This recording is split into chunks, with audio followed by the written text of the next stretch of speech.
fans, we'd like to remind you that a week from tomorrow, that's Thursday, September the 18th, right here at Bethpage Ballpark, Cy Young Award winner Doc Gooden from the New York Mets and the New York Yankees will be here at the ballpark from the PigTie.org organization.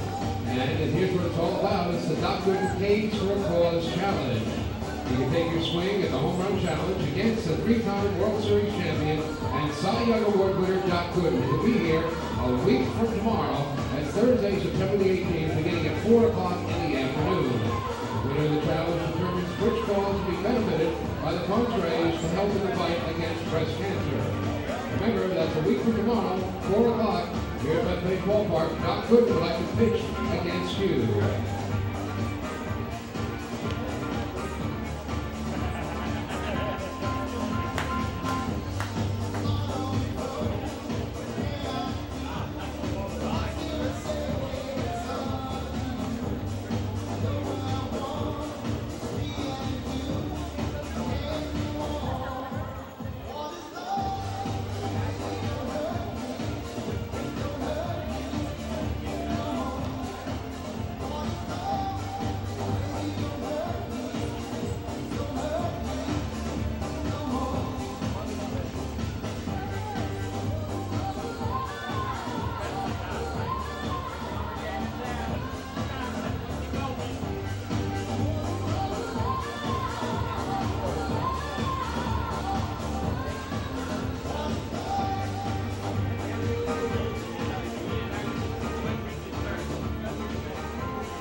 I'd like to remind you, the Southern Maryland Blue Crabs will be here again tomorrow evening. Game time 6:35. The gates open up at 5:35. The first 1,500 fans will receive a Long Island Duck koozie, courtesy of ALSAC and St. Jude's Hospital. Now remember, that's tomorrow. The first 1,500 fans will receive those Long Island Duck koozies. Make sure you get here early when the gates open at 5:35.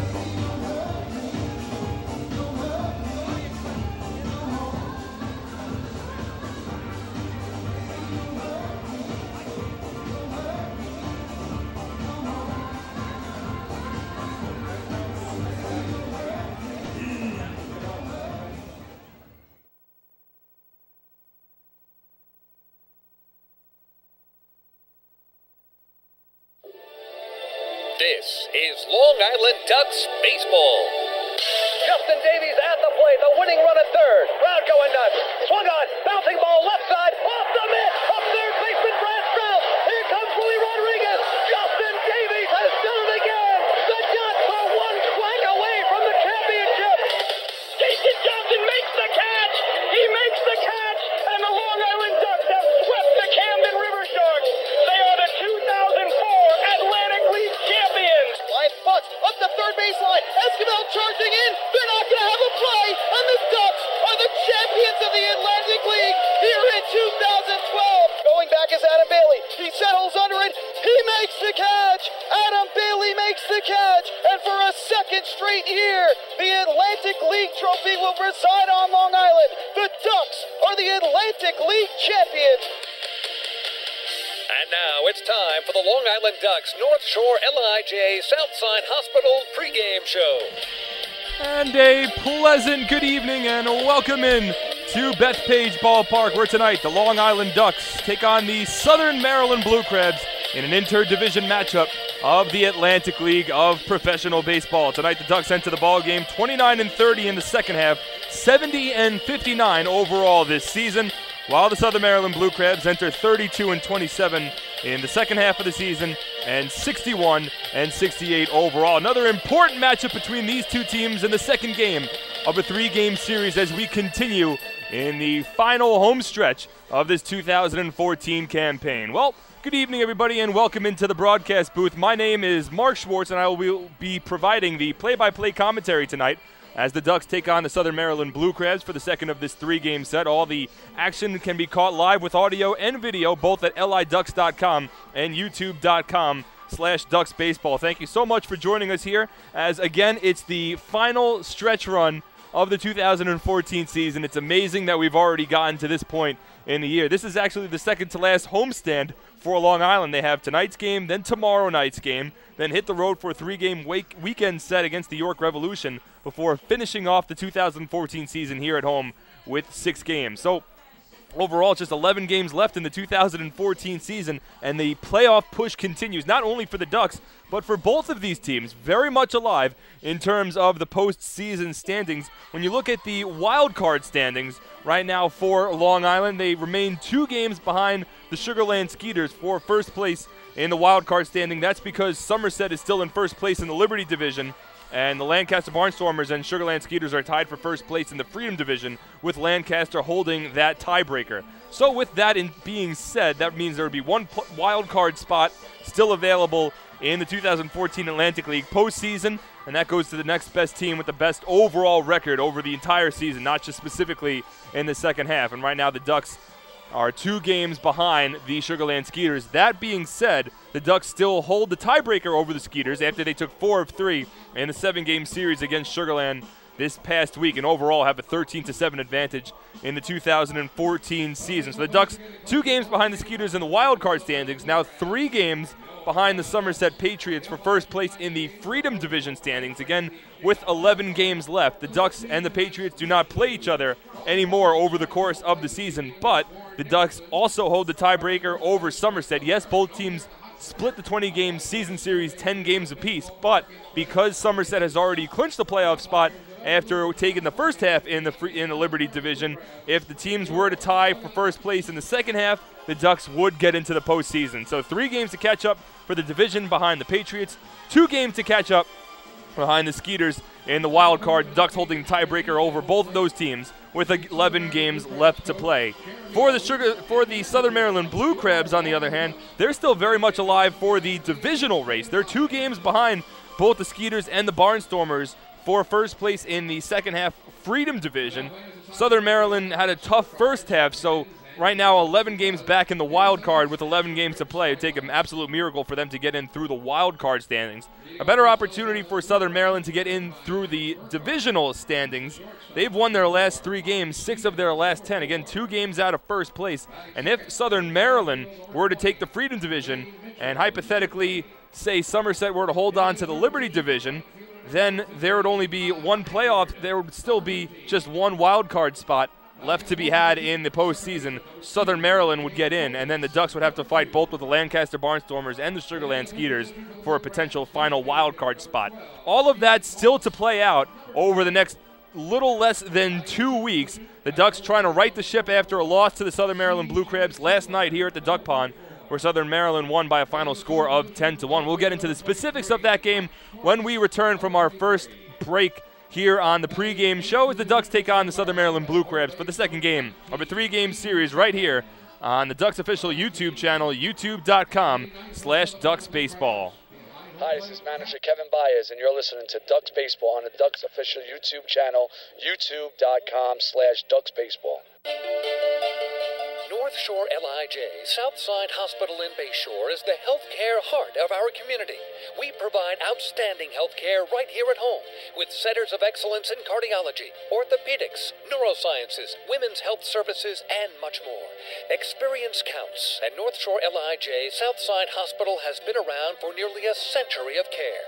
For more information, please call 631-968-3000 or visit us on the web at www.nslij.com. Hey, Ducks fans, your recreation destination this year is The Rinks at Hidden Pond Park. The Rinks features 2 full-size ice rinks, a 97-acre summer day camp, a New York State licensed preschool academy, and a wide variety of birthday party options. Learn to skate, join one of many hockey leagues, swim in an Olympic-sized pool, and enjoy all the fun that The Rinks has to offer. Visit us today at 660 Terry Road in Hauppauge, or check us out online at therinks.com. The Rinks, your recreation destination.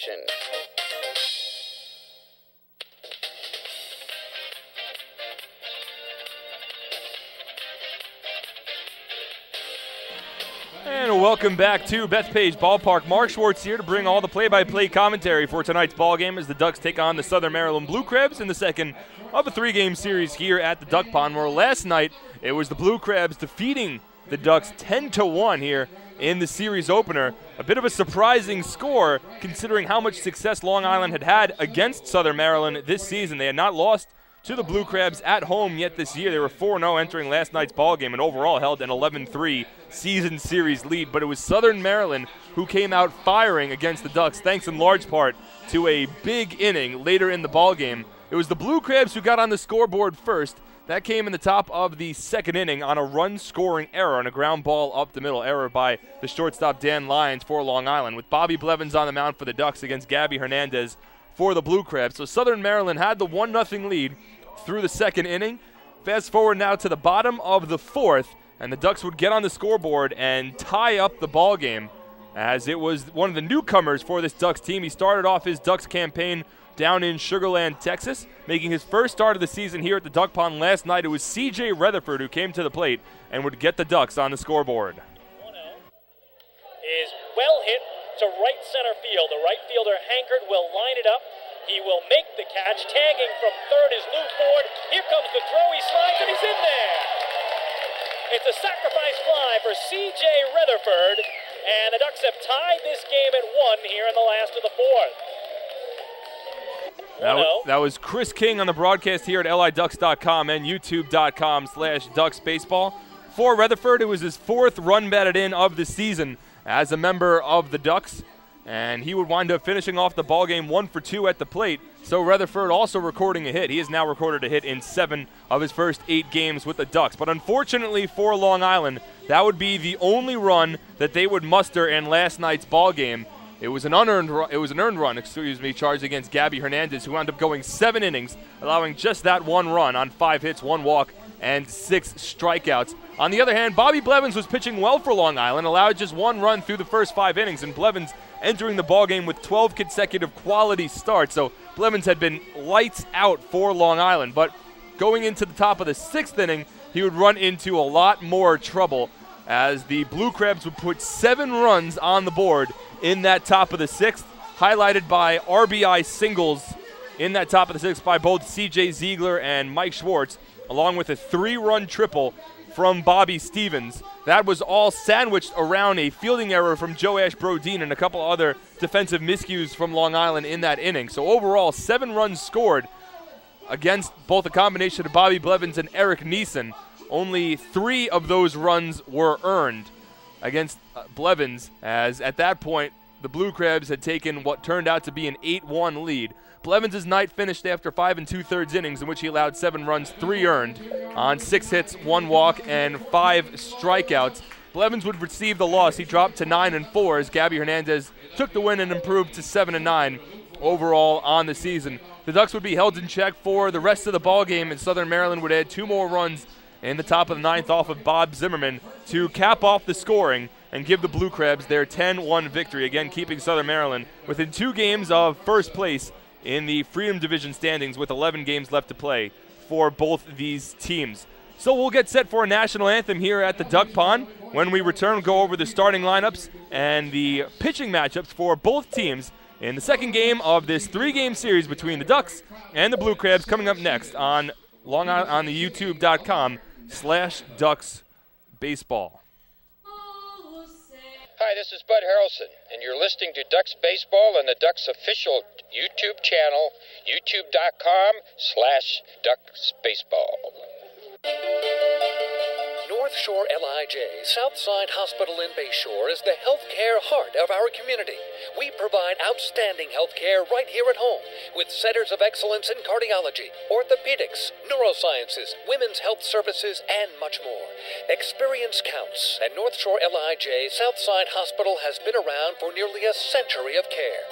For more information, please call 631-968-3000 or visit us on the web at www.nslij.com. Life without Ducks baseball. Emily, quit texting. James, get off the iPad. Honey, pick a channel. Life with Ducks baseball. Beth Beach Ballpark is set. Quacker Jack is ready, and the flock is prepared to defend their title. All we need is you. For game times, promos, and tickets, visit liducks.com. It's a blast. Now that's more like it. Long Island Ducks baseball. Life is better here. Hi, this is Bud Harrelson, and you're listening to Ducks Baseball on the Ducks official YouTube channel, youtube.com/DucksBaseball. Few places on Earth offer the charm and excitement of Fire Island.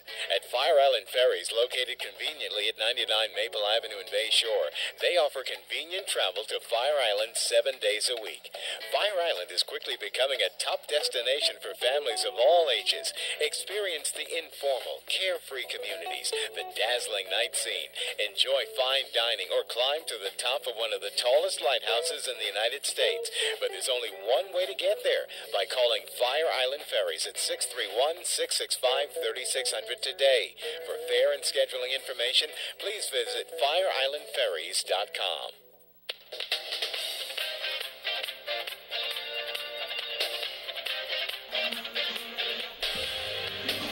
And welcome back to the Duck Pond. Mark Schwartz here on the call on youtube.com/DucksBaseball. Also live audio and video streaming at liducks.com. Thank you so much for joining us here on the second game of a three-game series between the Long Island Ducks and the Southern Maryland Blue Crabs. We're getting ready for first pitch, so we'll go over the starting lineups for both teams. First, for the visiting Southern Maryland Blue Crabs, managed tonight by Lance Burkhart, and the pitching coach is Joe Gannon.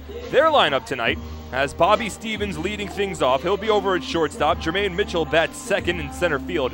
Kyle Hankard is the number 3 batter over in right field. Jake Opitz bats cleanup at second base. Steve Moss is the designated hitter batting 5th. C.J. Ziegler over at first base batting 6th. Mike Schwartz, one of the newcomers for the Blue Crabs, hits 7th. He'll make the start over in left field. Angel Chavez will be over at third base batting 8th. Rounding up the order is the catcher James Skelton. And on the mound tonight for Southern Maryland, making his 25th start of the season, is the 6'3", 225-pound right-handed starter Ian Marshall, making his 4th start of the season against Long Island. And it will be that Blue Crabs lineup that works against Sean Garceau on the mound here for the Ducks tonight. As Garceau, the 6'1", 215-pound right-handed starter, second-year Duck from Royal Palm Beach, Florida. He'll be making tonight his 26th appearance, 25th start of the year. He enters the ballgame with a 13-3 record, tied alongside teammate John Brownell and Chris Schwinden of the Lancaster Barnstormers for the most wins in the Atlantic League, along with a 4.79 earned run average, 2 complete games, 1 shutout, 148 1/3 innings of work. He's struck out 98 batters against 47 walks.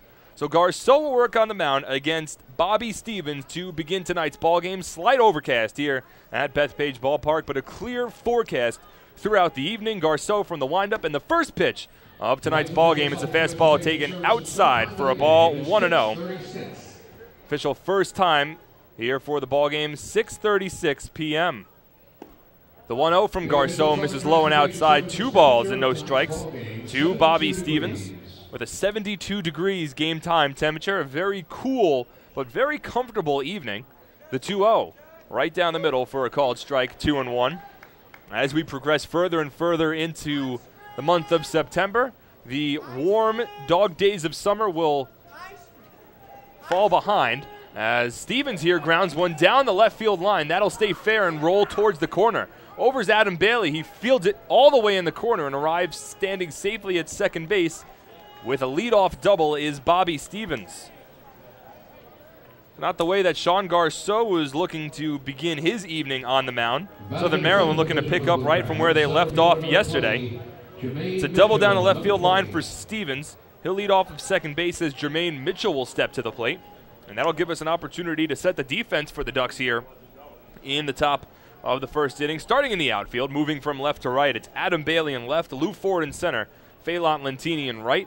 Along the infield, it's Brendan Harris at third, Dan Lyons at short, Cody Puckett at second, Joash Brodin at first, Brandon Bantz behind home plate, catching for Garceau on the mound. First pitch fastball here to the left-handed hitting Jermaine Mitchell, misses outside 1-0. Brendan Harris creeping in along the third base line. He's playing along the infield grass, thinking about a potential bunt with Mitchell at the plate. Stevens leading off of second base, no score, nobody out, top of the first. Fastball from Garceau misses outside, and the count moves to 2-0. Our home plate umpire tonight is Warren Nicholson. At first base, it's Frank LePeric, and at third base, Fred DeJesus. And already in the first two batters of this ballgame, we can see Nicholson has a pretty small strike zone. The 2-0 here to Mitchell misses inside. And now Garceau has fallen behind at 3 balls and no strikes.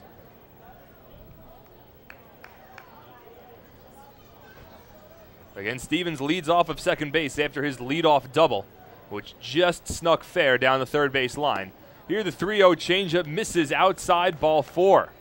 So a 4-pitch walk allowed by Sean Garceau to Jermaine Mitchell.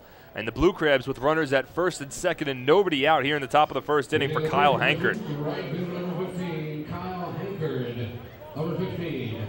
It's the first walk allowed by Sean Garceau tonight, so the first 2 batters of the ballgame for the Blue Crabs reach base. And that'll bring up the number 3 batter, Hankard, a .278 batter this season for the Blue Crabs, 5 home runs, alongside 24 runs driven in. Infield will back off now, hoping for a ground ball. Plays at double play depth as the first pitch slider from Garceau on the outside corner for a called strike, 0-1. Hankard has played in 57 games with the Blue Crabs this season. A right-handed batter, slightly open stance. Protective guard on his left ankle, his front foot. As the 0-1 here from Garceau misses low and inside, 1 ball and 1 strike. Tonight the Ducks are wearing their traditional home white jerseys with the script Ducks across the chest, teal numbers and lettering along the front and the back. White pants with the black pinstripes, black socks, and a 2-tone black hat with an orange brim. The 1-1 to Hankard misses inside, 2 balls and 1 strike. The Blue Crabs in their traditional road gray jerseys with the sans serif Blue Crabs light blue font going across the front of the chest with a light blue numbers along the front and the back. The gray pants and a single-tone navy cap with a navy brim. Garceau from the stretch here. The 2-1 to Hankard. Swung on and grounded softly down the third base line. Harris will charge. With the bare hand, he has no play. Everyone will be safe, and the Blue Crabs have the bases loaded. It's an infield single for Kyle Hankard. Just positioned perfectly down the third base line. And even with Harris charging in, Harris had no chance to throw out Hankard. You could not roll a better ball down the third base line than what Hankard just hit. Works as if a swinging bunt, if you will, but it gets the job done for the Blue Crabs. So now the base is loaded with nobody out in the top of the first inning.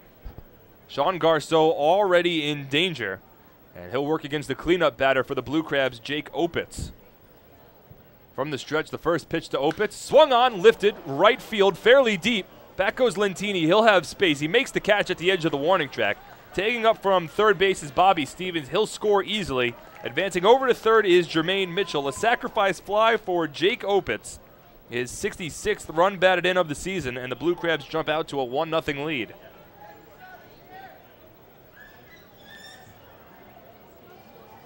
Hitting in the fifth position, the designated hitter. Opitz about 10 feet away from sending that ball over the fence and opening up this ball game early. Instead, it stays in the ballpark. It's a long sacrifice fly to right. That scores the run. The Blue Crabs have a 1-0 lead here in the top of the first. 1 away, runners on the corners for the designated hitter, Steve Moss. First pitch from Garceau, fastball inside corner at the knees for a called strike, 0-1. Moss, a right-handed batter, hitting .287 this year with 5 home runs and 17 runs batted in. It's Jermaine Mitchell leading off of third base, Kyle Hankard off of first. Garceau from the stretch, the 0-1, misses low. 1 ball and 1 strike. A double, a walk, an infield single, and a sacrifice fly for the first 4 batters for Southern Maryland has put them in front 1-0 before the Ducks get their first turn at bat. The 1-1 from Garceau.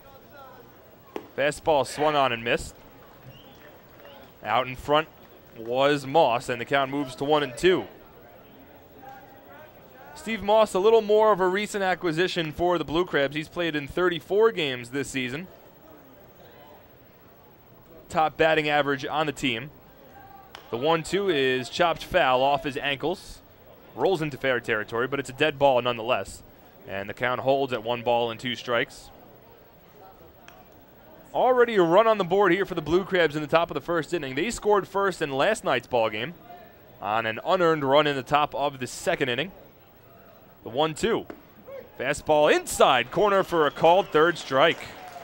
Sean Garceau gets his first strikeout of the ballgame. This one of the looking variety. Freezes Moss with the fastball on the black inside corner. 2 away now. And that'll bring C.J. Ziegler to the plate. A big strikeout there from Garceau. That holds Jermaine Mitchell at third base for the time being. And Garceau will look to negotiate his way through this inning without allowing any further danger. But a dangerous batter he goes up against here. Ziegler's hitting .281 this year with 14 home runs, along with 69 runs batted in. That leads the team. Power hitting right-handed batter has given the Ducks some fits so far this year. First pitch swinging, taps the changeup foul towards the backstop, and the count moves to 0-1. Ziegler listed at 6'5", 245 pounds.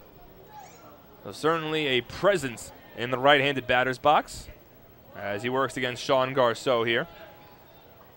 Runners on the corners, 2 out. The 0-1 is skied foul down the third base line, and it will land out of play. And the count now moves to 0-2.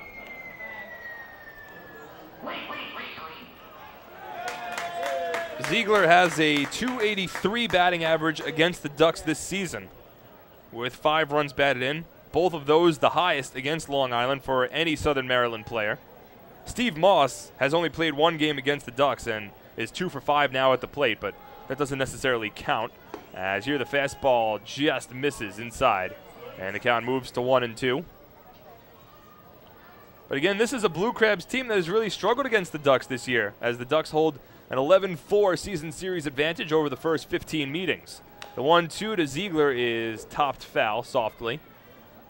Count holds at 1-2 strikes. In the first 15 games between these two teams, Southern Maryland as a team collectively are hitting just .216, while the pitching staff has a 4.12 ERA. A stark contrast to the numbers that the Ducks have put up against the Blue Crabs. 1-2 here, misses outside. Runner takes off from first. Bance's throw down to second base, gets away from Cody Puckett, and in to score from third is Jermaine Mitchell. So it was a slider that missed outside. Bance's throw down to second wasn't in time. It's a stolen base for Kyle Hankard. And coming home to score on the delayed steal is Jermaine Mitchell. And the Blue Crabs now lead at 2-0. So Garceau was 1 strike away from getting out of this inning without allowing any further damage. But the Blue Crabs able to have some nice base running. That brings home Mitchell from third base. Southern Maryland on top 2-0. Now a 2-2 count to Ziegler with a runner leading off of second base. The pitch is grounded foul down the third baseline. So Ziegler has been able to stay alive in this count, and it gave the Blue Crabs an opportunity to try to matriculate a run through their base running game. Wound up working in their favor. It's ruled as a double steal. So officially, Jermaine Mitchell steals home to give the Blue Crabs their second run of the ball game as the fastball to Ziegler misses inside, and the count is now run full to 3-2. A long turn at bat here for C.J. Ziegler. Garceau now above 25 pitches in the inning. Stares into Bance for the call, and Ziegler will ask for time.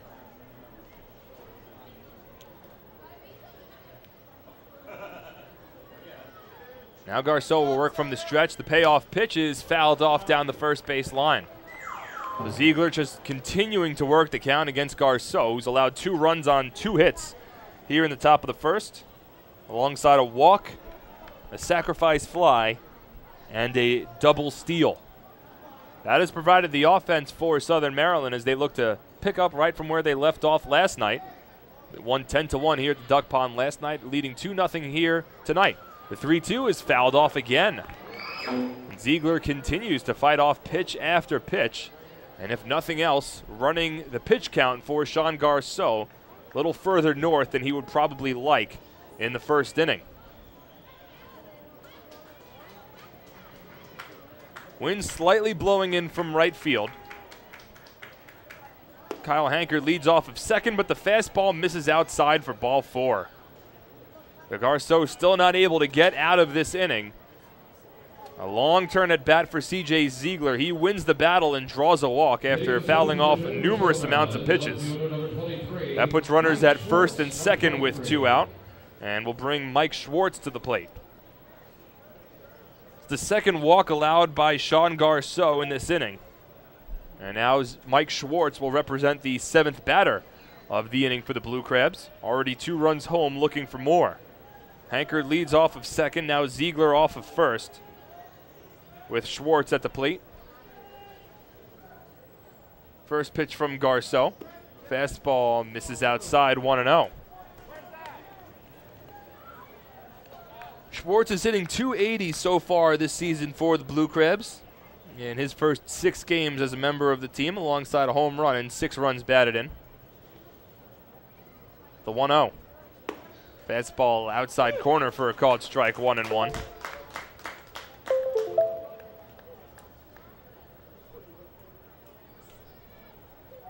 Schwartz, a left-handed batter, working against the righty Garceau, who continues to work from the stretch here. Now North about to throw his 31st pitch of the inning, and it's a changeup which misses outside. And the count moves to 2-1. So a long inning for Sean Garceau here in the top of the first. Still has yet to work his way out of it. 2 runs have come home and scored. Hankard off of second base, Ziegler off of first. The 2-1 from Garceau. Swung on and missed. Nice changeup there from Sean. Gets Mike out in front. And now the count runs even. Deuces wild here. 2 balls, 2 strikes, and 2 away in the top of the first inning. Blue Crabs on top, 2-0. Runners at first and second. Outfield plays straight up, the infield straight up with 2 outs in the inning. Garceau settles, he'll work from the stretch. The 2-2 pitch. Swung on, blooped shallow center. Overs Lou Ford. He lines it up, makes the catch, and that retires the side. A long inning for the Blue Crabs results in 2 runs on 2 hits with no errors and 2 runners left on base. We'll move to the bottom of the first inning as the Ducks trail 2-0 on the Ducks official YouTube channel at youtube.com/DucksBaseball. Hi, this is pitcher John Brownell, and you're listening to Ducks Baseball on the Ducks official YouTube channel, youtube.com/DucksBaseball. Beautify your patio, walkway, driveway, or pool surround with Nicoloc paving stones and walls. Nicoloc's specially formulated paver shield offers extra surface wear protection and color enhancement throughout the thickness of the paver. Paver shield guarantees that your pavers will look great for years to come. Bring home the elegance with Nicoloc. Visit the Nicoloc Design Center, Sunrise Highway, Lindenhurst, or Nicoloc.com. Let Nicoloc pavers, Nicoloc pavers, pave your way. Baseball fans, the Long Island Ducks mobile app has officially arrived. Powered by ClearVision Apps, it's your one-stop shop for all things Ducks baseball. Buy tickets straight from your mobile device. Receive game status updates with push notifications. Check out up-to-the-minute news and scores and interact with the Ducks on social media. Best of all, it's free. Download the Ducks mobile app today by visiting the App Store on your Apple-powered device or Google Play on your Android-powered device. The Long Island Ducks mobile app, with you wherever you flock to.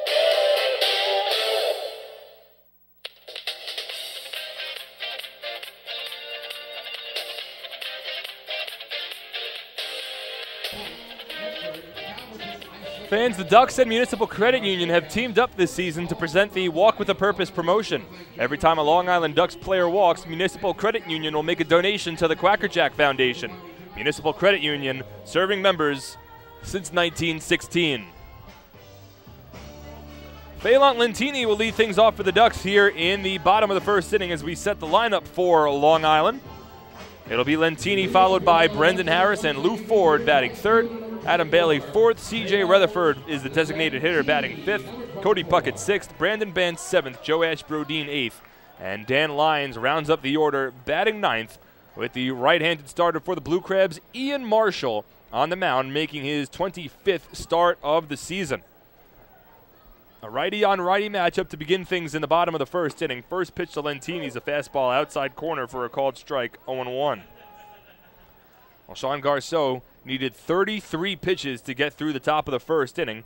He'll look to be a little more economical as the evening continues. The 0-1 to Lentini's a curveball that misses outside, 1 ball and 1 strike. Marshall this season, 9-9 with a 4.13 earned run average. Here the fastball misses low to Lentini, 2 balls and a strike. In 137 1/3 innings of work, Marshall struck out just 73 batters against 40 walks. As the 2-1 check swing foul ball down the first base line. And the count runs even to Phelan Lentini. So Marshall not much of a strikeout pitcher, a little more pitching to contact. The second-year Blue Crab. He's made 3 starts against the Ducks so far this season and hasn't fared extraordinarily well. The 2-2 to Lentini misses well outside, and the count runs full to 3 balls and 2 strikes. In 3 starts against the Ducks this season, Marshall's 0-2 with a 5.93 ERA, having allowed 14 runs, 9 earned over 13 2/3 innings. So he struggled against Long Island. Will look to turn the tides here, sporting a 2-0 lead as Lentini chops 1 foul to stay alive, and the count remains full.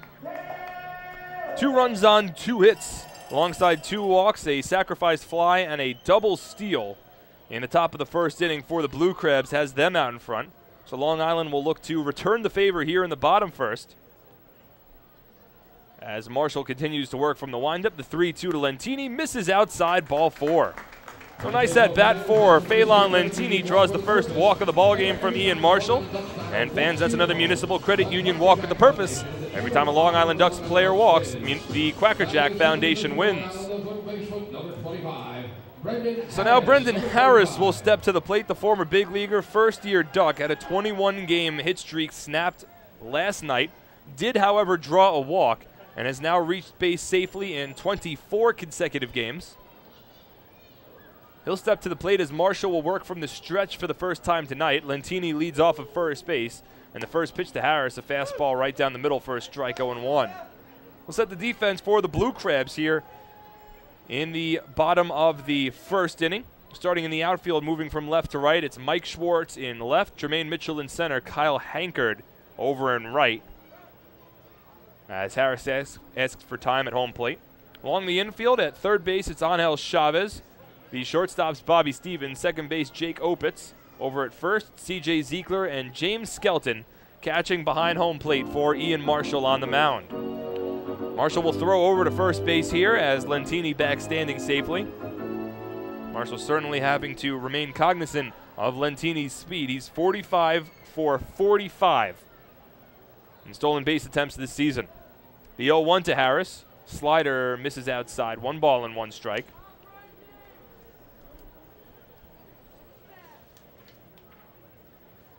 Lentini no longer the league leader in stolen bases, despite his excellent stolen base percentage. Wilson Valdez leads the league with 51 steals. Valdez plays for the York Revolution. The 1-1 to Harris is swung on and missed. 1-2 is the count. York as a team has stolen a significantly more amount of bases than any other team in the Atlantic League this season. York has 175 steals as a team. The next closest is the Ducks, who have 111 steals. The 1-2 here to Harris is chopped softly right in front of home plate. James Skelton comes out, fields it with the bare hand, and makes the throw onto first base in time for the 2-3 putout. Works as if a sacrifice bunt as it advances Lentini safely over to second base. So a 1-out runner in scoring position for Long Island as Lou Ford will step in, the starting center fielder for the Ducks tonight, leading the team in hitting with a .348 batting average, second on the team in home runs with 15, and he leads the team in runs batted in with 88. An opportunity here for Ford to try to give the Ducks their first run of the ball game. Long Island currently trailing 2-0, 1 away, top of the first inning. The Ducks have not led at all during this series. They were tied for an inning and a half in last night's ballgame before a 7-run sixth gave the Blue Crabs their eventual cushion. As the first pitch slider here to Ford breaks on the inside corner for a strike 0-1. Ford, a right-handed batter, working against the righty Marshall, who comes set to work from the stretch. Checks the runner over at second base. Lentini with a large lead. Stares him down. Deliver home. The 0-1 is fisted towards the backstop. And the count moves to 0-2.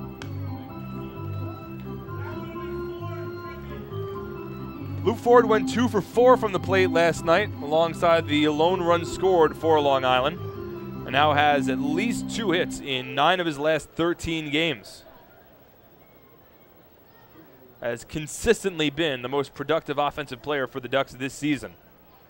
Has played in every single game for Long Island so far this year and looks to continue that stretch as the curveball misses upstairs and the count runs to 1 ball and 2 strikes to the former big leaguer. Longtime Minnesota Twin, last played in the major leagues with the Baltimore Orioles back in 2012, a season he started here on Long Island before eventually earning a contract with the Orioles organization, played with the Norfolk Tide before being called up for the end of the year to play alongside the Orioles. Wound up hitting 3 home runs in the regular season with Baltimore back in 2012, helped lead them into a playoff position. For the longtime Duck, entered this season as the all-time batting average leader for Long Island, has only increased that margin this year with his .348 batting average. The 1-2 to Ford. Swung on, broken bat, liner softly falls in front of the center fielder Jermaine Mitchell. Rounding third base is Phelan Lentini, and he will come home and score. It's an RBI single for Lou Ford, his 89th run batted in of the season. And the Ducks have trimmed the deficit in half. The score now 2-1 in the bottom of the first inning.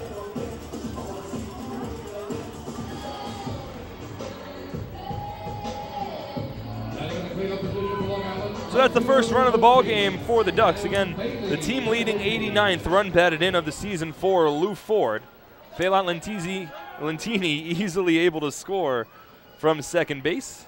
So a walk, a productive ground out, and a soft single into center field has gotten the Ducks on the scoreboard here in the bottom of the first. And now Adam Bailey will step to the plate. Righty on lefty matchup here. Bailey, the lone left-handed batter, and the lineup takes a first pitch fastball for a called strike 0-1.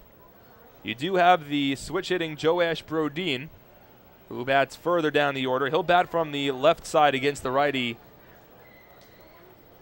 Ian Marshall. As here Bailey rips a base hit into center field. Bailey stays back on the fastball, able to rip it right back from where it came. Second consecutive hit for Long Island, second hit of the ball game. And the Ducks have runners at first and second with 1 away for the designated hitter, C.J. Rutherford.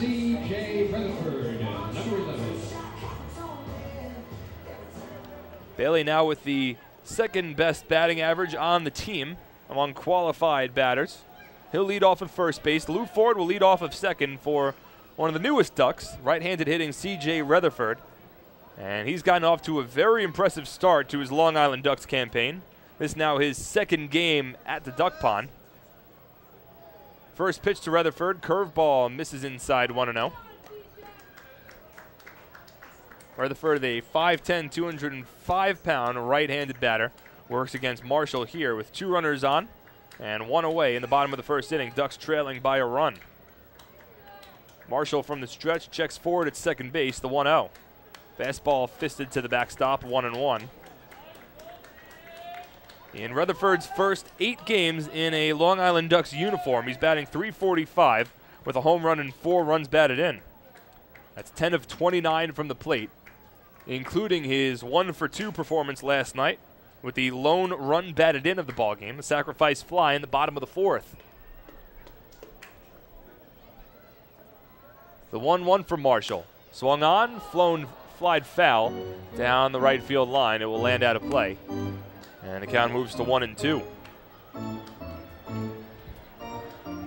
Rutherford coming over to the Ducks by way of Fargo-Moorhead, the Fargo-Moorhead Redhawks of the American Association, where he played 99 games earlier this season. hit .312 in those 99 games with 12 home runs and 72 runs batted in. The 1-2 now to Rutherford. Comes inside and it hits him. Just grazed the jersey for Rutherford, but that's all that he needed. And the Ducks will have the bases loaded with one away in the bottom of the first inning for Cody Puckett. Cody Puckett, number 2. First hit batsman of the ball game. And similar to the Blue Crabs having the bases loaded in the top of the first, the Ducks have the bases loaded here in the bottom of the first. Now Puckett will step in, a .284 batter this year with 8 home runs, 72 runs batted in. That's third most on the team. Marshall from the stretch. First pitch to Puckett. Curveball misses well outside. A nice block made by James Skelton. And the count moves to 1-0. That block prevents Lou Ford from advancing home and keeps this game at a 2-1 lead for Southern Maryland for the time being.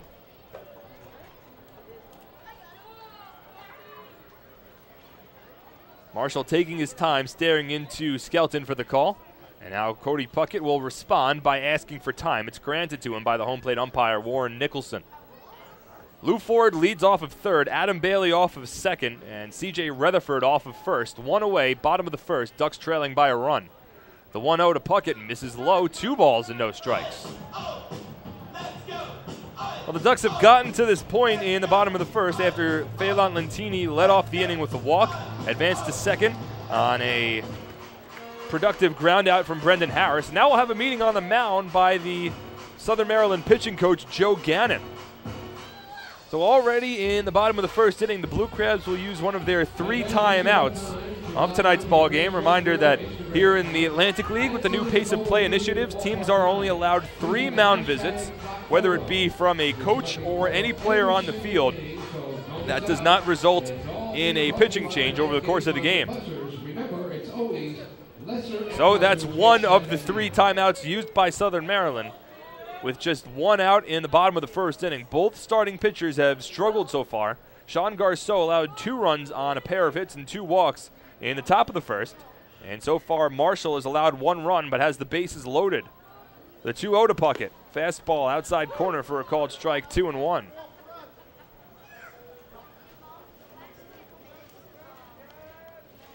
So after it was Brendan Harris's ground out that advanced Phelan Lentini to second base, he then came home to score on a single up the middle from Lou Ford. The 2-1 here to Puckett misses outside. That runs the count now to 3-1. An ultimate hitter's count here for Cody Puckett, as Ian Marshall has no place to put him. The bases are loaded. After Ford's RBI single, Adam Bailey followed suit with a base hit right back up the middle, and then C.J. Rutherford was hit by a pitch to load the bases. Now with 3-1 count to Cody Puckett with 1 away in the bottom of the first. Marshall works from the stretch. The 3-1 pitch swung on and fouled to the backstop. Puckett got a fastball right down the middle. It was just a little underneath the pitch, and he fouled it off right behind him. That'll run the count full with 1 away. So you won't necessarily see the full merry-go-round in motion, but still players will take a large lead. It's Ford off of third, Bailey off of second, and Rutherford off of first. The infield plays back with 1 out, hoping for a ground ball to try to turn 2 and get out of the inning. The outfield plays straight up. Marshall stares into James Skelton for the call, comes set. The 3-2 pitch. Swung on, grounded up the middle, and a diving stop made by the shortstop Stevens, but he has no play. The ball rolls away from him. In to score from third base is Lou Ford. It's an RBI infield single, and the Ducks have tied up the ball game at 2 here in the bottom of the first. A valiant effort from Bobby Stevens over at shortstop. He kept the ball along the infield, so it only allows 1 run to score. And now Lance Burkhart will come out to the field and look things over with Bobby Stevens, who remains on the ground. He might have hurt himself on that dive. It was a play Stevens had to make to keep the ball along the infield. He wasn't able to field it cleanly and toss it over to second base. But in doing so, it holds Adam Bailey to third. The ball rolled away from Stevens towards the second base bag, but by the time Jacob had picked it up, C.J. Rutherford had already slid in safely at second base. He had no chance to throw out Puckett at first, so it's an RBI infield single for Cody Puckett. It's his 73rd run batted in of the season. And the Ducks have tied it up here in the bottom of the first. The game's all knotted up at 2. Bases remain loaded with just 1 out. And when we resume, it'll be Brandon Bance at the plate. Reminder, fans, that this is the second game of this 3-game series here at Bethpage Ballpark. It's the Great Plessers giveaway night. As every inning, a lucky fan will be presented with an electronical appliance, courtesy of Plessers. Also, some exciting stuff for tomorrow night's game, as there will be 1,500 Ducks koozies given out to the first 1,500 fans in attendance. Game time begins at 6:35 and gates open at 5:35. Those 1,500 koozies will be presented courtesy of the ALSAC St. Jude Children's Research Hospital. So as Lance Burkhardt and the trainer Mia Del Hero for the Southern Maryland Blue Crabs walk off the field, it looks like Bobby Stevens will remain in the ballgame. So a brief pause in the action, but we'll resume when Brandon Bance steps into the plane. Bance, a right-handed batter, hitting .266 this year with 5 home runs and 27 runs batted in. Ian Marshall has already allowed 2 runs on 3 hits, alongside a walk and a hit batsman in this inning, and has still recorded just 1 out. Brandon Bance is the 7th batter of the inning. The Blue Crabs brought 7 batters to the plate in the top of the first. The Ducks have done the same and still threaten with the bases loaded.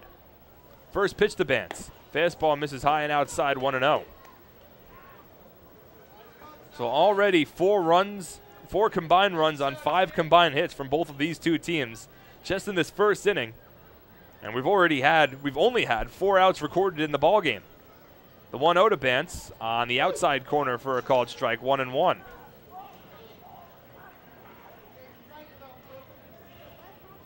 Adam Bailey leads off of third base. C.J. Rutherford off of second.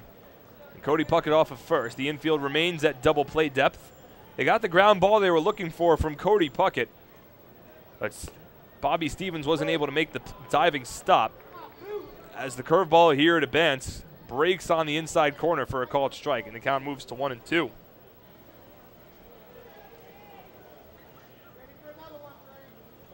Marshall works from the stretch, stares the runners down. The 1-2 pitch. Slider misses outside, and that'll run the count even now to 2 balls and 2 strikes. It's an important game for Long Island. They've lost their last 4, including 3 consecutive 1-run losses to the Sugar Land Skeeters down in Texas to finish off that 7-game series. Ducks still in the thick of things in terms of the postseason push. So every game so important from here on out. Just 11 games left to play in the 2014 regular season, including tonight's ball game. Currently 2 games behind the Skeeters for the wild card spot, 3 games behind the Patriots for first place in the Liberty Division. The 2-2 to Bance. Swing and a miss, strike 3. Marshall with the fastball low and inside. Bance swings over it. A big strikeout there for Ian Marshall. Now 2 away in the bottom of the first inning. The bases remain loaded for the switch-hitting Joash Brodin. It's the first strikeout of the ball game for Marshall. And now the infield can play back. And they'll actually put a shift on against Brodin. At second base, Jake Opitz plays towards shallow right as the shortstop Bobby Stevens is shaded towards the second base bag. First pitch to Brodin, a changeup misses low and inside. A nice block made by James Skelton. And the count moves to 1-0. A lot of space on the left side of the infield for Brodin if he wanted to go opposite field. Stevens almost directly behind the second base bag. And the third baseman, Angel Chavez, staying close towards the third base bag to keep Adam Bailey honest. The 1-0 to Brodin's on the outside corner for a strike, 1-1. Joash hitting .257 this year with 9 home runs alongside 57 runs batted in. 8th batter of the inning for Long Island. Marshall comes set, the 1-1. Fastball misses outside, 2 balls and 1 strike. So Marshall laboring here in the bottom of the first, just as Sean Garceau did in the top of the first. Garceau needed 33 pitches to get through that inning. Right now, Marshall is creeping towards 35. The 2-1 to Brodeen is ripped down the right field line, but that's going to slice foul. Land out of play. And now the count runs even to 2 balls and 2 strikes. Deuce is wild here. Plenty of 2s up on the scoreboard here at the Duck Pond. You have Joash Brodeen at the plate wearing number 22, the jersey number 22. The score is 2-2. 2 balls, 2 strikes, and 2 away. Marshall once again stares into Skelton for the call. Bases loaded with 2 out. The 2-2 pitch. Curveball sliced on the ground towards third base. Ranging in is Chavez. His throw to first is in time to beat Brodeen. And that keeps this game knotted at 2. But 2 runs do come home for Long Island. RBI singles from Lou Ford and Cody Puckett have evened up this ball game at 2 through 1 on the Ducks official YouTube channel at youtube.com/DucksBaseball. Hi, this is shortstop Dan Lyons. You can follow me on Twitter at @TheDannyLyons, and you're listening to Ducks Baseball on the Ducks official YouTube channel, youtube.com/DucksBaseball. Few places on Earth offer the charm and excitement of Fire Island. At Fire Island Ferries, located conveniently at 99 Maple Avenue in Bay Shore, they offer convenient travel to Fire Island 7 days a week. Fire Island is quickly becoming a top destination for families of all ages. Experience the informal, carefree communities, the dazzling night scene, enjoy fine dining, or climb to the top of one of the tallest lighthouses in the United States. But there's only one way to get there, by calling Fire Island Ferries at 631-665-3600 today. For fare and scheduling information, please visit FireIslandFerries.com.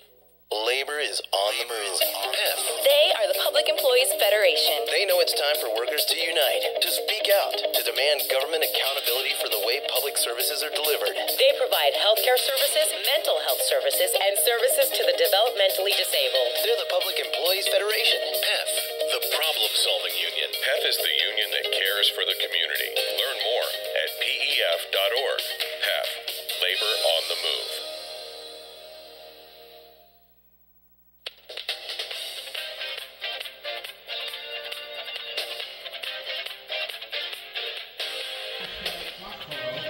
Top of the second inning now at the Duck Pond. Mark Schwartz here on the Ducks official YouTube channel, youtube.com/DucksBaseball. Also live audio and video streaming at liducks.com. Thank you so much for joining us here on this Wednesday night broadcast. Second game of this 3-game series between Southern Maryland and Long Island. The Blue Crabs took last night's ball game 10-1, but through 1 inning of play tonight, it's 2-2 here. Sean Garceau threw 33 pitches in the first inning against the Blue Crabs, faced 7 batters. In the bottom of the first, Ian Marshall threw 37 pitchers and faced 8 batters. As the score remains tied at 2, and the first pitch here to Angel Chavez misses low and inside, 1 ball and no strikes. It'll be the 8, 9, and 1 batters due up for the Blue Crabs here in the top of the second, as the fastball misses for a called ball. 2 balls and no strikes now. It'll be Chavez followed by James Skelton, and then back to the top of the order, and Bobby Stevens. The 2-0. Swung on and a line to center field deep. Over is Lou Ford, still ranging back towards the warning track. He has enough space to run it down and make the catch for the first out. A long fly out to deep center field. That's what the Ducks were looking for, as James Skelton will step in now. Took Sean Garceau 4 batters to record the first out at the top of the first. For a sacrificed fly from Jake Opitz had put the Blue Crabs on top 1-0. It was that sac fly and a run-scoring double steal which brought home Jermaine Mitchell from third base, which provided the 2 runs for the Blue Crabs in the top of the first. Here the first pitch to James Skelton's a fastball, outside corner knee-high for a called strike, 0-1. Skelton hitting .241 with 8 home runs and 37 runs batted in, number 9 batter in the order. The 0-1. Fastball in there for a called strike. No balls and 2 strikes now to the former Lancaster Barnstormer. Also played for the Somerset Patriots last season. The vast majority of Skelton's home runs this season came with the Barnstormers. As here the fastball's on the outside corner for a called third strike. Second strikeout of the ballgame for Sean Garceau, and he has quickly retired the first 2 batters here in the top of the second inning.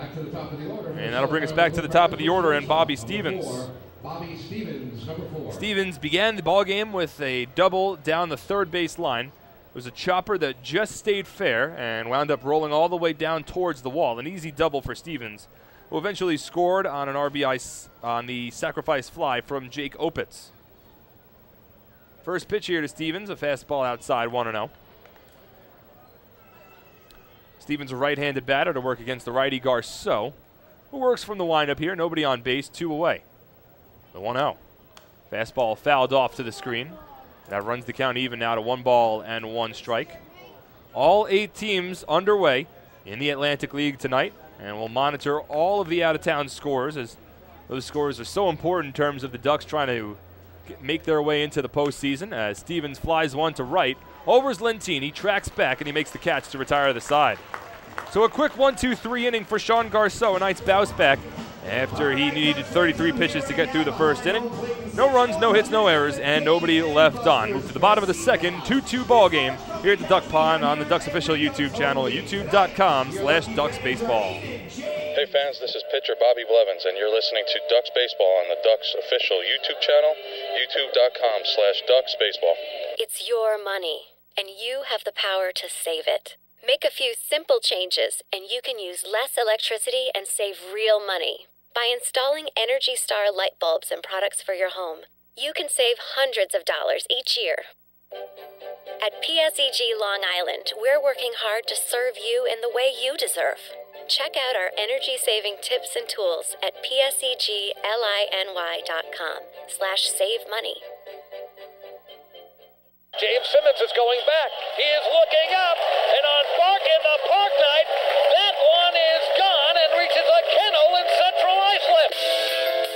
That was another home run for the Ducks. And Duck fans, what's more fun than a home run that helps the Ducks win a game? How about a homer that helps the community win? Chappie's Funeral Home and the Long Island Ducks have once again teamed up for the Chappie's Home Run Challenge. If the Ducks hit 100 homers this season, Chappie's Funeral Home will donate $5,000 to the Quackerjack Foundation. So every time a Ducks hitter goes deep this season, watch for the Chappie's Challenge home run count on the scoreboard. And if we reach 100, we're all a winner. Chappie's Funeral Home, where caring for others is a family tradition.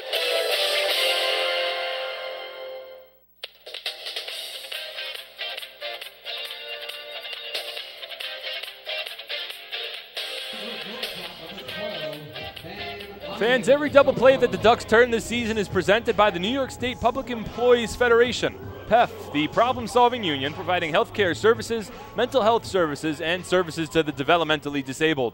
New York State Public Employees Federation, the union that cares for the community. Dan Lyons will lead things off for the Ducks here in the bottom of the second inning. It'll be the 9-1-2 batters due up for the flock. First pitch from Ian Marshall to Dan Lyons is a fastball that misses outside for a ball, 1-0. Well, a very quick inning for Sean Garceau in the top of the second inning, as the 1-0 here to Lyons is chopped foul down the third base line. 1-1 strike. Again, Marshall threw 37 pitches in his first inning. Sean Garceau threw 33 pitches in his first inning, but Garceau bounced back with a quick top of the second. Marshall looking to do the same here in the bottom of the second.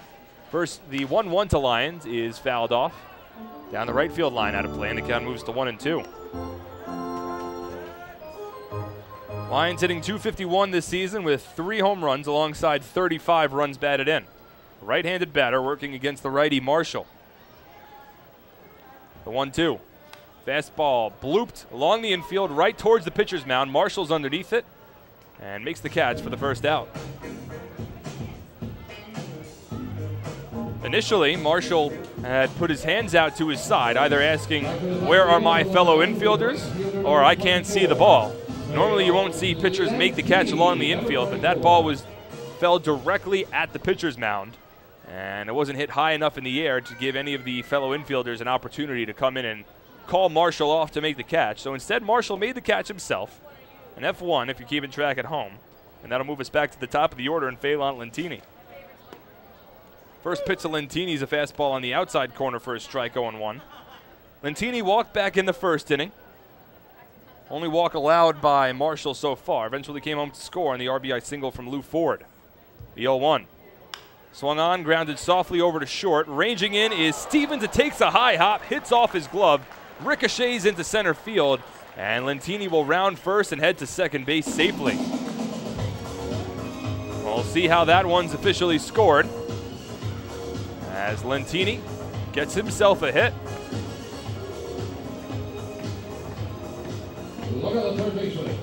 So Phelan Lentini will reach second base on the hit.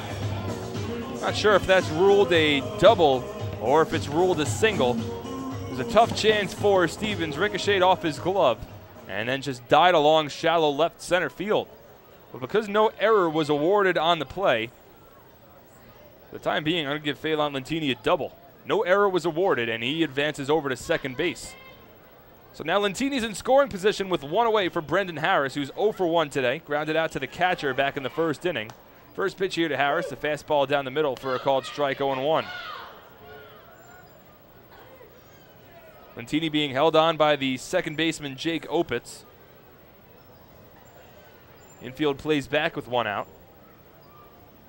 Harris here at the plate, a righty on righty matchup. The 0-1. Fastball on the inside corner for a called strike, 0-2. Harris is hitting .302 this season with 8 home runs alongside 47 runs batted in. Has his batting average over 300 now, thanks in large part to his 21-game hit streak, which was snapped last night. That hit streak tied with 2 different hit streaks from Phelan Lentini for the longest of the season for Long Island. Slider here misses outside, and the count moves to 1-2. Lentini twice hit for a 21-game hit streak, and it was those 2 hit streaks that were separated by just 1 game, as he hit safely in 42 of 43 games at one point during the season. The 1-2 now to Harris, misses low and outside, 2 balls and 2 strikes. So the longest hitting streak of the season will remain at 21 games for the time being. Brendan Harris still has an opportunity with 11 games left in the season to catch Cody Puckett for the longest on-base streak of the year. The 2-2 to Harris. Misses outside.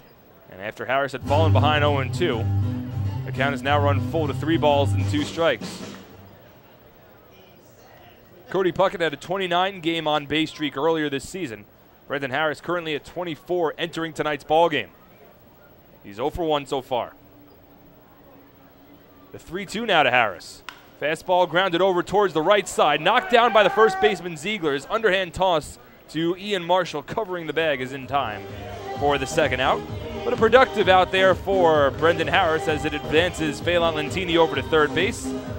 So Lentini stands 90 feet away from home, representing the go-ahead run for the number 3 batter in the order for the Ducks, Lou Ford, who already is 1 for 1 with a run batted in and a run scored.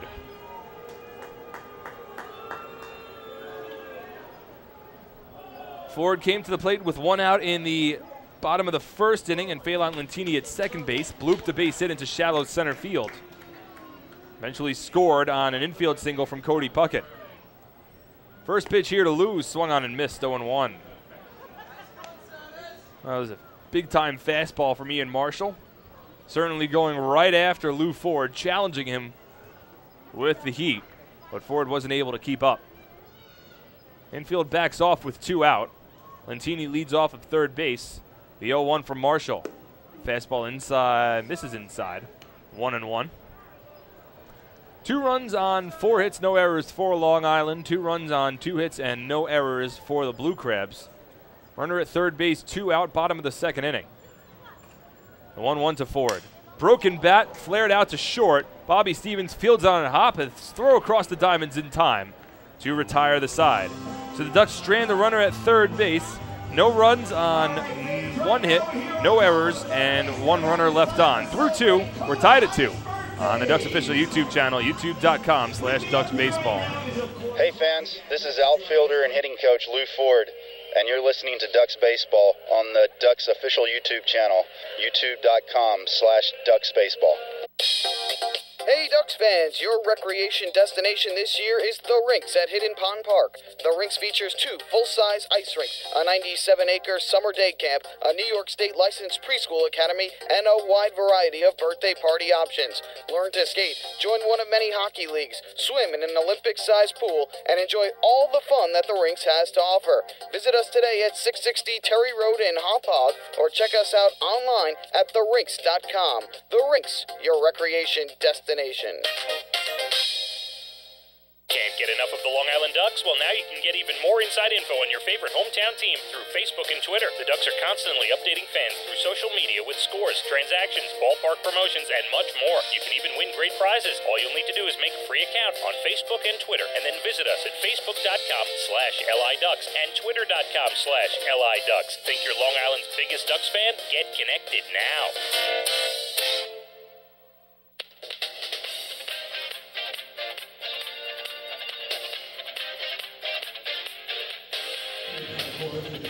Top of the third inning now at Bethpage Ballpark. Mark Schwartz here on the Ducks official YouTube channel, youtube.com/Ducks Baseball. Also live audio and video at liducks.com. 2-2 is the score through the first 2 innings of tonight's ballgame. It'll be Jermaine Mitchell, Kyle Hankard, and Jake Opitz to lead things off for the Blue Crabs here in the top of the third. All working against Sean Garceau in his third inning of work.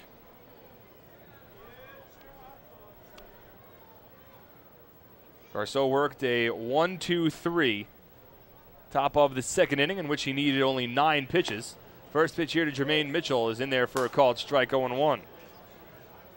So Garceau threw 33 pitches in the first inning, just 9 in the second inning. And he'll look to continue his bounce back as Jermaine Mitchell lines a base hit up the middle. That one was just out of the outstretched glove of Sean Garceau. Went right back up the middle. It was at the proper height for Garceau to potentially make a catch, but just wasn't able to get there in time. So Mitchell's first hit of the ball game. It's the third hit overall for the Blue Crabs, and they have a leadoff base runner on here in the top of the third for Kyle Hankard. Mitchell has been on base both times he's been up now tonight. He'll lead off of first. Hankard's 1 for 1. Had an infield single back in the first inning, a dribbler down the third base line, which stayed fair. And Brendan Harris had no chance to make a play on it. First pitch here to Hankard. Change up in the dirt, blocked by Bance. He'll throw down to second as Mitchell took off with the ball in the dirt. But the throw's not in time. So Jermaine Mitchell is able to advance over to second base on what I believe will be called a wild pitch. It is. So a wild pitch from Sean Garceau advances Mitchell to second. And now the Blue Crabs have the go-ahead runner in scoring position with nobody out, top of the third, for the heart of their order. Hankard, a right-handed batter, works against the righty Garceau from the stretch. Stares into Bance for the call, checks the runner at second, the 1-0. Curveball flied down the right field foul line, overs Phelan Lentini. He reaches out, but he can't make the play. That ball landed in play for Lentini, but right against the wall, sort of alligator armed it with an imposing crash coming and wasn't able to make the catch. So a second life for Kyle Hankard, and the count moves to 1-1. Both teams with 2 runs in the first inning. It was a sacrifice fly from Opitz and a run-scoring double steal for the Blue Crabs in the top of the first. It was an RBI singles from Lou Ford and Cody Puckett for the Ducks in the bottom of the first, which has us tied up at 2. The 1-1 here to Hankard, misses inside, 2 balls and 1 strike. We'll mention that we'll check the out-of-town scoreboard over the course of the entire evening, as all the Atlantic League scores so important for the Ducks' playoff hopes. And again, all 8 teams currently underway. The 2-1. Fastball misses low and inside, 3 balls and 1 strike. In the top of the third inning over at Santander Stadium, it's the York Revolution trailing the Sugar Land Skeeters 3-2. Ducks fans certainly rooting for the Revolution in that ball game, as Long Island currently trailing Sugar Land by 2 games in the wild card standings. As Garceau from the stretch, the 3-1 to Hankard, misses upstairs, ball 4. Third walk allowed by Sean Garceau tonight, and the Blue Crabs have runners at first and second with nobody out in the top of the third for their cleanup batter, Jake Opitz. number 2. Other out-of-town scores in the top of the third inning. Sorry, at the bottom of the second inning, I should say. Over at Clipper Magazine Stadium in Lancaster, the Barnstormers and the Camden River Sharks are knotted at 0. And in the bottom of the first, the ballpark at Harbor Yard, no score between the Somerset Patriots and the Bridgeport Bluefish. Jake Opitz steps in, squares around to bunt, and drops it down the third base line foul, 0-1. So an interesting decision there for Southern Maryland. You have your cleanup batter at the plate. He's second on the team and runs batted in with 65 on the season. And you have nobody out in a tie ball game, top of the third inning. But the Blue Crabs are asking Opitz to drop down a bunt. We'll see if they ask for him to drop another bunt down. First one was foul. Brendan Harris plays in at third base, expecting the bunt. Garceau from the stretch, the 0-1. Opitz swings away, and he pops it up foul territory, third base side. Bants over for a look, but it lands in the first row of seating. Out of play, and the count moves to 0-2. So the Blue Crabs had Opitz squaring around on the first pitch, swinging away on the second, and you have to imagine that he will not be bunting now with a 2-strike count as well.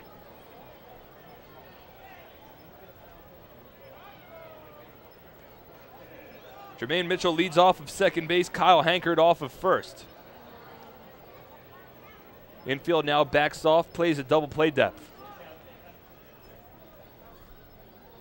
0-2 here to Opitz, grounded softly down the first base line. Overs Garceau, he fields himself and applies the tag. A productive ground out, one unassisted for Jake Opitz as Mitchell advances to third and Kyle Hankard advances over to second base. So now 2 runners in scoring position, first base unoccupied with 1 away for the designated hitter Steve Moss. He struck out looking back in the first inning.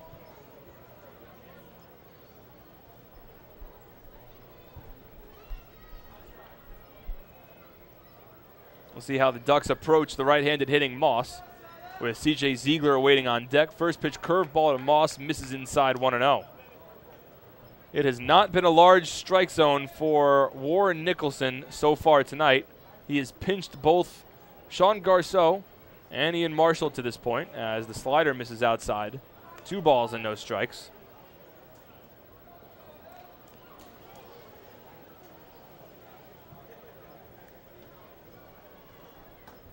Garceau once again from the stretch, the 2-0. Fastball ripped left field deep. Overs Adam Bailey. That's going to one-hop the fence. In to score from third base is Jermaine Mitchell. Right behind him is Kyle Hankard. And on to second base with a stand-up double is Steve Moss. It's a 2-run double here in the top of the third inning, and the Blue Crabs are out in front again, 4-2.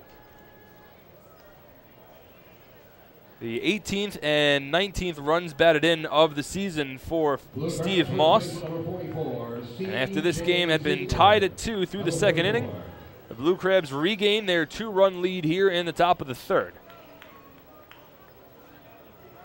Now C.J. Ziegler will step to the plate. Walked his first time up in a long turn at bat against Garceau. Fouled off pitch after pitch, eventually worked the count full and drew the walk. During his at-bat, the Blue Crabs executed a double steal which scored Jermaine Mitchell from third base and at the time gave Southern Maryland a 2-0 lead. As the first pitch here from Garceau is a curveball that misses low, 1-0. So a dangerous spot here for Garceau. He's already allowed 4 runs. The Ducks trail by 2. And a runner in scoring position with 1 out to Ziegler. Here the changeup misses low and the count moves to 2-0. And Ziegler with 69 runs batted in this season. That leads the team. Also has the best batting average of any Blue Crab against the Ducks this year. Entering tonight's ball game. 2-0 curve drops in for a called strike, and the count moves to 2-1.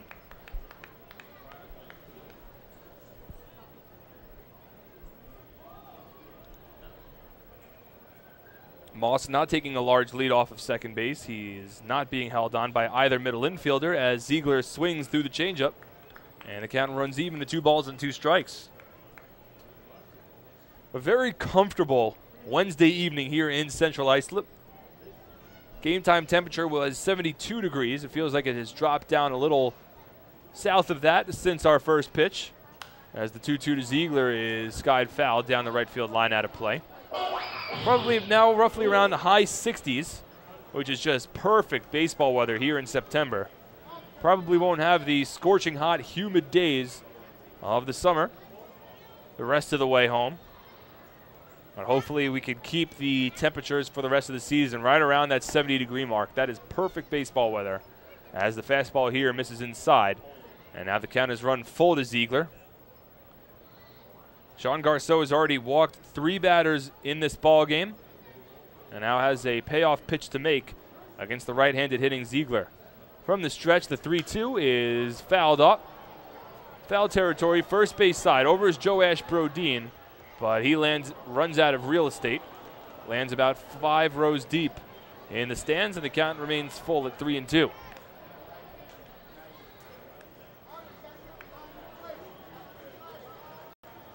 Another long turn at bat for C.J. Ziegler. It's already been a pretty long game to this point, as we've already passed the 1-hour mark and still here in the top of the 3rd inning. That's thanks in large part to very long first inning. It was a 13-minute, 50-second top of the first and a 20-minute, 21-second bottom of the first inning here, as the curveball drops in for a called 3rd strike to Ziegler. That's the 3rd strikeout for Sean Garceau. All 3 strikeouts have been of the looking variety. And a big strikeout there. Ziegler's retired for the first time tonight, and that'll bring Mike Schwartz to the plate with 2 out and a runner at second base here in the top of the 3rd inning. Already 2 runs home for the Blue Crabs. They lead 4-2.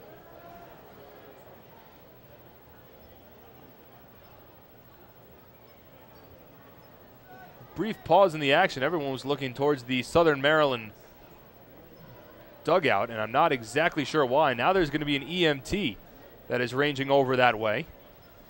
So hopefully everyone's all right over in Southern Maryland's bullpen, but we're set to resume play here. Garceau from the stretch. First pitch to Mike Schwartz is skied shallow center. Under it's Lou Ford, and he makes the catch to retire the side. The 2 runs come home for the Blue Crabs here in the top of the 3rd inning on 2 hits with no errors and 1 runner left on base. Move to the bottom of the 3rd. The Blue Crabs on top 4-2 here on the Ducks official YouTube channel, youtube.com/DucksBaseball.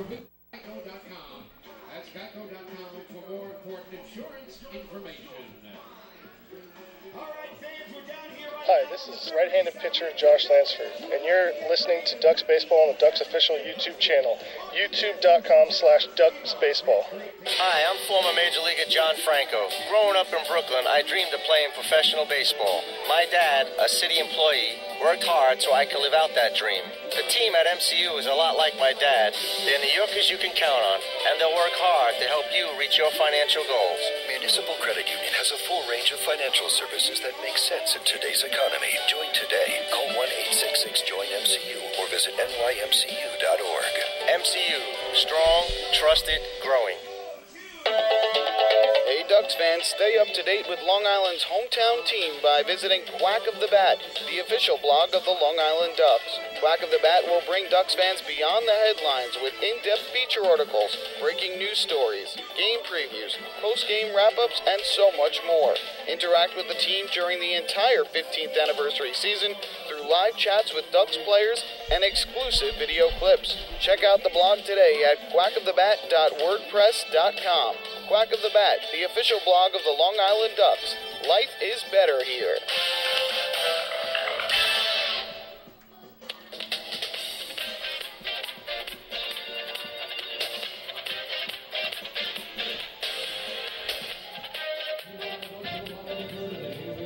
Hey, Ducks fans, the final out of the top of the 3rd inning was the 15th out of tonight's ballgame.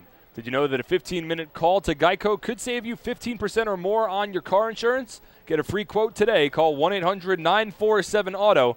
That's 1-800-947-AUTO. Or visit geico.com.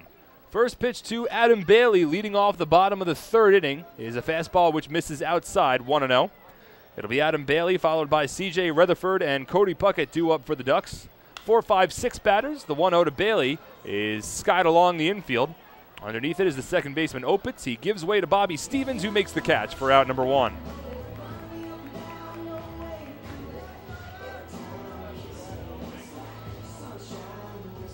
So 1 away as Ian Marshall looks to rebound after his tough bottom of the 1st inning. C.J. Rutherford will come to the plate. He was hit by a pitch, which loaded the bases back in the first. Ducks brought 8 batters to the plate in that bottom of the first inning. RBI singles from Lou Ford and Cody Puckett tied up the ball game at 2. But Southern Maryland has regained their lead thanks to 2 runs in the top of the third on a 2-run double from Steve Moss. Here the fastball is on the outside corner for a called strike, 0-1. Marshall threw 37 pitches in the bottom of the first, then threw 14 in the bottom of the second, so 51 pitches entering the bottom of the third inning for the Blue Crabs righty, as the slider here misses outside and the count runs to 1-1.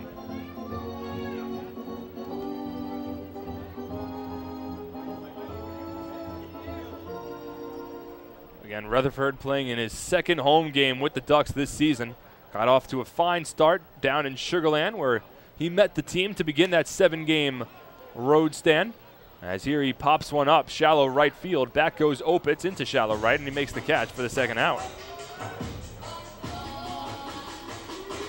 So quickly, 2 pop-ups to the infielders for the Ducks in the bottom of the third inning, and Cody Puckett will step in. Puckett had an infield single, which brought home Lou Ford from third base back in the first inning. It wasn't too sharply hit, but it was hit up the middle. Bobby Stevens ranged to his left, had to dive to keep the ball along the infield, but wasn't able to field it cleanly enough to either toss it onto second base or try to get up and throw it to first. The fastball here misses outside, and the count's 1-0. So while the Ducks tied up the ball game at 2 on that play, it was Stevens' dive that prevented the Ducks from grabbing the lead. As here, the fastball misses inside to Puckett, and the count moves 2-0. Puckett's RBI infield single came with the bases loaded. Adam Bailey was at second base. As here, Puckett grounds one over to short. Stevens fields it and fires it on to first in time for the final out.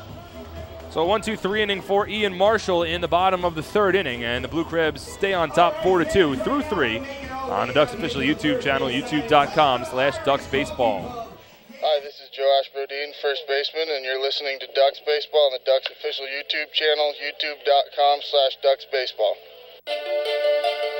North Shore LIJ Southside Hospital in Bayshore is the healthcare heart of our community. We provide outstanding healthcare right here at home with centers of excellence in cardiology, orthopedics, neurosciences, women's health services, and much more. Experience counts, and North Shore LIJ Southside Hospital has been around for nearly a century of care. For more information, please call 631-968-3000 or visit us on the web at www.nslij.com. Life without Ducks Baseball. Emily, quit texting.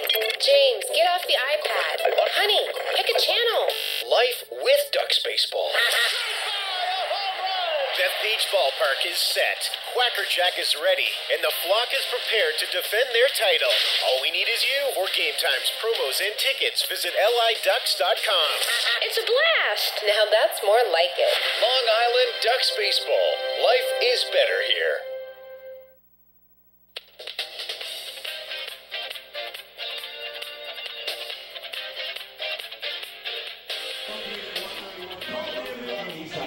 Top of the fourth inning now at Bethpage Ballpark. Mark Schwartz on the call on the Ducks official YouTube channel, youtube.com/DucksBaseball. It's a live audio and video at liducks.com. Sean Garceau back out for his fourth inning of work as the Southern Maryland Blue Crabs lead it over the Long Island Ducks 4-2. 4 runs on 4 hits, no errors for the Blue Crabs. 2 runs on 4 hits and no errors for the Ducks. Here in the top of the fourth inning, it'll be Angel Chavez to lead things off, followed by James Skelton. Then back to the top of the order and Bobby Stevens. This was a stretch in the batting order, which Sean Garceau worked a quick 9-pitch 1-2-3 top of the second inning. So here he'll look for similar success after Ian Marshall needed just 8 pitches to work a 1-2-3 bottom of the third. First pitch here to Chavez is a fastball at the knees for a called strike, 0-1. Chavez hitting .280 this season with 4 home runs and 34 runs batted in. 0-1 misses low, 1 ball and 1 strike. So Ian Marshall has thrown 59 pitches through his first 3 innings. He's settled down nicely after his tough bottom of the first. Fastball here misses outside, 2-1. Garceau threw 64 pitches through his first 3, so his pitch count a little further north than Marshall's. as the 2-1 here misses low, and the count moves to 3 balls and 1 strike.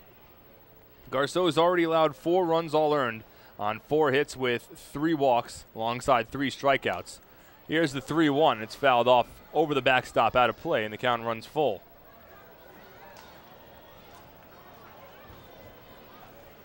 These are 2 teams that have been traveling in opposite directions over the last 4 days. Here the 3-2 is grounded to the right side of the infield. Overs Puckett makes a nice sliding stop along the edge of the infield dirt, and he fires it onto first base in time for the first out. Nicely done by Cody Puckett, sliding to his left, corralling the ball, and getting up with plenty of time to throw it onto first to retire Chavez. So Chavez is 0 for 2, and now James Skelton will step in. He's 0 for 1, struck out looking back in the second inning. But yet these are 2 teams traveling in opposite directions right now. The Ducks have lost their last 4 games, while the Blue Crabs have won their last 3. Here are the change-ups on the outside, misses outside, I should say, for a ball, 1-0. Garceau quickly from the windup. The 1-0 misses outside, 2 balls and no strikes. The Ducks had been playing some of their best baseball of the season about halfway through the Sugar Land series down in Texas. The 2-0 from Garceau is swung on and popped up. Shallow left center. Out goes Dan Lyons. He's called off by Adam Bailey, who makes the catch for the second out. 2 up, 2 down. That'll bring us back to the top of the order, and Bobby Stevens. Back to the top of the order. But the Ducks had won 8 consecutive games through the first 4 games of the Sugar Land series. The 8-game winning streak was the longest of the season for Long Island. They then proceeded to drop the next 3 games against the Skeeters, all by 1 run. That includes holding a 5-3 lead into the bottom of the 9th inning in the final game over in Sugar Land last Sunday. Stevens fouls off the first pitch fastball, 0-1. Ducks weren't able to wrap up that game as 3 runs came home to score, 2 of which were unearned after Brendan Harris had an opportunity to end the game on a ground ball to third base, wasn't able to field it cleanly. Here the curveball drops in for a strike and the count moves to 0-2. So 3 consecutive 1-run losses put a little damper on what had started out to be a great start to the road trip for Long Island. The 0-2 here is lined over the head of Dan Lyons and into left center field for a base hit. So on an 0-2 pitch with 2 out, Bobby Stevens rips a base hit off of Sean Garceau. It's the 5th hit of the ball game for Southern Maryland. That'll continue the inning and bring Jermaine Mitchell to the plate.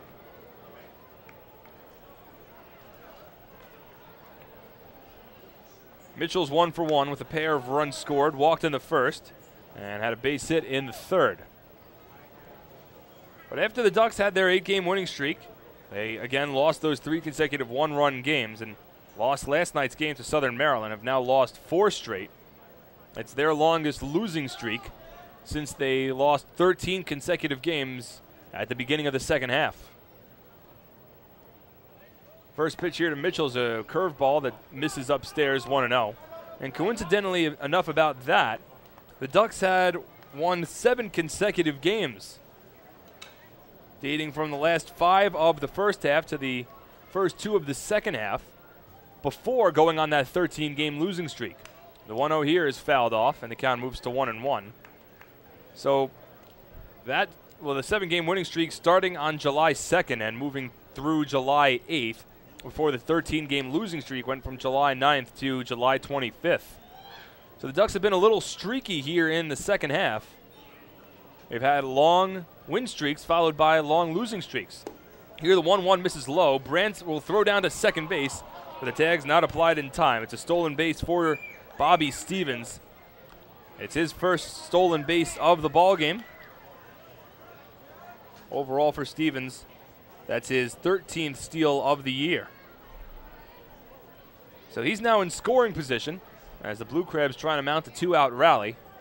Garceau had 2 out and nobody on. Stevens then with a base hit to left center, and now Mitchell as a runner in scoring position. The 2-1 to Mitchell is fouled off to the backstop, and the count runs even at 2-2. So the Ducks are looking to end their 4-game losing streak and stay relevant in the playoff picture. still certainly in shouting distance of both the Skeeters for the wild card and the Patriots for the division.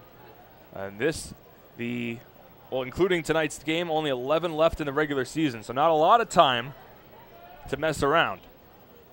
The 2-2 from Garceau. Swing and a missed strike 3. Garceau strikes out Jermaine Mitchell to retire the side. No runs for the Blue Crabs on 1 hit, no errors, and 1 runner left on base. Move to the bottom of the 4th. Blue Crabs lead 4-2 on the Ducks official YouTube channel, youtube.com/DucksBaseball. Hey fans, this is pitcher Sean Garceau, and you're listening to Ducks Baseball on the Ducks official YouTube channel, youtube.com/DucksBaseball. Beautify your patio, walkway, driveway, or pool surround with Nicolak paving stones and walls. Nicolak's specially formulated paver shield offers extra surface wear protection and color enhancement throughout the thickness of the paver. Paver shield guarantees that your pavers will look great for years to come. Bring home the elegance with Nicolak. Visit the Nicolak Design Center, Sunrise Highway, Lindenhurst, or Nicolak.com. Let Nicolak Pavers, Nicolak Pavers, pave your way. Hey, Duck fans, you want all the latest inside info on your back-to-back Atlantic League champion Long Island Ducks? Then follow Ducks president and general manager Michael Pfaff on Twitter at twitter.com/LIDucksGM. You'll find out first right here about player transactions, special stories, and so much more. You'll also be able to interact with Michael directly and get his take on all things Ducks baseball. Head to twitter.com/LIDucksGM today and make sure to follow along throughout the entire 15th anniversary season. Ducks baseball. Life is better here.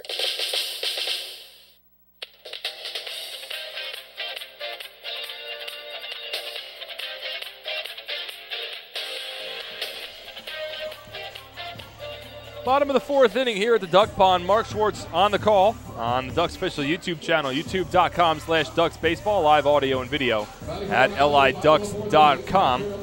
Brandon Vance will lead things off for the Ducks as Long Island trails 4-2 to Southern Maryland.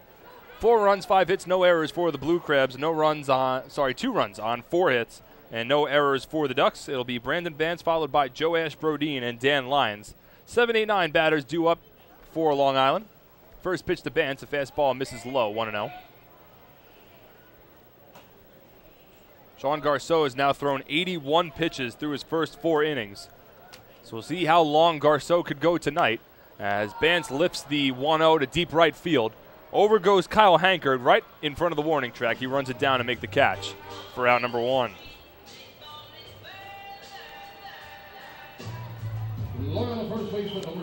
So Vance is 0 for 2 today, and now Joash Brodeen will step in. He's 0 for 1.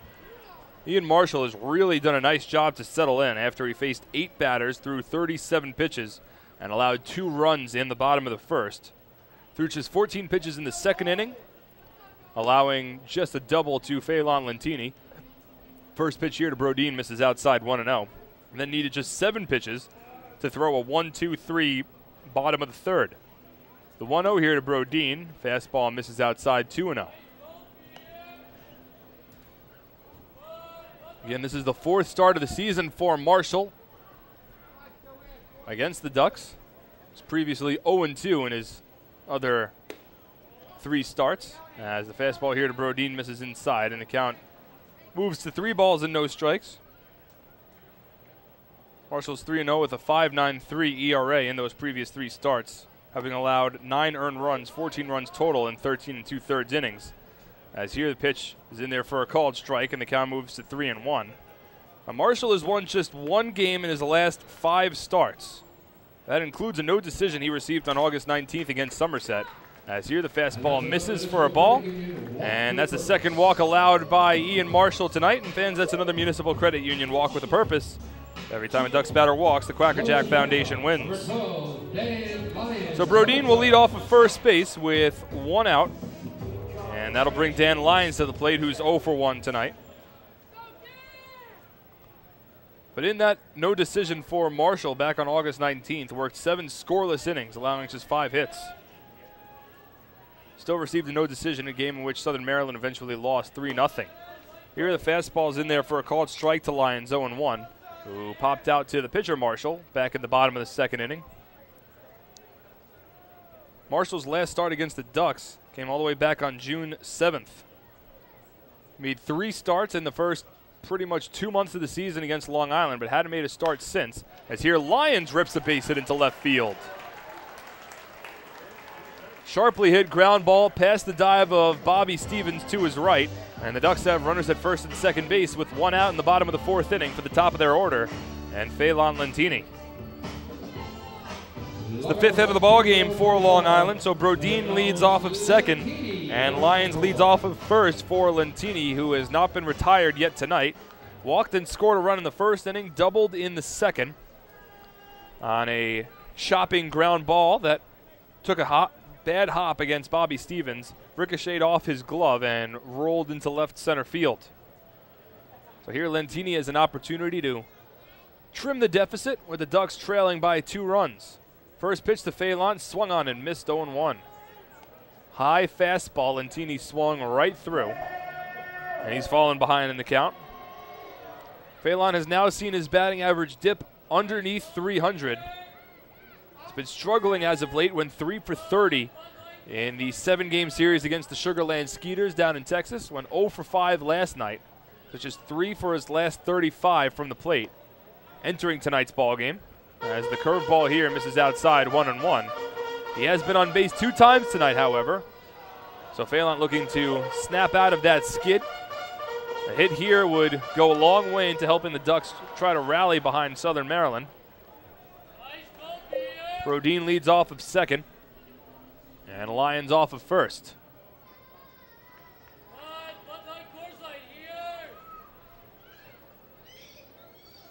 The 1-1 pitch from Marshall. He'll step off the mound and look Brodin back to second base. Just got word that one of the umpires for tonight's ballgame, Fred DeJesus, who was umping over at third base, has left the game with chest pains and feeling lightheaded. The 1-1 to Lentini misses outside 2-1, so we hope that everything's all right with Fred DeJesus. As there's currently 2 umpires on the field. You have Warren Nicholson behind home plate, and Frank LePeric is the field umpire, currently situated behind the pitching mound. So hopefully everything's all right with Fred DeJesus, who left the game. We'll monitor that situation going forward throughout the remainder of the ballgame. The 2-1 here to Lentini is skied down the right field line. Over is Kyle Hankard into foul territory. He reaches out, but he can't make the catch. Almost an identical foul ball that Phelan Lentini had to deal with earlier in the ballgame. Down the right field line, landing in the field of play, but right against the wall. Hankard alligator armed it as well. Wasn't able to make the catch, and Lentini stays alive at the plate. The count holds at 2-2. Brodin off of second, Lyons off of first. Infield plays at double play depth. The outfield straight up. Center fielder Jermaine Mitchell shaded slightly towards right center against the right-handed hitting Lentini. It's a righty-on-righty matchup here with 1 away in the bottom of the 4th. The 2-2 pitch to Phelan misses outside. That'll run the count full to 3 balls and 2 strikes. And we'll see if Kevin Baez puts the runners in motion. Brendan Harris awaits on deck, hoping for an opportunity. Ducks trailing by 2 runs. Marshall comes set. Payoff pitch to Lentini. Comes inside and hits him. It's a dead ball as it ricocheted off Lentini's elbow and towards the Ducks dugout. So it's the second hit batsman of the ball game for Ian Marshall. Now the manager for the Blue Crabs, Lance Burkhart, will come out to talk things over with Warren Nicholson, saying that there might have been a chance that hit Lentini's bat, not his arm. Nicholson emphatic that, in fact, it did hit Lentini. So it's a hit batsman, which loads the bases with 1 out in the bottom of the 4th inning for Brendan Harris. Number 2 batter in the order for the Ducks. He's 0 for 2 so far today with a pair of productive groundouts. Both times advancing the runner, but still 0 for 2 for Harris. Opportunity here, or 1 swing of the bat can potentially tie up this ball game or perhaps give the Ducks the lead. Marshall from the stretch. First pitch to Harris, swung on and missed 0-1. Big time fastball there from Marshall. Flat out beats Harris. Falls behind in the count. Ducks have already had a couple of bases loaded opportunities tonight. Cody Puckett had an RBI infield single back in the first inning with the bases loaded. That kept the bases loaded for the time being before Brandon Bance then struck out and Joe Ash Brodin grounded out to retire the side and keep the game tied at 2 for the time being. The 0-1 here to Harris. Swung on and popped up shallow right field. Out goes C.J. Ziegler. He's called off by Jake Opitz, who makes the catch. Brodin bluffs down the third base line, but a quick throw in towards home will hold Brodin at third. That keeps the bases loaded. Now with 2 away for Lou Ford. So Brendan Harris not able to advance the runner home from third base. And now it'll be up to Lou Ford to continue this inning. Situation which Lou Ford has certainly strived in this season. Loyal center fielder, number 20, Lou Ford. Number 20. Ducks trailing by 2 runs here in the bottom of the 4th inning. The Ducks as a team entering tonight's ballgame had a .358 batting average with the bases loaded, including 8 grand slams. 3 different players have 2 grand slams on this team this season. Adam Bailey with 2 grand slams. Randy Ruiz, who's no longer with the team, had 2 grand slams. And Lou Ford also with 2 grand slams this season. As the first pitch curveball misses low, 1-0. In fact, Ford is 6 of 10 from the plate with the bases loaded this year, with a pair of grand slams and 17 runs batted in. He has been excellent with the bases loaded this season. The Ducks could certainly use a big hit here. The 1-0 from Marshall. Swung on and lined foul down the right field line.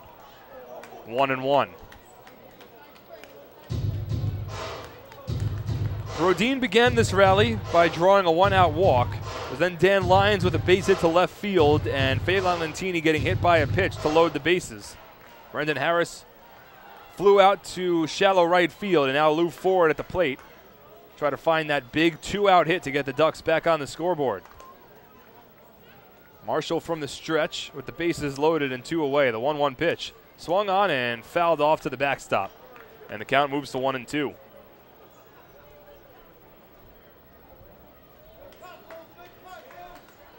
Again, the Ducks have already stranded the bases loaded once tonight. Not looking to do the same thing here again in the bottom of the 4th inning. Adam Bailey awaits on deck hoping for an opportunity. But right now it's up to Lou Ford to try to continue this inning. Infield plays back with 2 away. Brodin off of third. Lyons off of second. Lentini off of first. Solid speed along the base paths. The 1-2 to Ford is fouled off down the first base line out of play. Lou's able to stay alive. Critical juncture in this ballgame with the Blue Crabs holding on to a 2-run lead. A 2-run double from Steve Moss in the top of the 3rd inning put the Blue Crabs in front. Now in the bottom of the 4th, the Ducks looking to either tie up the ball game or potentially take the lead. Wind softly blowing in from right field. A picturesque night here in Central Islip. The 1-2 to Ford. Swung on and fouled right into the Ducks dugout. That went on a line over the railing, and hopefully it didn't hit anybody over there in the Ducks dugout. Judging by the reaction of all the fielders and the players that are on the field visible from the broadcast booth, looks like everyone's all right. But that was a hot shot off the bat of Lou Ford, which got right into the Ducks dugout. So once again, Marshall from the stretch. The 1-2 pitch. Misses inside and hits Ford in the knee. The second hit batsman of the inning, 3rd of the ballgame, charged against Ian Marshall. In to score from third base is Joe Ash Brodin. An RBI will be given to Lou Ford. And the Ducks are within 1 run. It's now a 4-3 ball game in the bottom of the 4th inning.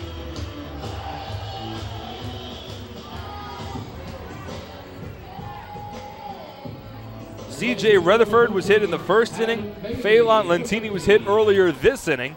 And now Lou Ford is beamed in the knee with a fastball. He'll take first base. The bases remain loaded. Brodin scored from 3rd. The Ducks are within a run. And now Adam Bailey to the plate with the bases remaining loaded. Adam Bailey with 2 grand slams already this season for the Ducks. Opportunity here where even a single could potentially give Long Island the lead.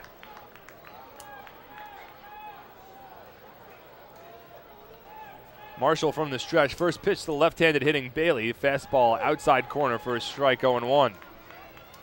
So Ford gets the RBI on the hit batsman. He'll wear that one on his knee, but it's his 90th run batted in of the season.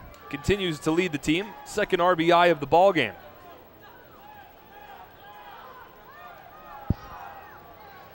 The 0-1 from Marshall. Check swing. Fastball missed outside. Nicholson says he did not go around, and the count runs even at 1-1. 4 runs on 5 hits, no errors for the Blue Crabs. 3 runs on 5 hits, and no errors for the Ducks. Lyons off of third, Lentini off of second. Now Lou Ford off of first, who remains in the ballgame after being hit by a pitch in what looked like either the outside of his left knee or potentially his left shin. Marshall takes his time, now delivers home as Bailey swings through the fastball, and the count moves to 1-2.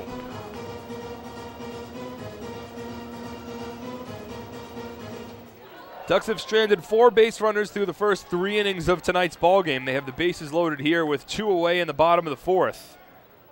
Trailing by 1 run against Southern Maryland. Looking to end a 4-game losing streak. Marshall once again comes set. 1-2 pitch to Bailey.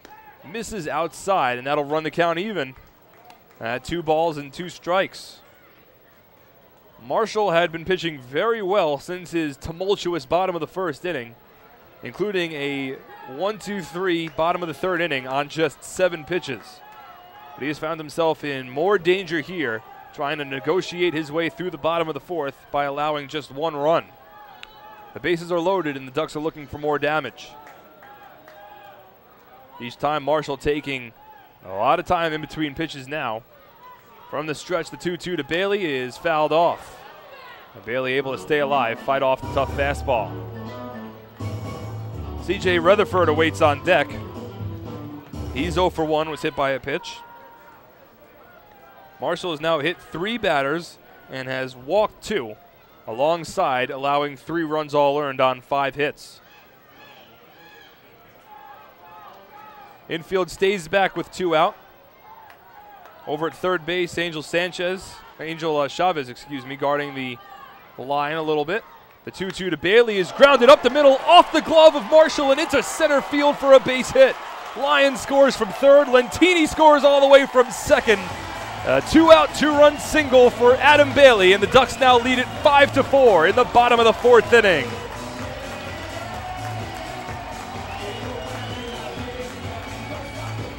Well, that's the big hit that the Ducks were looking for.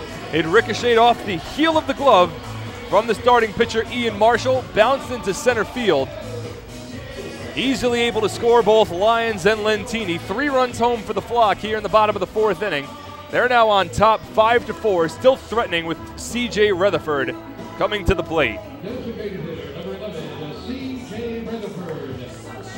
The second hit of the ball game for Adam Bailey. Now 86 runs batted in on the season for the second-year Duck.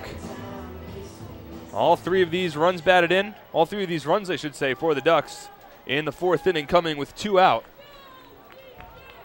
Lou Ford was hit by a pitch, and Adam Bailey with a 2-out, 2-run single up the gut.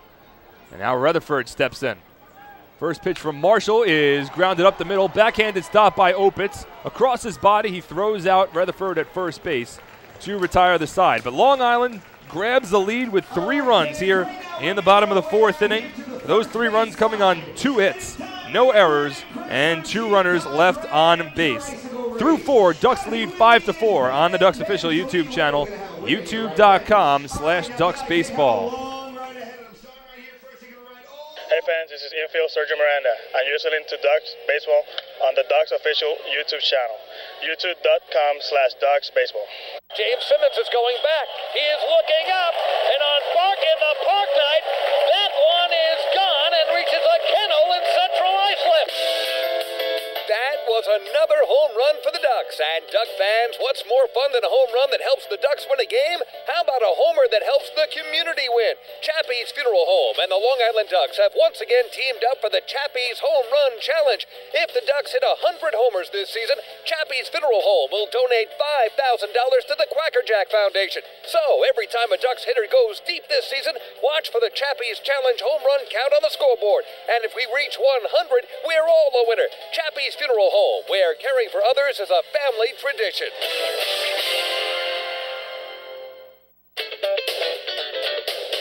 Baseball fans, the Long Island Ducks mobile app has officially arrived. Powered by Clear Vision Apps, it's your one-stop shop for all things Ducks baseball. Buy tickets straight from your mobile device. Receive game status updates with push notifications. Check out up-to-the-minute news and scores and interact with the Ducks on social media. Best of all, it's free. Download the Ducks mobile app today by visiting the App Store on your Apple-powered device or Google Play on your Android-powered device. The Long Island Ducks mobile app, with you wherever you flock to.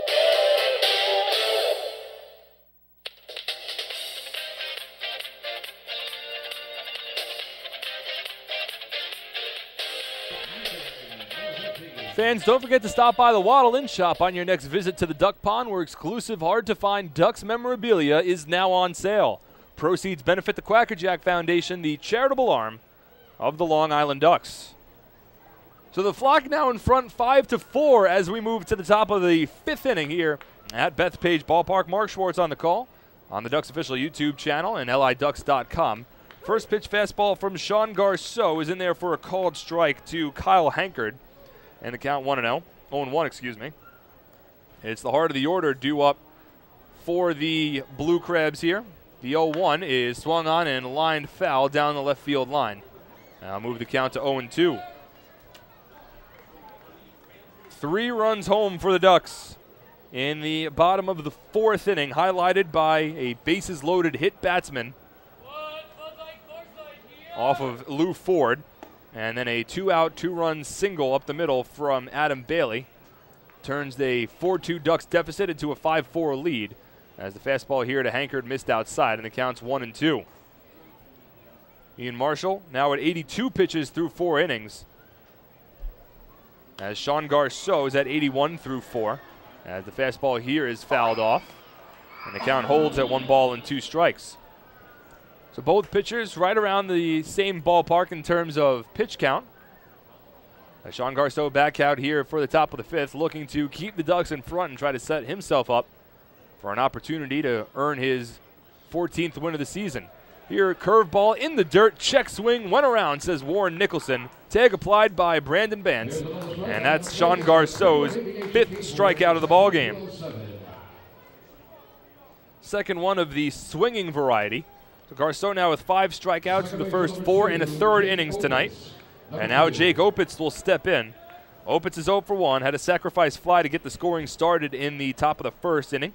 Fly ball to deep right field with the bases loaded. He then grounded out to the pitcher in the 3rd, a 1 unassisted. Left-handed batter against the righty Garceau from the windup. First pitch fastball outside corner knee high for a called strike 0-1.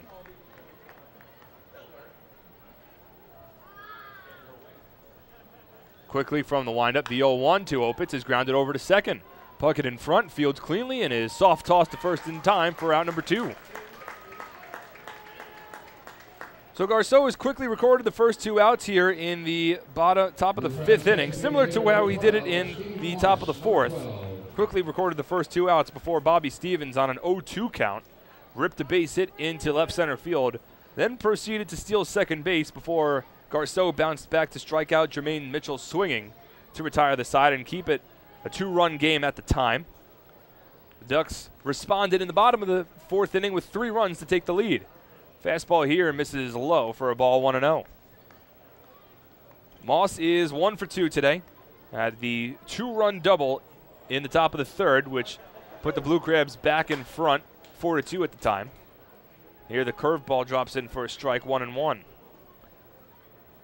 Moss now with 19 runs batted in this season. The 1-1 misses inside as he twirls out of the way. A right-handed batter. That fastball rode inside, a little high. Moss with a quick spin now steps quickly back into the batter's box. Garceau from the windup, the 2-1. Slider knee high for a called strike. And now the count runs even to 2-2.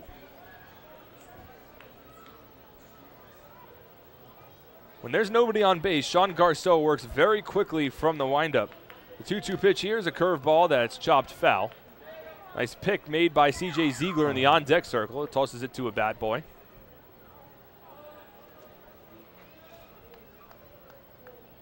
Righty on righty matchup here with 2 out, nobody on. Ducks lead 5-4. Garceau from the windup, the 2-2 pitch just misses off the plate. And that'll run the count full now to 3-2.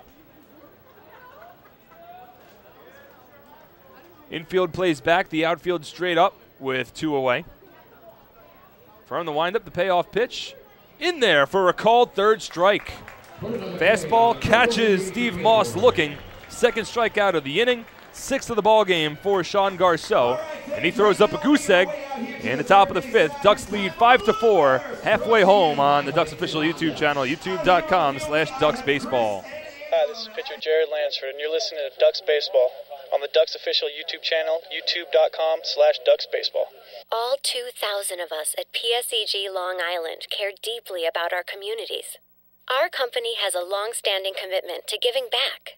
And our people, along with our energy efficiency and renewable energy programs, are helping to improve the businesses and towns we all call home. Learn more about how we're working together to better serve our communities. Visit us at psegLINY.com/community. Take your group out to the ball game this season and enjoy all the fun of Ducks baseball at discounted prices with the Hebrew National Picnic Area, luxury suites, the Smokin' Owls party deck, and so much more. Bringing your group to the game will be an unforgettable experience. The Ducks even offer opportunities to sing the national anthem, serve as a color guard, be the Nicolak Dream Team, put on a pregame performance, display your group's artwork, or shag fly balls during Ducks batting practice. To book your outing today, call 631-940-3825 and ask for the group sales department. Long Island Ducks baseball. Life is better here.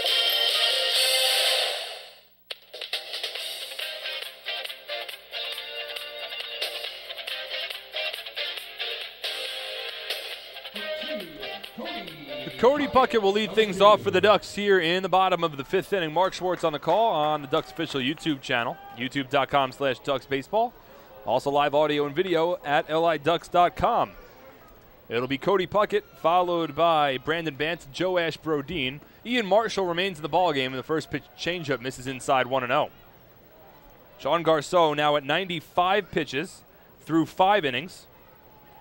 As the 1-0 here from Marshall is in there for a called strike 1-1. Marshall is at 82 pitches through 4. So we'll see how much is left in the tank for both starting pitchers tonight. As Marshall works quickly with nobody on base, the 1-1's in there for a called strike 1-2. Puckett's 1 for 2 today. Had an RBI infield single with the bases loaded in the bottom of the first inning, which at the time tied up the ball game at 2. Then grounded out to shortstop in the third. The 1-2 here to Cody is skied foul down the first base line. And that lands out of play. 5 runs on 6 hits, no errors for Long Island. 4 runs on 5 hits, and no errors for Southern Maryland.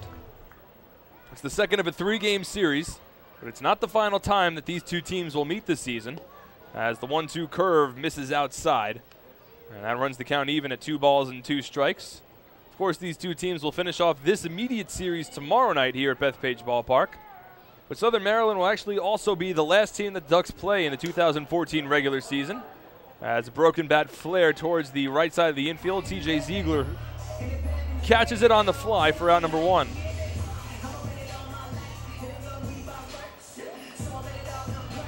So 1 away, and Brandon Bantz stepping in.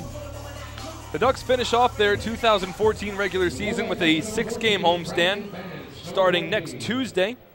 They have a weekend road series at Santander Stadium against the York Revolution this Friday, Saturday, and Sunday. Monday off, and then begin a 3-game home series against the Lancaster Barnstormers starting next Tuesday.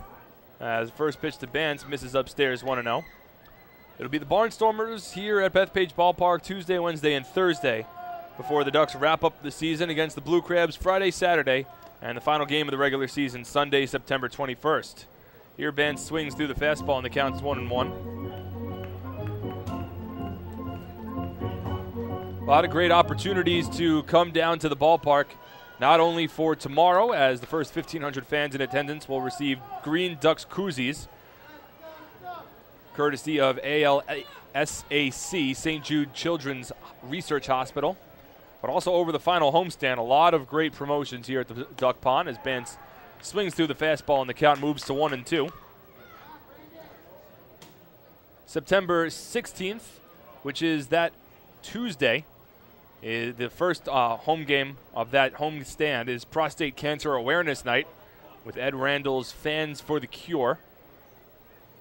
All those games, the weekday games, will be 6:35 first pitches with a 5:35 Gates as the 1-2 to Bance is fouled off. Next day, Wednesday, will be Bark in the Park night with 1,500 reusable shopping bags presented to the first 1,500 fans, courtesy of the Long Island veterinary specialists. And then Thursday, September 18th, will be a very interesting day here at Bethpage Ballpark. As Marshall works from the windup here, the 1-2 to Bance. In there for a called third strike. Slider on the outside corner freezes Bance. It's the second strikeout of the ballgame for Ian Marshall. 2 out, nobody on in the bottom of the 5th. Ducks lead 5-4. And now Joash Brodin will step in. 0 for 1 today with a walk and a run scored. But next Thursday, September 18th, the first 1,500 fans in attendance will receive 2014 team photos.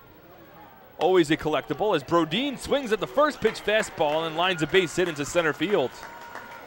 7th hit of the ball game for Long Island. First hit for Joash, who had 2 hits last night as well. It's the second time Brodin's been on base, and the Ducks have a 2-out base runner for Dan Lyons.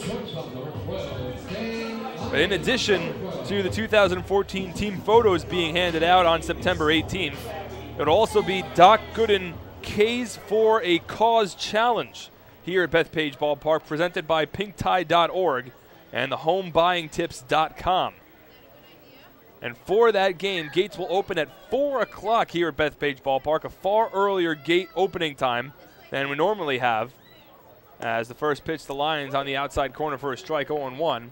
With Doc Gooden's K's for a Cause Challenge, fans will have an opportunity to swing the bat and try to hit off of former Met and Yankee great Dwight Gooden right here on the field at Bethpage Ballpark. All the proceeds going to charitable organizations as the 0-1 misses inside here. 1 ball and 1 strike. So certainly a lot of fun to be had here at Bethpage Ballpark on Thursday, September 18th. And then the fun continues over the final weekend of the regular season for Long Island with the 3 games against the Blue Crabs. The 1-1 here is swung on and popped up right side of the infield. Under it is C.J. Ziegler, now in foul territory. He makes the catch, and that will retire the side. So no runs for the Ducks on 1 hit, no errors, and 1 runner left on base. Through 5, the Ducks lead 5-4 on the Ducks official YouTube channel, youtube.com/DucksBaseball. Hey fans, this is outfielder Phelan Lentini, and you're listening to Ducks Baseball on the Ducks official YouTube channel, youtube.com/DucksBaseball. Hi, I'm former Major Leaguer John Franco. Growing up in Brooklyn, I dreamed of playing professional baseball. My dad, a city employee, worked hard so I could live out that dream. The team at MCU is a lot like my dad. They're New Yorkers you can count on, and they'll work hard to help you reach your financial goals. Municipal Credit Union has a full range of financial services that make sense in today's economy. Join today. Call 1-866-JOIN-MCU or visit nymcu.org. MCU, strong, trusted, growing.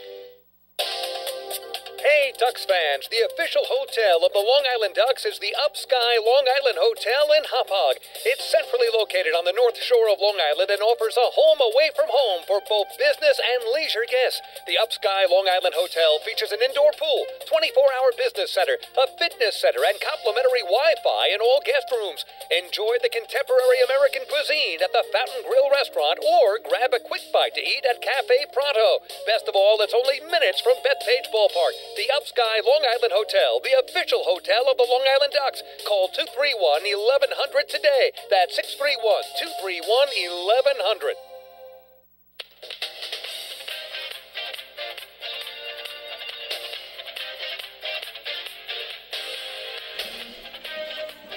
Fans follow all season long as the Long Island Ducks try and meet the Chappie's Home Run Challenge. If the Ducks hit 100 home runs, Chappie's Funeral Homes will donate $5,000 to the Quacker Jack Foundation. Chappie's Funeral Homes, where caring for others is our family tradition. Top of the 6th inning now at Bethpage Ballpark. Mark Schwartz on the call. Thank you so much for joining us here on this beautiful Wednesday evening in Central Islip. Not too hot, not too cold. A little bit of a breeze, but perfect September baseball weather. Can't ask for better weather than what we have right now here at the Duck Pond. C.J. Ziegler leads things off, and the first pitch from Sean Garceau, who remains in the ballgame, is a fastball chopped foul down the third base line, and the count moves to 0-1. It'll be Ziegler followed by Mike Schwartz and Angel Chavez, the 6, 7, 8 batters in the Blue Crabs lineup. As the fastball here misses inside to Ziegler, 1-1.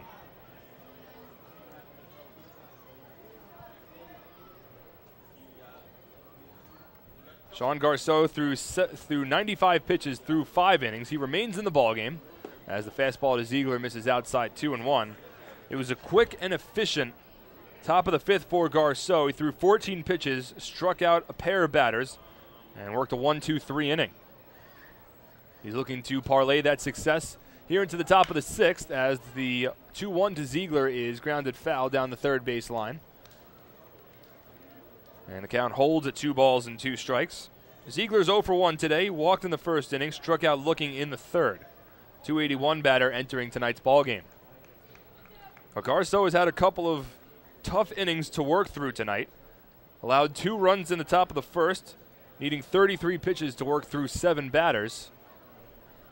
From the windup here, the 2-2 to Ziegler. Curveball drops in for a called third strike. Some nice movement there from Sean Garceau. Freezes C.J. Ziegler in the right-handed batter's box. And that's Garceau's 7th strikeout of the ballgame. 1 away in the top of the 6th for Mike Schwartz. Of Garceau's 7 strikeouts, now 5 are of the looking variety.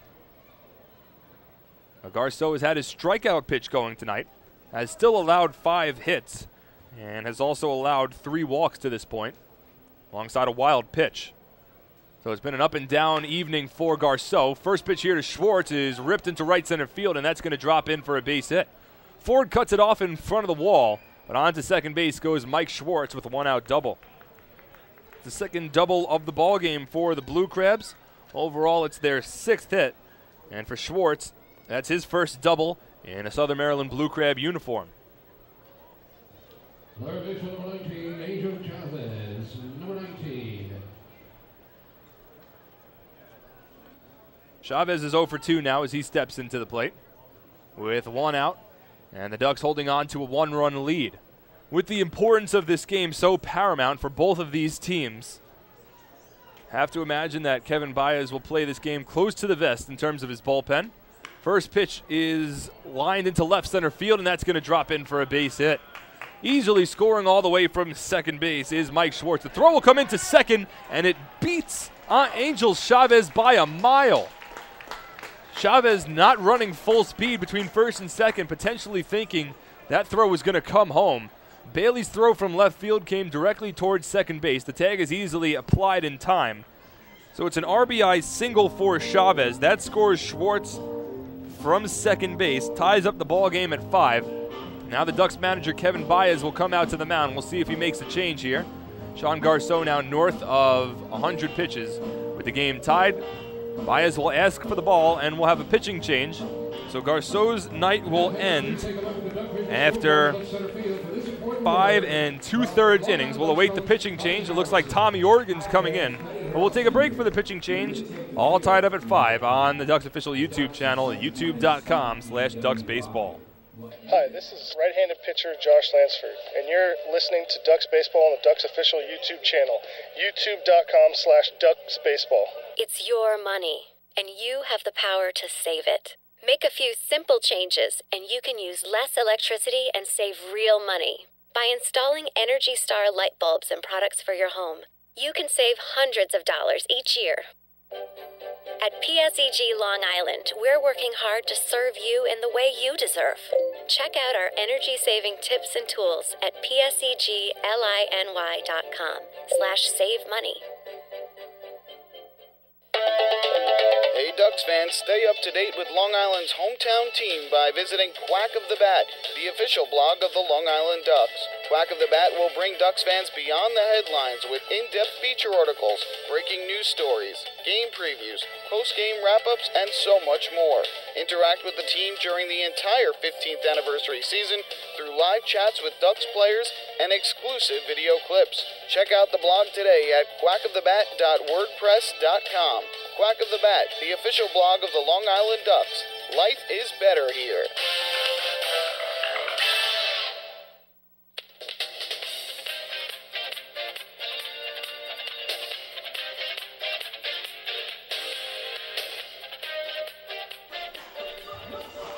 Tie ball game here in the top of the 6th inning. 2 outs and nobody on base. Kevin Baez turns to his bullpen. And he'll make the first pitching change of the evening. Sean Garceau's night has come to a close, and it will be Tommy Organ on the mound for Long Island as he'll work against James Skelton, who is 0 for 2 so far today. Skelton, a left-handed batter, so Baez working with the lefty-lefty matchup here, Organ versus Skelton. We'll await Sean Garceau. Well, Sean Garceau's line is officially done now, actually, because there's nobody on base, so nobody left, no inherited base runners for Tommy Organ, as Garceau goes 5 2/3 innings for the Ducks, allows 5 runs all earned, alongside 7 hits, strikes out 7, and walks 3. Organ on the mound now. First pitch to Skelton, a fastball misses upstairs, 1-0.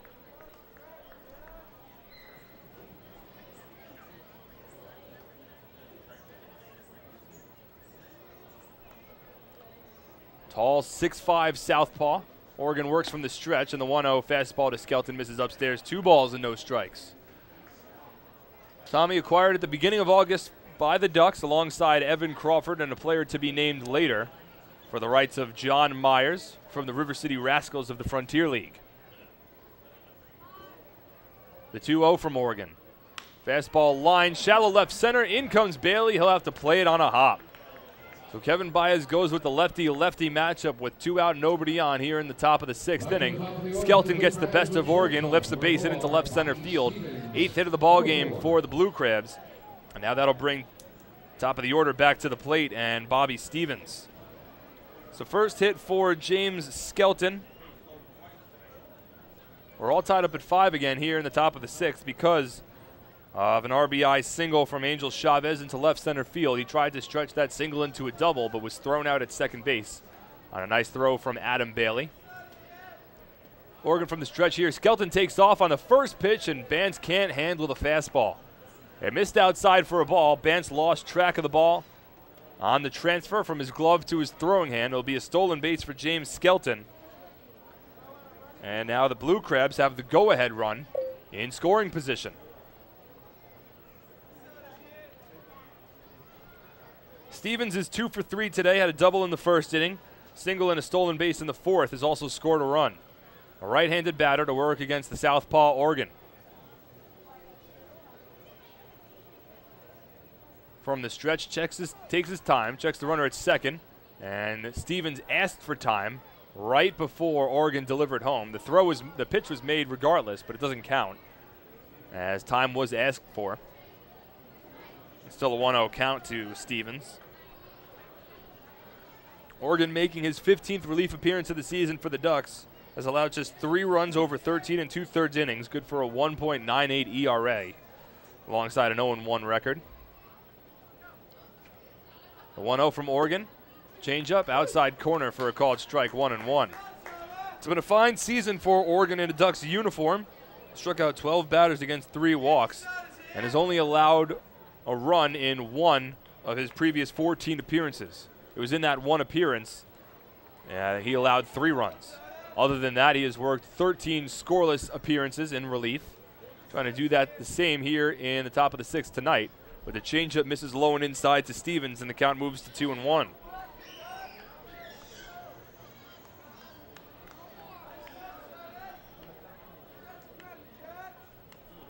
Official attendance tonight at Bethpage Ballpark, 4,396 fans in attendance for the Great Plessers giveaway night. Fans every inning, one lucky fan every inning. receiving a DVD player courtesy of Plessers.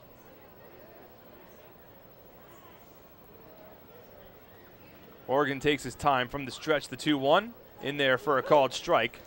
And now that will run the count even. Deuces wild. 2 balls, 2 strikes, and 2 away, top of the 6th.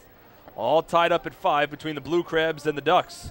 Southern Maryland has won their last 3 games. The Ducks have dropped their last 4. Blue Crabs 2 games out of first place in the Freedom Division. Ducks 3 games back of first place in the Liberty Division. The 2-2 swung on and grounded foul down the third base line, and the count holds. The Ducks also 2 games out of the final wild card spot, trailing the Sugar Land Skeeters. And the Southern Maryland Blue Crabs 11 games back in the wild card. So a way better chance for Southern Maryland to make the postseason through the division than they have through the wild card, with 11 games left to play in the season, including tonight's ball game.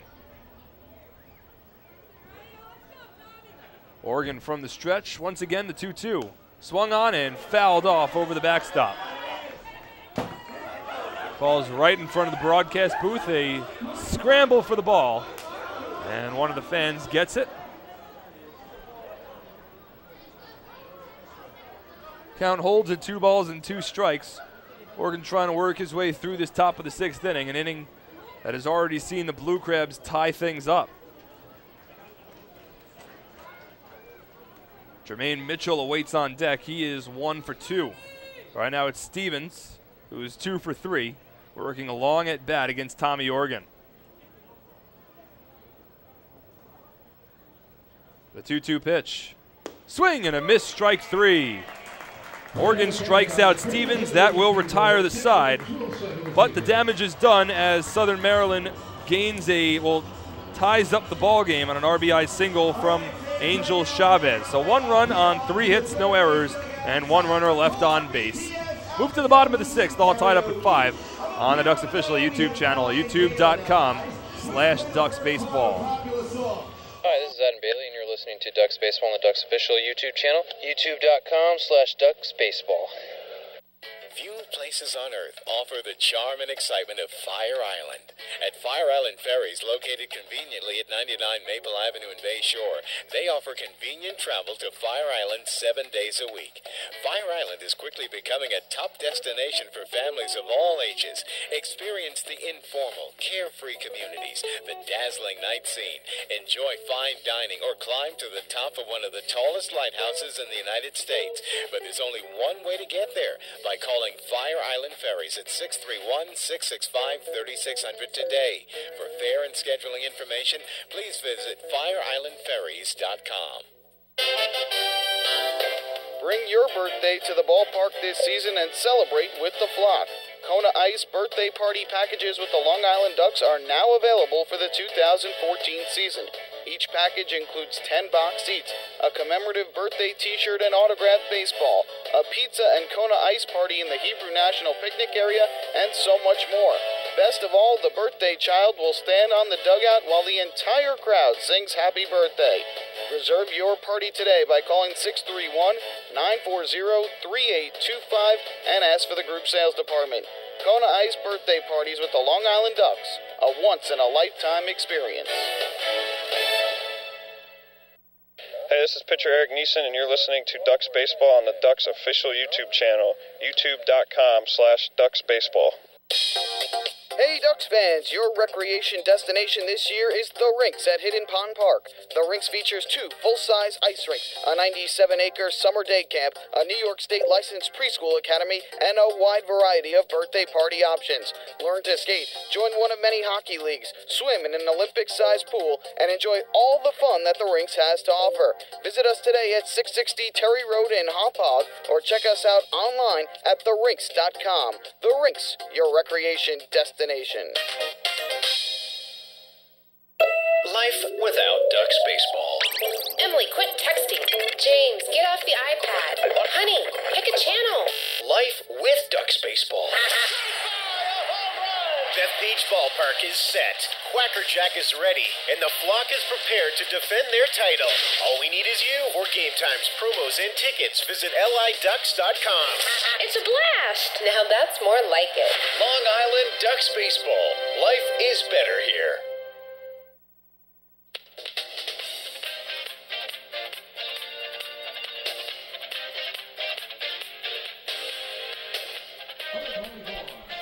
Phelan Lentini will lead things off in the bottom of the 6th inning for the Ducks, as we have a new pitcher on the mound for the Southern Maryland Blue Crabs. Ian Marshall's day has come to a close, and the new pitcher is the 6'2", 230-pound southpaw reliever Jake Brown. His first pitch to Lentini, fastball in there for a called strike, 0-1. It'll be the top of the order due up for the Ducks here in the bottom of the 6th inning. Lentini followed by Brendan Harris and Lou Ford, and a tie ball game. The 0-1 from Brown. Fastball misses low. 1 ball and 1 strike. 5-5 is the score here. 5 runs on 8 hits, no errors for Southern Maryland. 5 runs on 7 hits, and no errors for the Ducks. An RBI single in the top of the 6th inning from Angel Chavez has evened up this ball game at 5. The 1-1 to Lentini is popped up along the infield, first base side. C.J. Ziegler's underneath it, barely has to move, and he makes the catch for out number 1.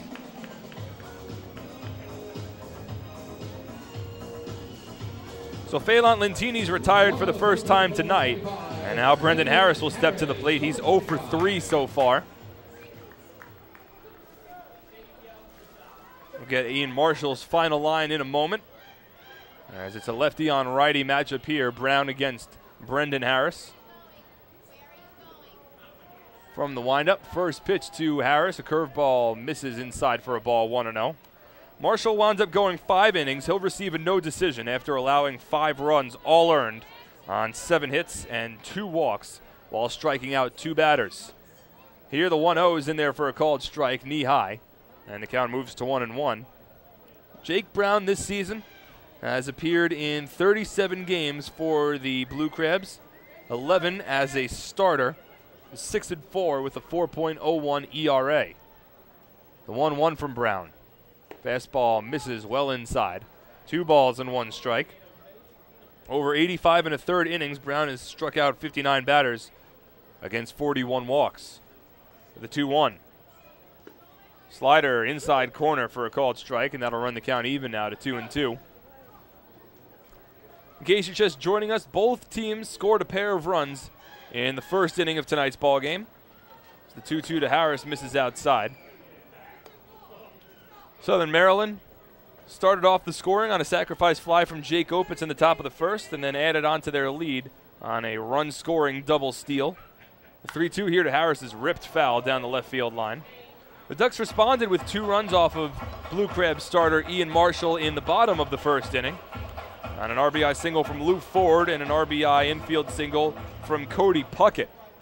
Southern Maryland stretched out their lead once again to 4-2 in the top of the 3rd on a 2-run double from Steve Moss off the Ducks starting pitcher Sean Garceau. The 3-2 here to Harris. Fastball, broken bat, line towards 3rd, deflects off the leaping glove of Chavez, ricochets to Bobby Stevens at short, and he won't have a play. Drilled a base hit for Brendan Harris. That improves his on-base streak to 25 consecutive games. And the Ducks have the go-ahead runner at first base with 1 out for Lou Ford. Wasn't hit too sharply, but was hit high enough in the air where the 3rd baseman Chavez had to jump up to try to make the catch. Wasn't able to do so, hit off his glove.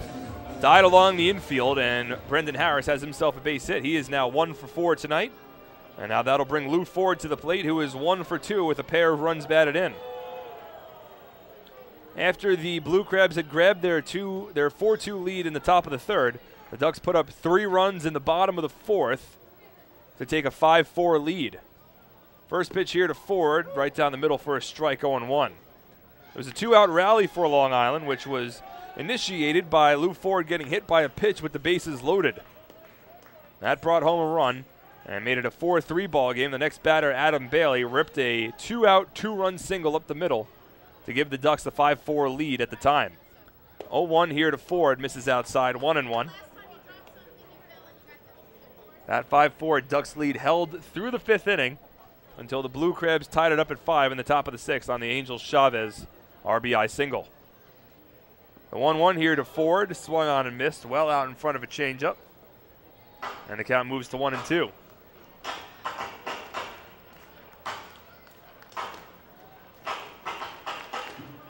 Harris leads off of first base. He's got decent speed, but not really a threat to take off. Middle infield at double plate depth. C.J. Ziegler holds Harris on at first, and Angel Chavez plays deep at 3rd. Brown comes set. Quick pitch. 1-2. Comes inside and hits Ford again.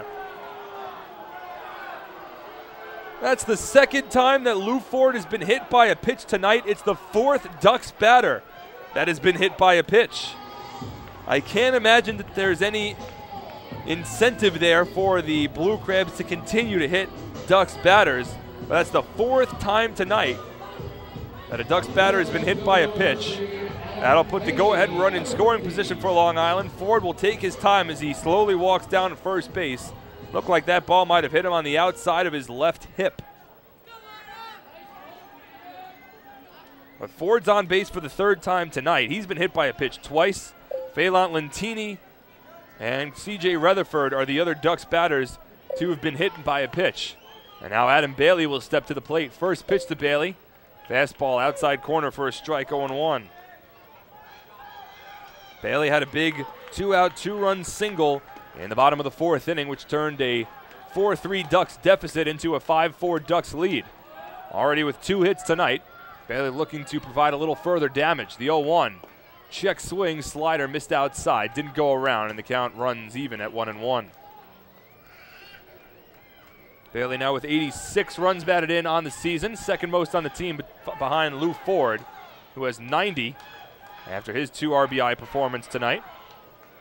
Brendan Harris leads off of third, Harris off of second, Ford off of first, as Brown will stare Harris back to the bag. Don't be confused by this lefty-lefty matchup between Brown and Adam Bailey. Bailey's been excellent against left-handed pitching this season. The 1-1. Curveball drops in for a called strike. A nice pitch there from Brown.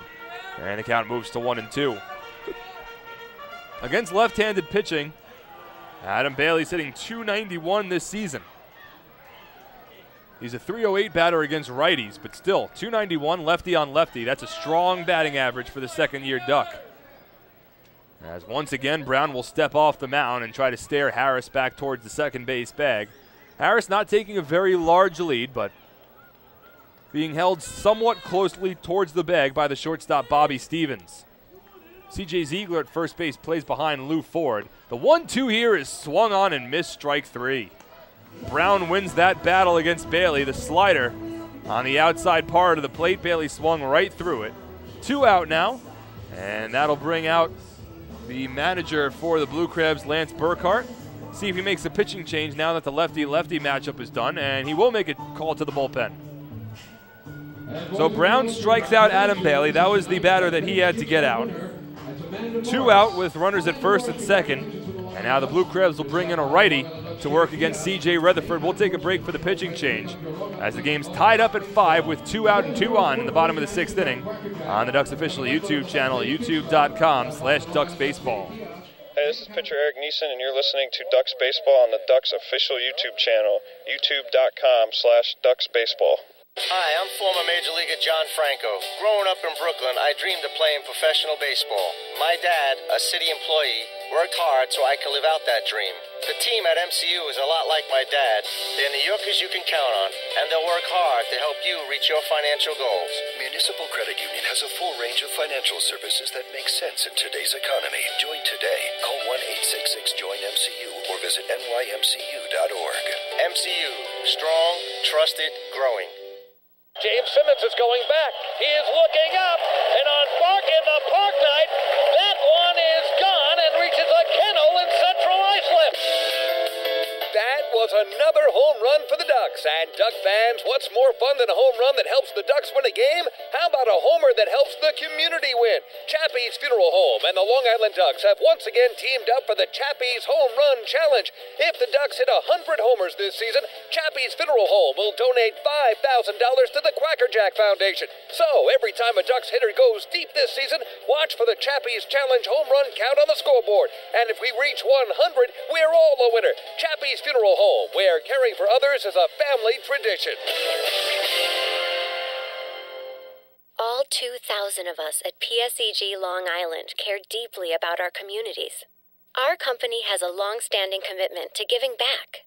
And our people, along with our energy efficiency and renewable energy programs, are helping to improve the businesses and towns we all call home. Learn more about how we're working together to better serve our communities. Visit us at psegliny.com/community.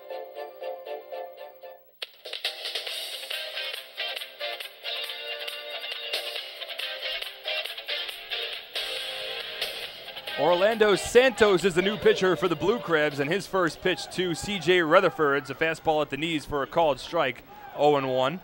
Mark Schwartz on the call here on LIDucks.com and YouTube.com/DucksBaseball. 2 out, 2 on, bottom of the 6th inning, all tied up at 5.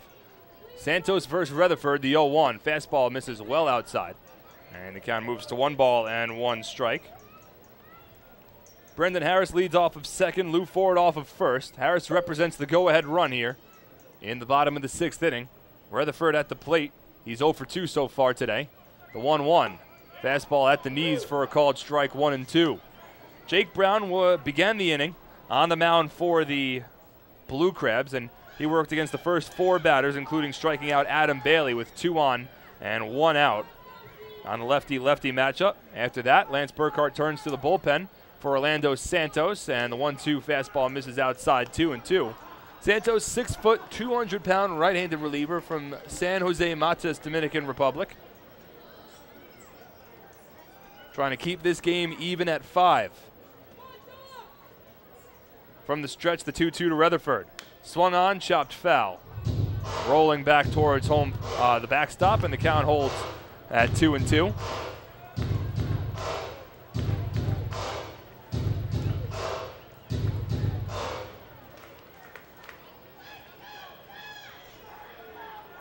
Matching 5-run, 8-hit, 0-error lines for both teams tonight.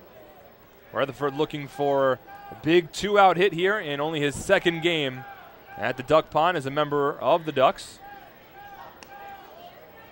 Played 99 games with Fargo Moorhead in the American Association earlier this season, hitting .312 over those 99 games before making his way over here to the Atlantic League, a trend that many American Association players often follow, with the American Association League finishing before the Atlantic League finishes.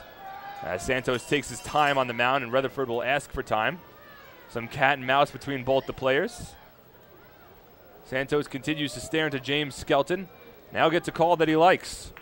From the stretch, the 2-2 to Rutherford. Swung on and fouled off to the backstop, and the count holds.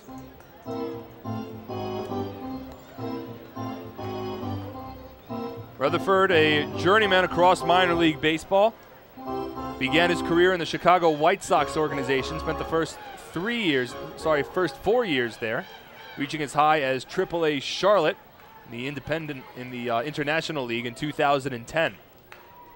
The 2-2 to Rutherford, fouled off once again. He had 201 with the Charlotte Knights, AAA affiliate of the White Sox in 2010. Then split 2011 between independent Fargo Moorhead and then AA Mississippi in the Atlanta Braves organization and AA Erie in the Detroit Tigers organization. But his best season as a professional came back in 2012. The 2-2 here from Santos to Rutherford is grounded over to short. Easy hop for Stevens. Charges in, fields it cleanly, and his throw to first in time to retire the side.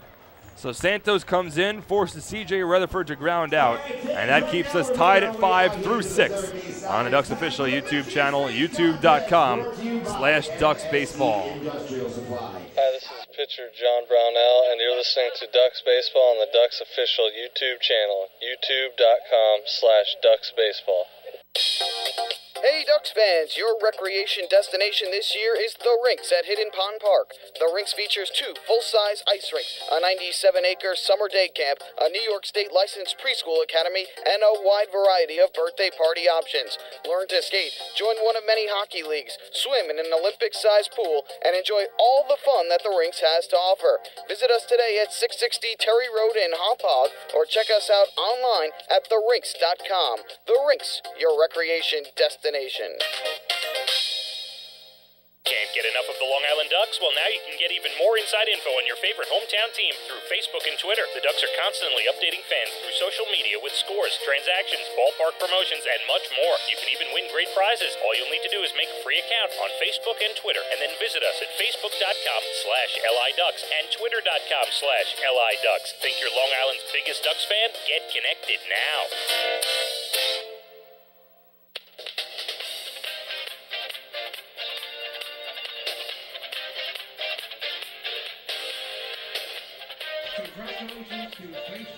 Fans, warm up with a hot cup of Hampton Coffee Company gourmet coffee, available right now at our concession stands. Regular and decaf, Hampton Coffee is the preferred coffee of the Long Island Ducks. Visit HamptonCoffeeCompany.com or visit their cafes in the Hamptons. New pitcher for the Ducks is Brett Lauren, as Tommy Organ's day comes to a close after just a third of an inning of work. So here in the top of the 7th inning, it will be Brett Lauren to try to keep this game tied at 5. 5 runs, 8 hits, no errors for the Blue Crabs. 5 runs, 8 hits, and no errors for the Ducks. Brett Lauren into the ball game now. Tallest member of this Ducks team, stands at 6'7", 245 pounds, from Laguna Niguel, California. Here, Lauren will work against the 2-3-4 batters for the Blue Crabs, Jermaine Mitchell, Kyle Hankard, and Jake Opitz. Due up for Southern Maryland, who tied up the ball game at 5 in the top of the 6th. Then were able to use a pair of relievers, Jake Brown and Orlando Santos, to keep the Ducks off the scoreboard in the bottom of the 6th, and now Southern Maryland has an opportunity to gain the lead. Lauren will work against the left-handed hitting Mitchell from the windup. First pitch from Lauren, a fastball outside corner for a called strike, 0-1. Lauren this season, 47 relief appearances. He is 2-2 with a 1.90 ERA. Here the fastball misses low to Mitchell, and the count moves to 1-1. Over Lauren's 47 and a third innings of work, he struck out 32 batters against 15 walks. Has also recorded 2 saves this season. The 1-1 to Mitchell swung on and missed, and the count moves to 1-2. Lauren has been very strong as of late for the Ducks. The 1-2 here to Mitchell just misses off the plate, and the count runs even at 2-2. Lauren has not allowed a run in each of his last 5 relief appearances, and has only allowed 1 run in his last 14 appearances. As the fastball here to Mitchell misses low, and the count runs to 3 balls and 2 strikes. That 1 run came back on August 9th against the York Revolution in 2/3 of an inning of relief. Besides that, Lauren has been stellar. The 3-2. Swung on, lined into right field, and that's going to drop in front of that Phelan Lentini for a base hit. Mitchell will hold at first base. It's the second hit of the ballgame for Mitchell, 9th of the ballgame overall for the Blue Crabs. And Southern Maryland has a leadoff base runner on here in the top of the 7th inning. So Mitchell's been on base now 3 times tonight. He already has 2 runs scored, and you'll have to watch out for him at first base. Good amount of speed for Mitchell, held on by Joe Ash-Brodeen. And now number 3 batter in the order for the Blue Crabs, Kyle Hankard, steps in. Lauren from the stretch, first pitch to Hankard. Fastball in there for a called strike, 0-1. Hankard's 1 for 2 today. Singled in the first. That was an infield single. Dribbler down the third baseline, which loaded the bases at the time. Walked and scored a run in the third. Struck out swinging in the 5th. Righty on righty matchup here. The 0-1 from Lauren. Fastball misses low. 1 ball and 1 strike. Check the out-of-town scoreboard again in the Atlantic League. All scores so important for the Ducks in their playoff push. A couple of scores getting a little more interesting here, but none favoring the Ducks. The 1-1 from Lauren. Fastball misses low, and the count moves to 2-1. In the top of the 8th inning over in York, the Revolution trailing the Sugarland Skeeters 5-4. Of course, the Ducks trailing the Skeeters by 2 games in the wild card standings. So that's a game Ducks fans certainly hoping that the Revolution could pull out. Here the 2-1 from Lauren misses low and outside, and the count moves to 3 balls and 1 strike. In the top of the 7th inning over at Clipper Magazine Stadium, the Lancaster Barnstormers on top of the Camden River Sharks 4-2. The Ducks somewhat trailing the Barnstormers in the wild card standings as well, because Lancaster and Sugar Land both tied for first place in the Freedom Division. Check swing foul ball here from Hankard, and the count runs full to 3-2. So if either Sugar Land or Lancaster were to fall out of the division race, and the Ducks would be fighting with them for wild card positioning, and right now it's the Barnstormers who have already clinched the season tiebreaker over the Ducks, if it comes to that. Still 3 games left to play between Lancaster and Long Island. That'll come the first 3 games next week, Tuesday, Wednesday, Thursday. Here the fastball to Hankard misses low, ball 4. And the first 2 batters of the inning for the Blue Crabs have reached base against Brett Lauren. 2 on, nobody out for the cleanup batter, Jake Opitz. And that'll bring Kevin Baez out to the mound to talk things over with Lauren. Try to calm him down. The entire infield will come alongside also to talk strategy also. 2 on base, nobody out. And you wonder if Jake Opitz will be asked to bunt for Southern Maryland.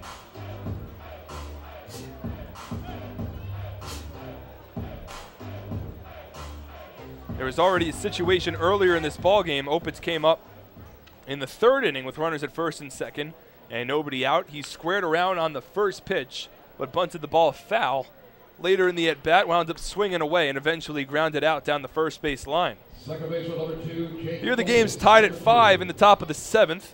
Granted, Opitz is the cleanup batter, but I wouldn't put it past the Blue Crabs to drop a bunt down here. First pitch to Opitz, swinging away, and he fouls off the fastball down the third base line out of play, 0-1. Brendan Harris was creeping in along the infield grass over at third base, and he still is playing somewhat in, so the Ducks aren't completely buying Opitz not dropping a bunt down here in this at-bat. Mitchell leads off of second base, Hankard off of first. Lauren from the stretch. The 0-1 to the left-handed hitting Opitz is grounded to short. Lyons drops to a knee, tosses it to Puckett for one. The turn to first, and the tag's not implied. Puckett's throw over to first base took Joash Brodin off the bag, and he wasn't able to apply the tag in time on Jake Opitz. No error on the play because you can't assume the double play. Jermaine Mitchell advances to third. Hankard is out on the fielder's choice 6-4, and that's exactly what Jake Opitz reaches on towards first. So now instead of a runner at third base with 2 out, you have runners on the corners with 1 out. And the designated hitter, Steve Moss, stepping in. 1 for 3 with a double and a pair of runs batted in. Tie ball game, top of the 7th inning. Lauren from the stretch checks the runners. First pitch to Moss, lifted into left center field for a base hit. In to score from third base is Mitchell. The ball got underneath Adam Bailey's glove, and rounding third all the way from first base and scoring is Jake Opitz. It was a base hit to left field. It got under Bailey's glove. Opitz, who had originally stopped at second base, then came all the way around to score. 2-run score on the play. One of those runs is earned. It's an RBI single for Steve Moss. He gets 1 RBI on the play, advances to second on the E7. Opitz went to second base on the single and then came home on the E7. And it's a regular run batted in and a run scored for Jermaine Mitchell. And the Blue Crabs are now on top 7-5 with 1 out in the top of the 7th inning. A big-time blunder there from Adam Bailey. Lauren from the stretch, and the first pitch fastball to C.J. Ziegler misses outside, 1-0. Would have been an RBI single, which gave Southern Maryland the lead, but the E7 allows another run to score on the play. Now Moss leads off of second base with 1 out. Lauren from the stretch, the 1-0 is grounded down the third base line off the diving glove of Brendan Harris. Rounding third base, coming home to score is Steve Moss. Bailey's throw will come into second base. It's not in time. An RBI double for C.J. Ziegler. The Blue Crabs have put up 3 runs here in the top of the 7th inning, and they now lead at 8-5.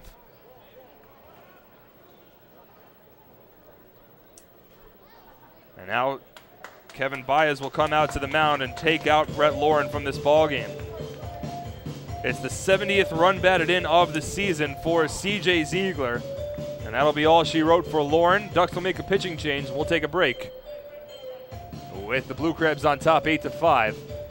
Runner at second base, 1 out, top of the 7th inning on the Ducks official YouTube channel, youtube.com/DucksBaseball. Hi, this is right-handed pitcher Josh Lansford, and you're listening to Ducks Baseball on the Ducks official YouTube channel, youtube.com/DucksBaseball. It's your money, and you have the power to save it. Make a few simple changes, and you can use less electricity and save real money. By installing Energy Star light bulbs and products for your home, you can save hundreds of dollars each year. At PSEG Long Island, we're working hard to serve you in the way you deserve. Check out our energy-saving tips and tools at pseglinY.com/save-money. Hey Ducks fans, stay up to date with Long Island's hometown team by visiting Quack of the Bat, the official blog of the Long Island Ducks. Quack of the Bat will bring Ducks fans beyond the headlines with in-depth feature articles, breaking news stories, game previews, post-game wrap-ups, and so much more. Interact with the team during the entire 15th anniversary season through live chats with Ducks players and exclusive video clips. Check out the blog today at quackofthebat.wordpress.com. Quack of the Bat, the official blog of the Long Island Ducks. Life is better here. Hi, this is Bud Harrelson, and you're listening to Ducks Baseball on the Ducks official YouTube channel, youtube.com/DucksBaseball. Few places on Earth offer the charm and excitement of Fire Island. At Fire Island Ferries, located conveniently at 99 Maple Avenue in Bay Shore, they offer convenient travel to Fire Island 7 days a week. Fire Island is quickly becoming a top destination for families of all ages. Experience the informal, carefree communities, the dazzling night scene, enjoy fine dining, or climb to the top of one of the tallest lighthouses in the United States. But there's only one way to get there, by calling Fire Island Ferries at 631-665-3600 today. For fare and scheduling information, please visit FireIslandFerries.com.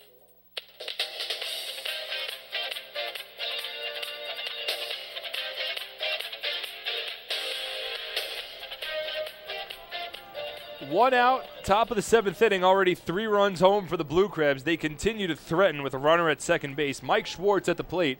And the new pitcher for the Ducks is one of the newcomers, Chris Regas. Regas will work from the stretch with one inherited runner. Southpaw against the left-handed hitting Mike Schwartz. First pitch curveball drops in for a called strike, 0-1.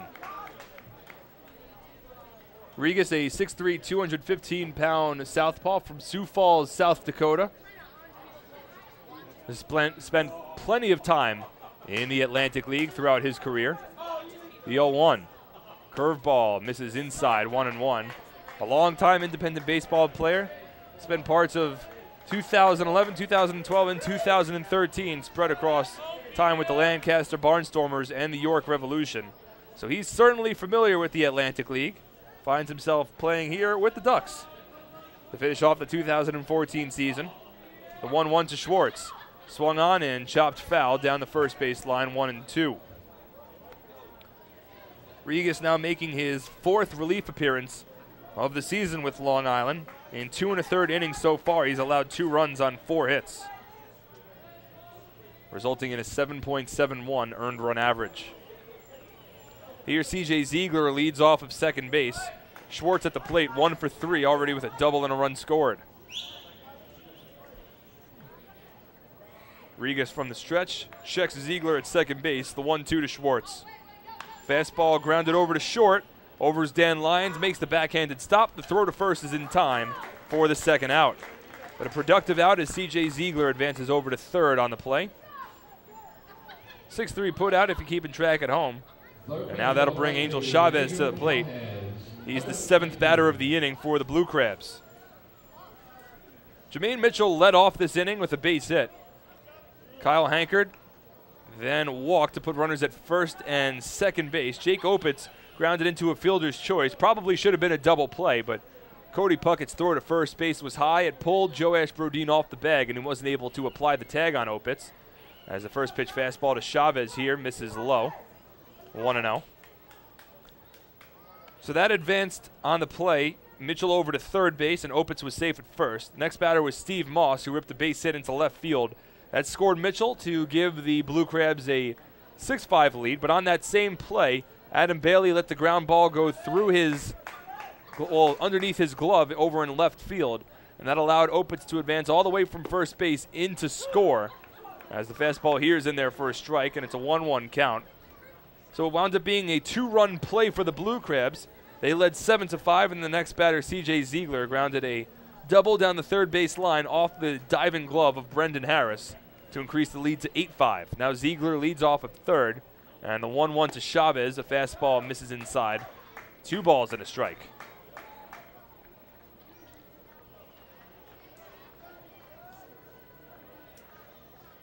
Infield plays back with 2 outs. Ziegler could take a lead off of third base. The Ducks just hoping for a ground ball to get out of the inning. The 2-1 to Chavez. Curveball swung on and missed.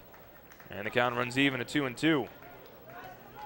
Chavez is 1 for 3 tonight. Flew out to center in the second inning. Grounded out to second in the fourth. But he had the game-tying RBI single in the 6th inning. At the time, it tied things up at 5 apiece. The 2-2 now from Regas. Fastball misses upstairs, a little inside, and the count runs full. The Blue Crabs tied up the ball game at 5 in the top of the 6th. The Ducks then failed to capitalize with runners at first and second and 1 out in the bottom of the 6th inning when a combination of Jake Brown and Orlando Santos got the Blue Crabs out of the inning. Now in the top of the 7th, Southern Maryland has put up 3 runs to take their lead right back. As here the fastball is fouled off by Chavez to stay alive, and the count remains full.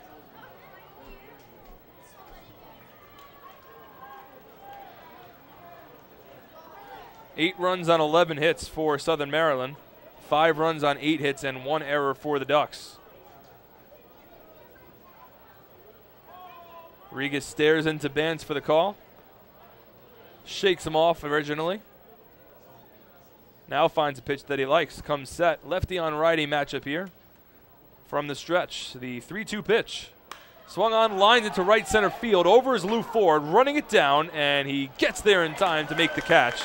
That will retire the side. But the Blue Crabs put 3 runs on the board here in the top of the 7th inning on 3 hits with 1 error and 1 runner left on base. Blue Crabs lead 8-5 before we stretch and head to the bottom of the 7th on the Ducks official YouTube channel at youtube.com/DucksBaseball. Hi, this is manager Kevin Baez, and you're listening to Ducks Baseball on the Ducks official YouTube channel, youtube.com/DucksBaseball.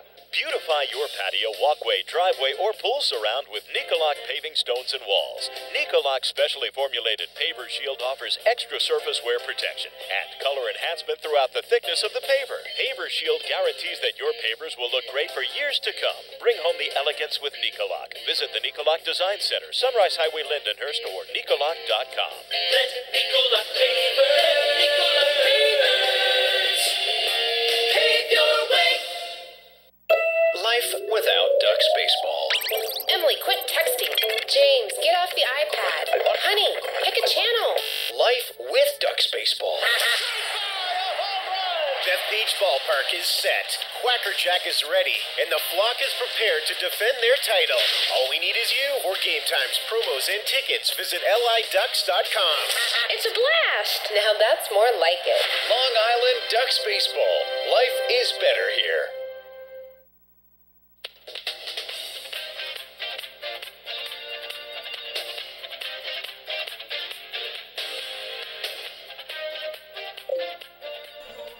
Bottom of the 7th inning now at Bethpage Ballpark. Mark Schwartz on the call here on liducks.com and youtube.com/DucksBaseball. Orlando Santos remains in the ballgame for the Blue Crabs to work his 2nd inning of relief as the Ducks trail 8-5. 8 runs, 11 hits, no errors for Southern Maryland. 5 runs on 8 hits and 1 error for the Ducks. Here in the bottom of the 7th inning, it'll be the 6, 7, 8 batters. Cody Puckett, followed by Brandon Bance and Joash Brodeen due up. Puckett will lead things off against Santos, who came in to face C.J. Rutherford in the bottom of the 6th inning. At the time, the game was tied at 5, and the Ducks had runners at first and second with 2 out. But Santos was able to force Rutherford to ground out to short to retire the side. First pitch now to Cody Puckett's a fastball that misses inside, 1-0. 3 runs for the Blue Crabs in the top of the 8th inning. As the fastball here to Puckett misses inside, 2 balls and no strikes. Those 3 runs coming on an RBI single from Steve Moss alongside a fielding error on the same play by Adam Bailey. As 2-0 here is in there for a strike, 2-1. And then an RBI double from C.J. Ziegler providing that damage and getting the Blue Crabs in front by 3 runs. The 2-1 now to Puckett is grounded down towards third base. Backhanded sliding stop by Chavez. Across the diamond, Ziegler makes the pick for out number 1.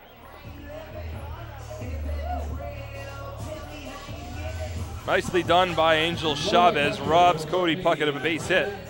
1 away here in the bottom of the 7th inning for Brandon Bance. Bance is 0 for 3 today. Struck out twice, flown out to right. Right-handed batter working against the righty Santos. Again, including tonight's ball game, just 11 remaining in the 2014 season. And the Ducks still on the outside of the playoff race, looking in. First pitch to Bance is in there for a strike, 0-1. This is a Ducks team that has won the Atlantic League Championship Series in each of the last 2 years. Back-to-back champions trying to defend their title here, become the first team in Atlantic League history to win 3 straight, as Bance takes a fastball outside and the count moves to 1-1. The Ducks also were in the Atlantic League Championship Series in 2011, as here Bance swings through the fastball and the count moves to 1-2 before losing that series to the York Revolution. So this is a franchise that has been in the Championship Series in each of the last 3 seasons, but right now are on the outside of the playoffs looking in and trailing in this game 8-5. Take another look at the out-of-town scoreboard to see where the Ducks currently stand. As the 1-2 to Bance is grounded over to short. Stevens in front. Fields cleanly takes his time and a soft toss onto first in time for the second out. So 2 out, nobody on now for Joash Brodin, who is 1 for 2 today with a run scored. Sugar Land Skeeters still leading the York Revolution 5-4 in the top of the 9th inning at Santander Stadium. Lancaster Barnstormers have now increased their lead to 6-2 in the top of the 8th at Clipper Magazine Stadium. And the Somerset Patriots on top of the Bridgeport Bluefish 6-2 in the bottom of the 7th at the ballpark at Harbor Yard. Fastball here crosses the plate for a called strike to Brodin, 0-1. All 3 of those games going the exact opposite way that the Ducks would like. Again, Long Island entering tonight's ball game 3 behind the Patriots for first place in the Liberty Division. A loss for the Ducks tonight and a win for Somerset would increase that deficit to 4 games as Brodin takes the fastball outside for a ball. In addition to that, if the Ducks were to lose tonight and all the scores were to hold, as this slider misses low and the count moves to 2-1, if all these scores were to hold, the Ducks would not only fall 4 games out of first place in the Liberty Division, but also fall 3 games out of the final wild card spot. The 2-1 to Joash. Fastball in there for a called strike, 2-2. And destiny would no longer be on the side of Long Island. They'd have to hope for some help from outside games in addition to starting win some ball games themselves. The 2-2 here to Joash is lined down the first base line in foul territory. It hit off against the first base umpire, Frank Leparic, but he was standing in foul territory, so the count holds at 2-2. Brodin got in front of that changeup and ripped it down the first base line, but that's the reason why when umpires are doing their umpiring down both the first and third base line, they stand in foul territory, so they know if they are hit by a pitch, then it is indeed a foul ball. Once again, Santos will work from the windup here. The 2-2 to Brodin. Swung on and missed strike 3. Brodin strikes out swinging, and that will retire the side. No runs, no hits, no errors And nobody left on for Long Island. Through 7, Ducks trail 8-5 on the Ducks official YouTube channel, youtube.com/DucksBaseball. Hey fans, this is pitcher Brett Lauren, and you're listening to Ducks Baseball on the Ducks official YouTube channel, youtube.com/DucksBaseball. James Simmons is going back. He is looking up, and on Park in the Park Night, that one is gone and reaches a kennel in Central Islip. That was another home run for the Ducks. And Duck fans, what's more fun than a home run that helps the Ducks win a game? How about a homer that helps the community win? Chappie's Funeral Home and the Long Island Ducks have once again teamed up for the Chappie's Home Run Challenge. If the Ducks hit 100 homers this season, Chappie's Funeral Home will donate $5,000 to the Quacker Jack Foundation. So every time a Ducks hitter goes deep this season, watch for the Chappie's Challenge home run count on the scoreboard. And if we reach 100, we're all a winner. Chappie's Funeral Home, where caring for others is a family tradition.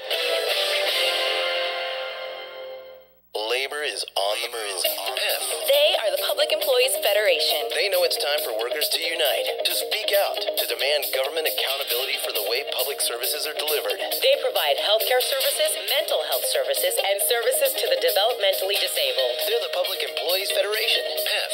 The problem-solving union. PEF is the union that cares for the community. Learn more at pef.org.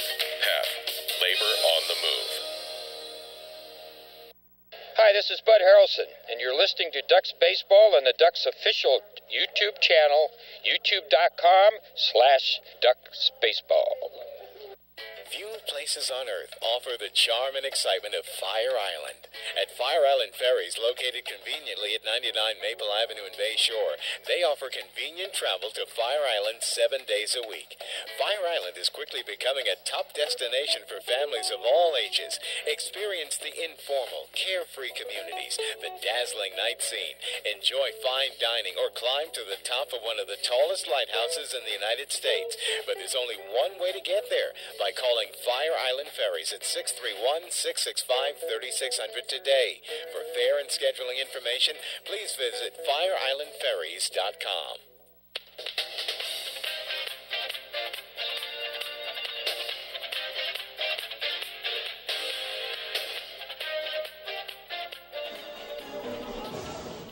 Hey Ducks fans, do you want frequent updates on team transactions, scores, store specials, and the status of upcoming games? Then follow the Long Island Ducks on Twitter at twitter.com/LIDucks. With Twitter, the faithful flock will also be able to follow their Ducks and find out more information regarding nightly promotions, player signings, league activities, and more. The Ducks are tweeting right now, and you can follow along at twitter.com/LIDucks. New pitcher in the ballgame for the Ducks. It'll be Sergio Perez on the hill. As we move to the top of the 8th inning, Perez will work against the 9-1-2 batters for the Blue Crabs. James Skelton, Bobby Stevens, and Jermaine Mitchell all due up. First pitch from Perez is a fastball that misses outside, 1-0. Skelton is 1 for 3 today, had a base hit in the 6th inning. Otherwise has been held in check. 1-0 here is grounded foul down the first base line, and the count moves to 1-1. Perez is 6'3", 230-pound right-handed reliever from Tampa, Florida. First year with the Ducks. Has made 16 relief appearances so far, 0-1 with a 3.14 ERA, including a save. 14 1/3 innings of work, struck out 7 batters against 8 walks. So he'll look to keep this at a 3-run ball game here in the top of the 8th inning.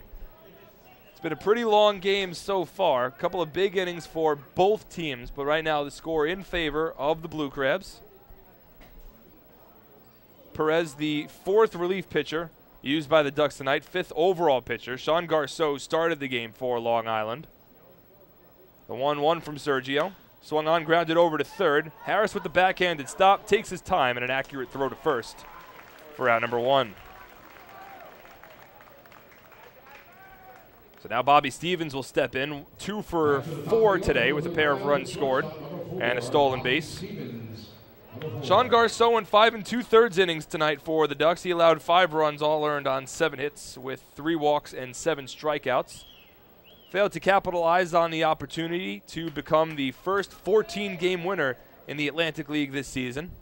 Entered tonight's ballgame tied with teammate John Brownell and Chris Schwinden of the Lancaster Barnstormers for first in the league with 13 wins, as the curveball here on the outside corner for a strike, 0-1.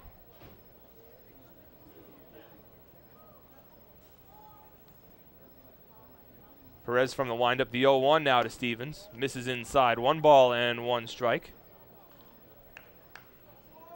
Stevens had a double to begin the ball game. Ground ball double down the third base line, eventually scored on a sacrifice fly from Jake Opitz back in the top of the first inning when Southern Maryland put up a 2 spot against Garceau. As here Stevens swings through the slider and the count moves to 1-2. Both teams put up 2 runs in the first inning. Sacrifice fly from Opitz and a run-scoring double steal for the Blue Crabs got them on top 2-0, but the Ducks responded. RBI singles from Lou Ford and Cody Puckett tied the game at 2 in the bottom of the first, as this fastball misses low and outside, gets away from Bance, and the count runs even. Southern Maryland then regained the lead in the top of the third on a 2-run double from Steve Moss down towards left field. That put the Blue Crabs on top 4-2 at the time. But the Ducks did come back in the bottom of the fourth inning and eventually took the lead, as here the fastball misses outside from Perez, and the count moves to 3-2. 3 runs came home for Long Island in the bottom of the fourth inning, initiated by a bases-loaded hit batsman against Lou Ford. That made it a 4-3 ball game at the time. The next batter, Adam Bailey, stepped to the plate, hit a 2-out, 2-run single up the middle, which turned a 4-3 Ducks deficit into a 5-4 Ducks lead. The 3-2 here from Perez is fouled off down the first base line out of play, and the count will hold at 3-2.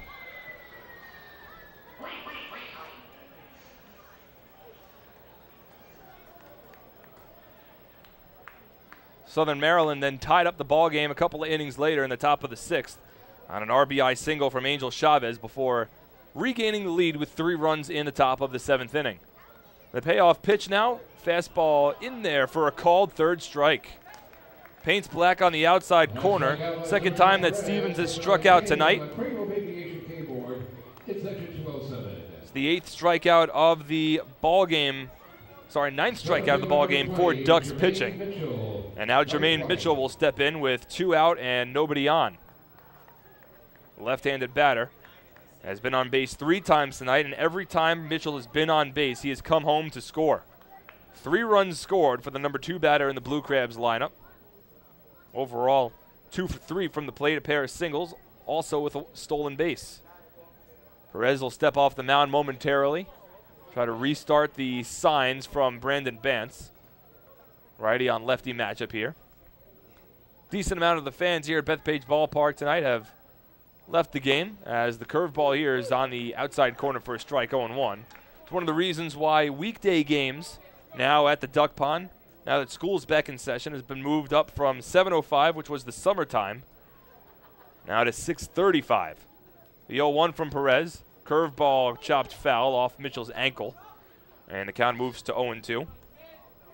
Weekday games begin at 6:35 now for the rest of the season, except for Friday night and Friday night ball games, which start at 7:05. Saturday night games are 7:05 as well, and then the lone Sunday afternoon game that we still have remaining, which falls on September 21st, Fan Appreciation Day here at Bethpage Ballpark. Last game of the regular season, that will be a 1:35 first pitch. 2 out, nobody on top of the 8th inning. The 0-2 pitch to Mitchell, curveball misses low, and the count moves to 1-2.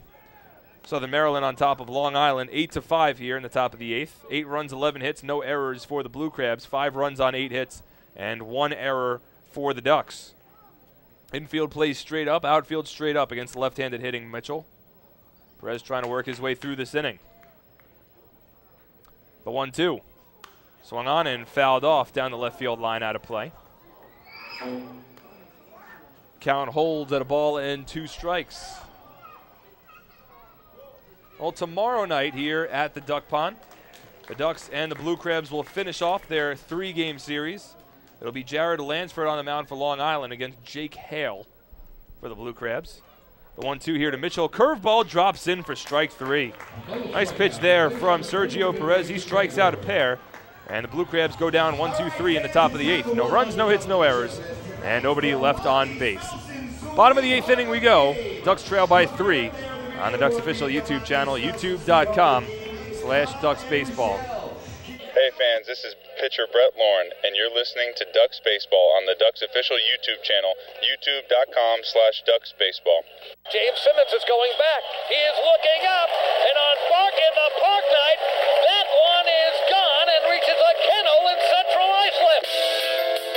That was another home run for the Ducks. And Duck fans, what's more fun than a home run that helps the Ducks win a game? How about a homer that helps the community win? Chappie's Funeral Home and the Long Island Ducks have once again teamed up for the Chappie's Home Run Challenge.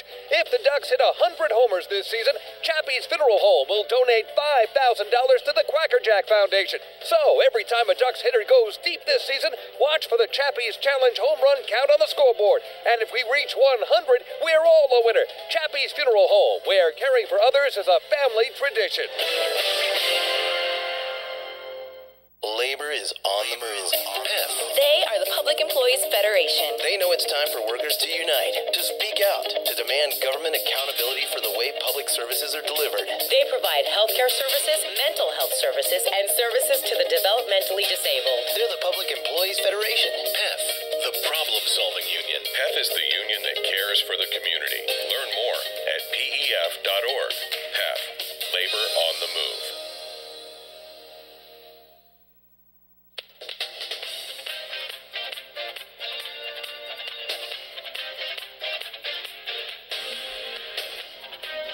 New pitcher in the ballgame for the Blue Crabs as we move to the bottom of the 8th inning. Wade Corpy will come to the mound for Southern Maryland. Corpy, the 6-foot, 185-pound southpaw from Sneedville, Tennessee, second year with the Southern Maryland Blue Crabs, will come on and he'll work against the 9-1-2 batters for Long Island. Dan Lyons followed by the top of the order, Phelan Lentini and Brendan Harris. Ducks trailing by 3 runs here with 2 innings left to work with. 8 runs, 11 hits, no errors for Southern Maryland. 5 runs, 8 hits, and 1 error for Long Island. Dan Lyons will step in. He is 1 for 3 so far today. A lefty on righty matchup. Corpy's been strong out of the bullpen all season long for the Blue Crabs. They'll turn to him once again here to try to hold this lead. First pitch to Lyons, a fastball outside corner for a strike, 0-1.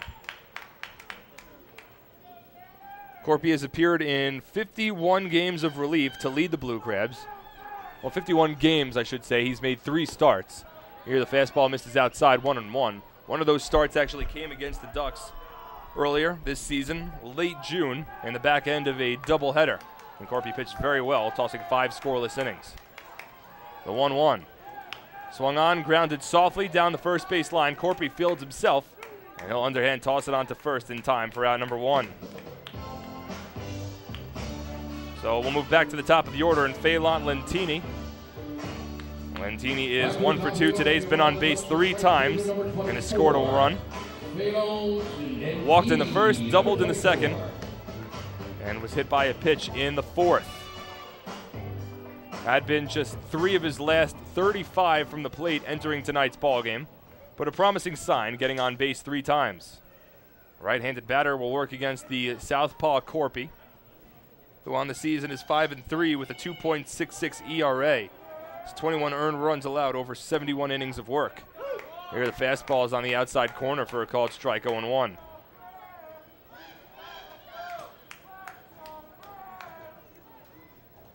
From the stretch, the 0-1 from Corpy misses low. 1 ball and 1 strike. Southern Maryland entering this series had lost 11 of the previous 14 games this season against the Ducks, including all 4 that previously came here at Bethpage Ballpark, as Lentini lifts one to left center field, and that's going to drop in right in front of the left fielder Mike Schwartz for a base hit. 9th hit of the game for the Ducks. Second hit for Phelan Lentini. And now the Ducks will bring Brendan Harris to the plate, needing one more base runner to have the tying run step to the plate. Brendan Harris is 1 for 4 today, had a single his last time up to extend his on-base streak, now to 25 consecutive games. We'll going back to Southern Maryland for a second, they had really struggled against the Ducks this year. At one point at the beginning of the season, dating back towards last year and the Liberty Division Championship Series, as the slider here misses inside to Harris, 1-0. The Blue Crabs had lost 10 consecutive games against Long Island. The Ducks entering this series held an 11-3 season series advantage, including 4-0 advantage here at the Duck Pond. Southern Maryland came in last night and took it to the Ducks with a 10-1 victory. And once again, now are 5 outs away from taking game 2 here as Harris skies one to shallow right, slams his bat in frustration as Kyle Hankard makes the catch for the second out.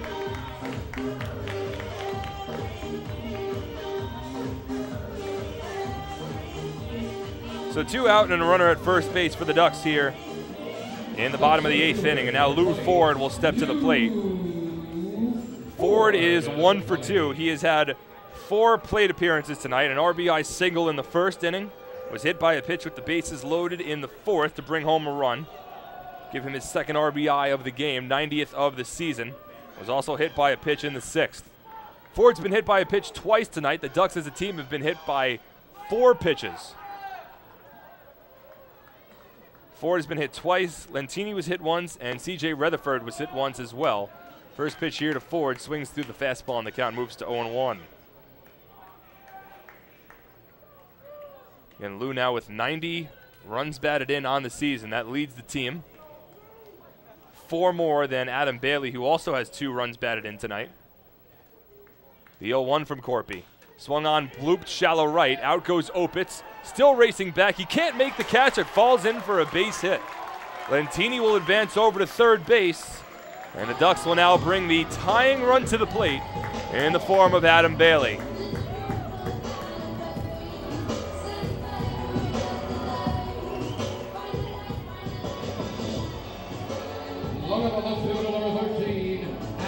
A fortuitously placed blooper off the bat of Lou Ford landed perfectly over the outstretched glove of the second baseman Jake Opitz in front of the right fielder Kyle Hankard. And now the tying run will stand in for the Ducks, a lefty-on-lefty matchup here. Lentini leads off of third, Ford off of first. Ducks trail by 3, bottom of the 8th inning, 2 away. Adam Bailey has an opportunity to try to bring the Ducks even. 18 home runs on the team on the season. That leads the team. First pitch from Corpy, a fastball misses low and outside, 1-0. So Lou Ford now with 2 hits. It's his second consecutive 2-hit game, and he has now had at least 2 hits in 10 of his last 15 contests. He'll lead off of first base, held on by C.J. Ziegler. The 1-0 to Bailey, swung on, grounded off the glove of Corpy. It ricochets into center field for a base hit. Lentini scores from third. Ford goes first to third. It's a 2-out RBI single for Adam Bailey, his 3rd run batted in of the ballgame. And the Ducks are within 2 runs. The score now 8-6 in the bottom of the 8th inning.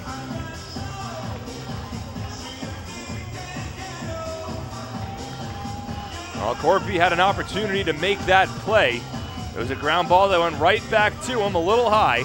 Reached up with his glove. It deflected off the glove and rolled into center field.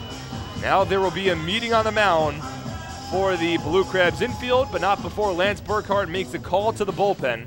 Corpy's day ends as the Ducks have the right-handed hitting C.J. Rutherford awaiting on deck. So we'll take a break for the pitching change as Corpy goes 2/3 of an inning. And the Ducks are within 2 runs with the tying run at first, the go-ahead run at the plate, with 2 out in the bottom of the 8th inning on the Ducks official YouTube channel at youtube.com/DucksBaseball. Hey, this is pitcher Eric Neeson, and you're listening to Ducks Baseball on the Ducks official YouTube channel, youtube.com/DucksBaseball. Hi, I'm former Major Leaguer John Franco. Growing up in Brooklyn, I dreamed of playing professional baseball. My dad, a city employee, worked hard so I could live out that dream. The team at MCU is a lot like my dad.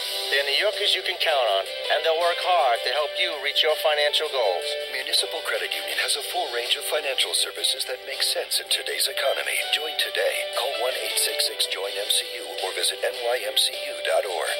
MCU, strong, trusted, growing. James Simmons is going back. He is looking up, and on Bark in the Park Night, that one is gone and reaches a kennel in Central Islip.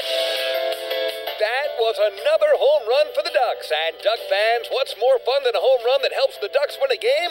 How about a homer that helps the community win? Chappie's Funeral Home and the Long Island Ducks have once again teamed up for the Chappie's Home Run Challenge. If the Ducks hit 100 homers this season, Chappie's Funeral Home will donate $5,000 to the Quackerjack Foundation. So, every time a Ducks hitter goes deep this season, watch for the Chappie's Challenge home run count on the scoreboard. And if we reach 100, we're all a winner. Chappie's Funeral Home, where caring for others is a family tradition. All 2,000 of us at PSEG Long Island care deeply about our communities. Our company has a long-standing commitment to giving back. And our people, along with our energy efficiency and renewable energy programs, are helping to improve the businesses and towns we all call home. Learn more about how we're working together to better serve our communities. Visit us at psegLINY.com/community.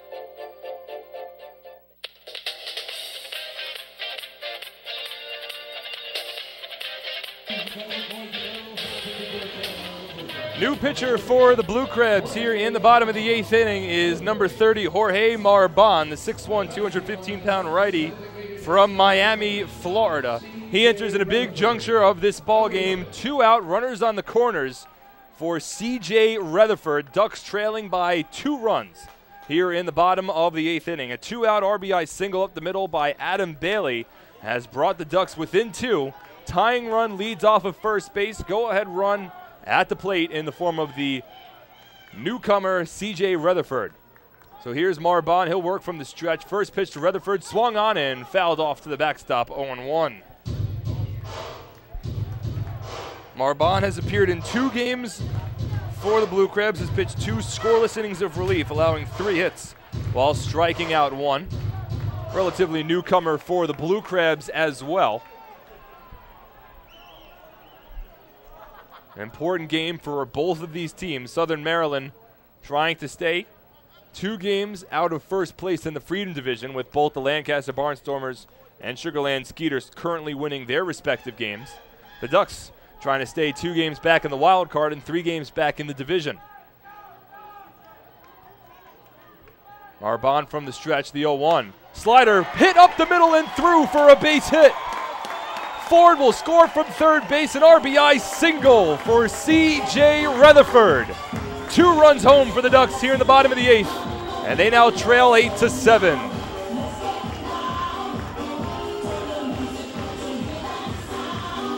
Tying run for Long Island, now 180 feet away from home plate in the form of Adam Bailey. So Bailey will lead off of second, C.J. Rutherford off of first. It's Rutherford's 5th RBI as a member of the Ducks. He has now hit safely in 8 of his first 9 games in a Long Island Ducks uniform. Runners at first and second with 2 out. And Cody Puckett at the plate. He is 1 for 4 so far tonight. Marban from the stretch. First pitch to Puckett is a fastball that misses outside, 1-0. C.J. Rutherford coming through. It's a 2-out rally for Long Island. 3 consecutive base hits. 1 from Lou Ford, an RBI single from Adam Bailey, and now an RBI single from C.J. Rutherford has brought the Ducks within a run. The 1-0 now to Puckett. Fastball misses outside. 2 balls and no strikes. Puckett had an RBI infield single with the bases loaded back in the first inning of tonight's ballgame. At the time, that tied up the ballgame at 2. The 2-0 now to Cody. Swung on and fouled off over the backstop. Out of play. And the count moves to 2-1. The Ducks have twice come back in this ballgame. They trailed 2-0, came back to tie at 2-2, then trailed 4-2, only to come back and take a 5-4 lead. But now it's the Blue Crabs who had scored 4 unanswered before Long Island has put 2 runs on the board here in the 8th so far. The 2-1 now to Cody. Swing and a miss. Late on the fastball, and the count runs even at 2-2. Ducks have already gotten a couple of big hits in this inning. Pair of 2-out RBI singles to bring them within a run. Need at least 1 more big hit to even up this ballgame. Bailey leads off of second base. He has solid speed. Rutherford off of first. Rutherford represents the go-ahead run. Puckett at the plate here. Marbon on the mound. Checks the runner at second base, the 2-2 pitch. Misses low, and it gets away from Skelton and rolls to the backstop. Bailey will go over to third base, and now Rutherford advances to second. The tying run stands 90 feet away from home, and the go-ahead run leads off of second base. 2 runners in scoring position for Long Island, and a full count coming up to Cody Puckett with Brandon Bance awaiting on deck. Scored a wild pitch, advancing both Bailey to third and Rutherford to second base. That could be another break that the Ducks were looking for, as a base here from Puckett could potentially give Long Island the lead. 8-7 ball game, 2 out, bottom of the 8th inning. 2 runs already home for the Ducks. They're looking for more. Marbon from the stretch. The payoff pitch. Swung on, popped up, foul territory, first base side. Ziegler over. Will he have enough space? He does. He makes the catch. Reaches over the railing and makes the catch to keep the Blue Crabs in front. A terrific defensive play made by C.J. Ziegler, strands a pair and keeps Southern Maryland in front 8-7 through 8 innings on the Ducks official YouTube channel, youtube.com/DucksBaseball. Hi, this is Steve Foucault, pitching coach for the Ducks. You're listening to Ducks Baseball on the Ducks official YouTube channel, youtube.com/DucksBaseball. Hi, I'm former Major Leaguer John Franco. Growing up in Brooklyn, I dreamed of playing professional baseball. My dad, a city employee, worked hard so I could live out that dream. The team at MCU is a lot like my dad. They're New Yorkers you can count on, and they'll work hard to help you reach your financial goals. Municipal Credit Union has a full range of financial services that make sense in today's economy. Join today. Call 1-866-JOIN-MCU or visit nymcu.org. MCU, strong, trusted, growing. Hey, Ducks fans, the official hotel of the Long Island Ducks is the Upsky Long Island Hotel in Hauppauge. It's centrally located on the north shore of Long Island and offers a home away from home for both business and leisure guests. The Upsky Long Island Hotel features an indoor pool, 24-hour business center, a fitness center, and complimentary Wi-Fi in all guest rooms. Enjoy the contemporary American cuisine at the Fountain Grill restaurant or grab a quick bite to eat at Cafe Pronto. Best of all, it's only minutes from Bethpage Ballpark. The Upsky Long Island Hotel, the official hotel of the Long Island Ducks. Call 231-1100 today. That's 631-231-1100. Hey, this is pitcher Eric Neeson, and you're listening to Ducks Baseball on the Ducks official YouTube channel, youtube.com/DucksBaseball. Hey Ducks fans, your recreation destination this year is The Rinks at Hidden Pond Park. The Rinks features 2 full-size ice rinks, a 97-acre summer day camp, a New York State licensed preschool academy, and a wide variety of birthday party options. Learn to skate, join one of many hockey leagues, swim in an Olympic-sized pool, and enjoy all the fun that The Rinks has to offer. Visit us today at 660 Terry Road in Hauppauge, or check us out online at therinks.com. The Rinks, your recreation destination. Life without Ducks Baseball. Emily, quit texting. James, get off the iPad. Honey, pick a channel. Life with Ducks Baseball. Bethpage Ballpark is set. Quackerjack is ready, and the flock is prepared to defend their title. All we need is you. For game times, promos, and tickets, visit liducks.com. It's a blast. Now that's more like it. Long Island Ducks Baseball. Life is better here.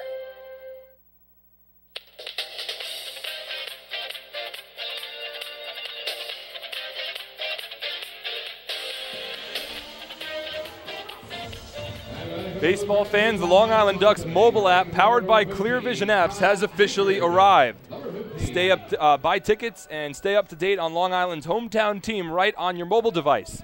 Download the app today for free by visiting the App Store on your Apple-powered device or Google Play on your Android-powered device. A new pitcher for the Ducks as we move to the top of the 8th inning in what is now an 8-7 ball game. David Kopp takes the mound, and the first pitch is grounded over to first base, a check swing off the bat of Kyle Hankard. It's fielded cleanly by Joe Ash Brodeen, 1 pitch and 1 away on the 3 unassisted. Well, the Ducks put up 2 runs in the bottom of the 8th inning and had both the tying run at third base and the go-ahead run over at second base, both in scoring position. Cody Puckett fouled one off down the first base line, but C.J. Ziegler reached over the railing in the first base camera whale, only to bring that ball back into the field of play, make the catch, and retire the side. As the first pitch now here to Jake Opitz is in there for a called strike, 0-1. And now the 0-1 quickly from Kopp, misses low. 1 ball and 1 strike. It was a 2-out rally for Long Island, which saw 3 consecutive base hits, including RBI singles from Adam Bailey and C.J. Rutherford, which brought the Ducks within a run. And then a wild pitch advanced the runners to second and third, respectively. As the 1-1 here to Opitz is golfed to left field deep. Overs Bailey, warning track, he dives and he can't make the catch. It one-hops the wall, stays in play, and Jake Opitz will have himself a 1-out double. While Bailey went full extension there in deep left field, can't knock the hustle, and just wasn't able to make that leaping catch. Now a 1-out base runner in scoring position for the Blue Crabs as they look for an insurance run, as Steve Moss will step to the plate. Would have been the catch of the year potentially from Adam Bailey, who has already made a couple of outstanding plays this season. He's been great in left field defensively, as the curveball here misses inside 1-0.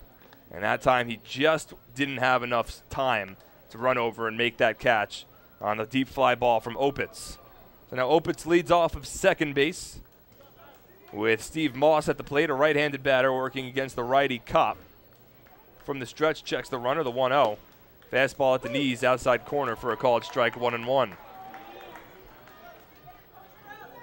Moss is 2 for 4 today. Had a 2-run double in the 3rd inning and an RBI single in the 7th. Here he swings through the fastball and the count moves to 1-2. It was Moss's RBI single in the 7th inning, which gave the Southern Maryland the lead. It was that RBI single coupled by a fielding error by Adam Bailey, which scored 2 runs on the play and put the Blue Crabs in front 7-5. As the fastball here misses inside and the count runs even at 2-2. C.J. Ziegler then continued the inning as the next batter with an RBI double off the diving glove of the third baseman Brendan Harris, which increased the Blue Crabs' lead to 8-5 at the time. Here the slider misses outside and the count runs full to 3-2. That happened in the top of the 7th inning. The Ducks with 2 runs in the bottom of the 8th to bring them within 1. But they failed to get that one last big hit to tie up the ball game, as here Moss chops one foul off of his thigh. And the count holds at 3-2. 8 runs on 12 hits, no errors for the Blue Crabs. 7 runs on 12 hits and 1 error for the Ducks.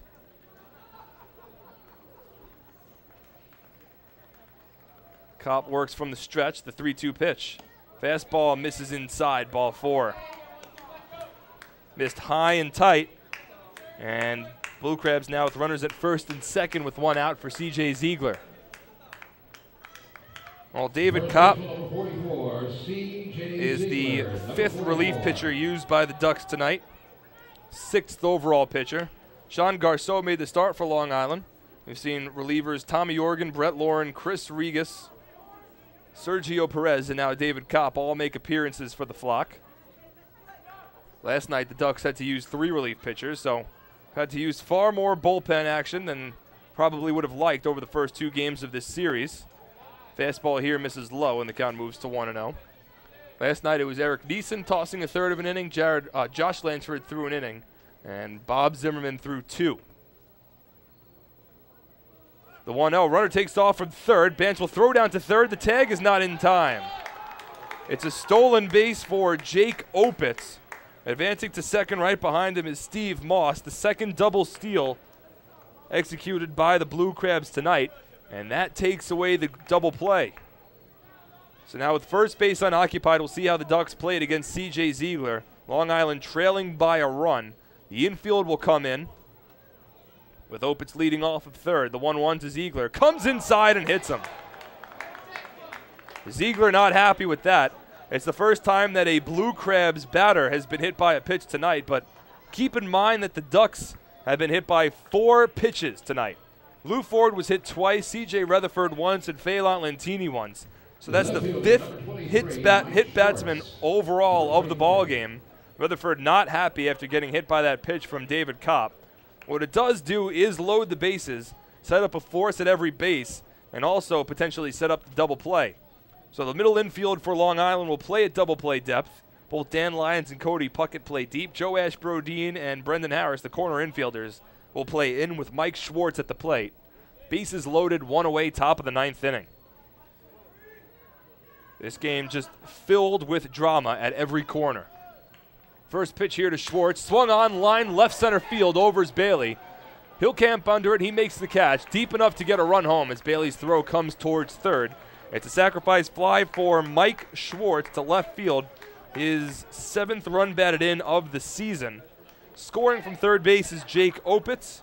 And the Blue Crabs get one of the insurance runs they were looking for as they're now on top 9-7. So now runners at first and second base with 2 away for Angel Chavez, who's 1 for 4 with a run batted in. Now a 9-7 ball game. First pitch from Kopp, a fastball misses low, 1-0. A lot of crooked numbers on the scoreboard tonight from both sides. The 1-0. Fastball misses low, 2 balls and no strikes.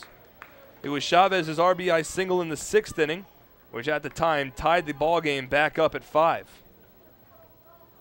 Ducks briefly held the lead for an inning and a half as Chavez skies one to shallow center. Ford ranges in, he makes the catch, and that will retire the side. But Southern Maryland gets an insurance run. A sacrifice fly for Mike Schwartz makes it a 2-run ball game as we move to the bottom of the 9th inning. Last licks for the Ducks here on the Ducks official YouTube channel, youtube.com/Ducks Baseball.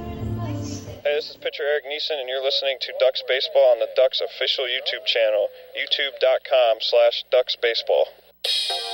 Hey Ducks fans, your recreation destination this year is The Rinks at Hidden Pond Park. The Rinks features 2 full-size ice rinks, a 97-acre summer day camp, a New York State licensed preschool academy, and a wide variety of birthday party options. Learn to skate, join one of many hockey leagues, swim in an Olympic-sized pool, and enjoy all the fun that The Rinks has to offer. Visit us today at 660 Terry Road in Hauppauge, or check us out online at therinks.com. The Rinks, your recreation destination.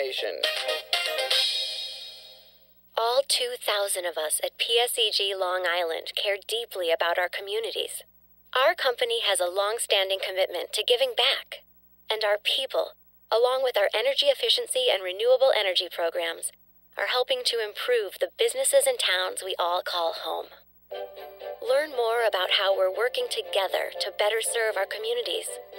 Visit us at psegLINY.com/community. Hi, this is Bud Harrelson, and you're listening to Ducks Baseball on the Ducks official YouTube channel, youtube.com/Ducks Baseball. Few places on Earth offer the charm and excitement of Fire Island. At Fire Island Ferries, located conveniently at 99 Maple Avenue in Bay Shore, they offer convenient travel to Fire Island 7 days a week. Fire Island is quickly becoming a top destination for families of all ages. Experience the informal, carefree communities, the dazzling night scene, enjoy fine dining, or climb to the top of one of the tallest lighthouses in the United States. But there's only one way to get there, by calling Fire Island Ferries at 631-665-3600 today. For fare and scheduling information, please visit FireIslandFerries.com.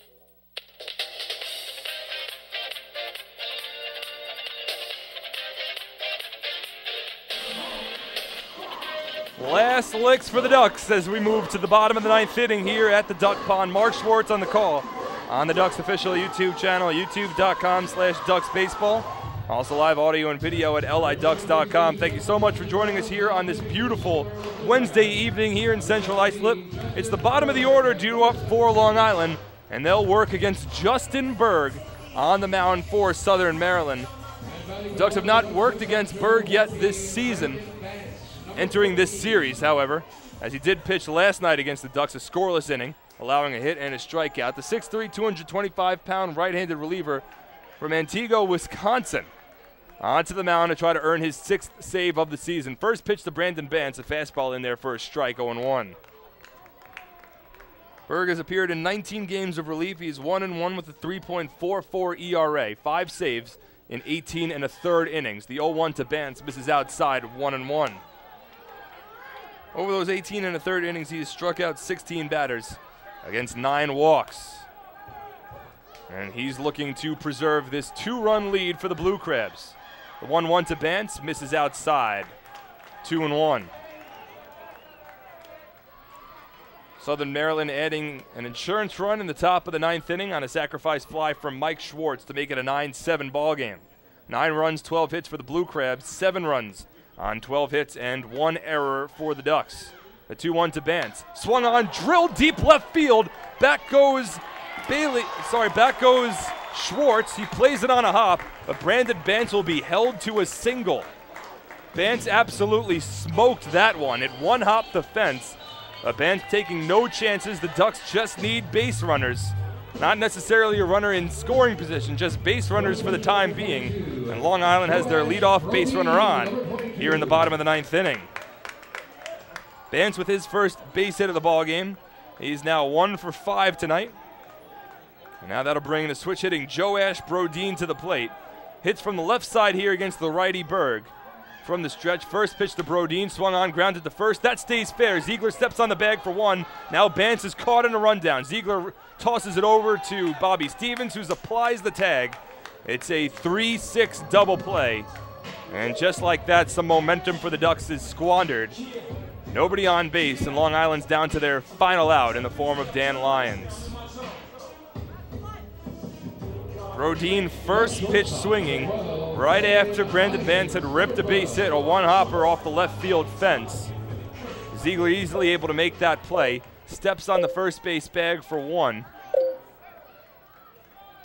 As he fielded the ball right in front of the bag and then had an easy play to turn it over for the double play. And now it's up to Dan Lyons to try to continue this ball game. Berg from the stretch, first pitch to Lyons, fisted into right field for a base hit. Lyons first pitch swinging, hits a base hit into right field. And once again, the Ducks will bring the tying run to the plate, this time with 2 out for the leadoff batter, Phelan Lentini. Second hit of the ball game for Dan Lyons. And now Lentini represents the tying run with 2 out in the bottom of the 9th inning. Now 14 hits in the ball game for Long Island. They've had a couple of big 2-out hits, but need a couple of more to continue this game. Lentini tonight is 2 for 3, has been on base 4 times, along with 2 runs scored. First pitch to Phelan, fastball inside for a ball, 1-0. Both Brodin and Dan Lyons going with the first pitch swinging approach. For Dan, it worked out. He leads off of first base, a conservative lead, held on by C.J. Ziegler. The 1-0 to Lentini. Misses outside. 2 balls and no strikes. Berg has 5 saves on the season, became the closer for the Blue Crabs on August 20th, when he earned a save against the Somerset Patriots over at TD Bank Ballpark. The 2-0 from the stretch. Misses low, ball 3. And Berg's in danger of walking the tying run onto the base paths. Lentini, not a guy you want to walk. Arguably one of the fastest guys on this Ducks team. Both him and Lyons on the base paths would give Long Island some excellent speed. Brendan Harris awaits on deck. The 3-0 to Phelan taken all the way. And the changeup's at the knees for a called strike, 3-1. Since Berg has become the closer, he's allowed just 1 run in his last 9 appearances. That came in a 6-5 loss to Camden back on September 4th. From the stretch, the 3-1 to Lentini. Swung on, grounded to second softly. Opitz in front, fields cleanly, his throw to first in time, and that's the ball game. The Ducks threaten again in the bottom of the 9th inning, but ultimately fall short as the Blue Crabs take the second game of this 3-game series by a final score of 9-7. A disappointing end to the ball game for the Ducks as they threatened multiple times, including coming within a run in the bottom of the 8th inning, but ultimately fall short. Blue Crabs come into Bethpage Ballpark and take the first 2 games of this 3-game series. We'll take a break. and come back and wrap things up on the post-game show as the Ducks fall to the Blue Crabs 9-7 here on the Ducks official YouTube channel, youtube.com/DucksBaseball. Hey fans, this is pitcher Bobby Blevins, and you're listening to Ducks Baseball on the Ducks official YouTube channel, youtube.com/DucksBaseball. Few places on Earth offer the charm and excitement of Fire Island. At Fire Island Ferries, located conveniently at 99 Maple Avenue in Bay Shore, they offer convenient travel to Fire Island 7 days a week. Fire Island is quickly becoming a top destination for families of all ages. Experience the informal, carefree communities, the dazzling night scene, enjoy fine dining, or climb to the top of one of the tallest lighthouses in the United States. But there's only one way to get there, by calling Fire Island Ferries at 631-665-3600 today. For fare and scheduling information, please visit FireIslandFerries.com. Bring your birthday to the ballpark this season and celebrate with the flock. Kona Ice birthday party packages with the Long Island Ducks are now available for the 2014 season. Each package includes 10 box seats, a commemorative birthday t-shirt and autographed baseball, a pizza and Kona Ice party in the Hebrew National Picnic area, and so much more. Best of all, the birthday child will stand on the dugout while the entire crowd sings happy birthday. Reserve your party today by calling 631-940-3825 and ask for the group sales department. Kona Ice birthday parties with the Long Island Ducks, a once-in-a-lifetime experience.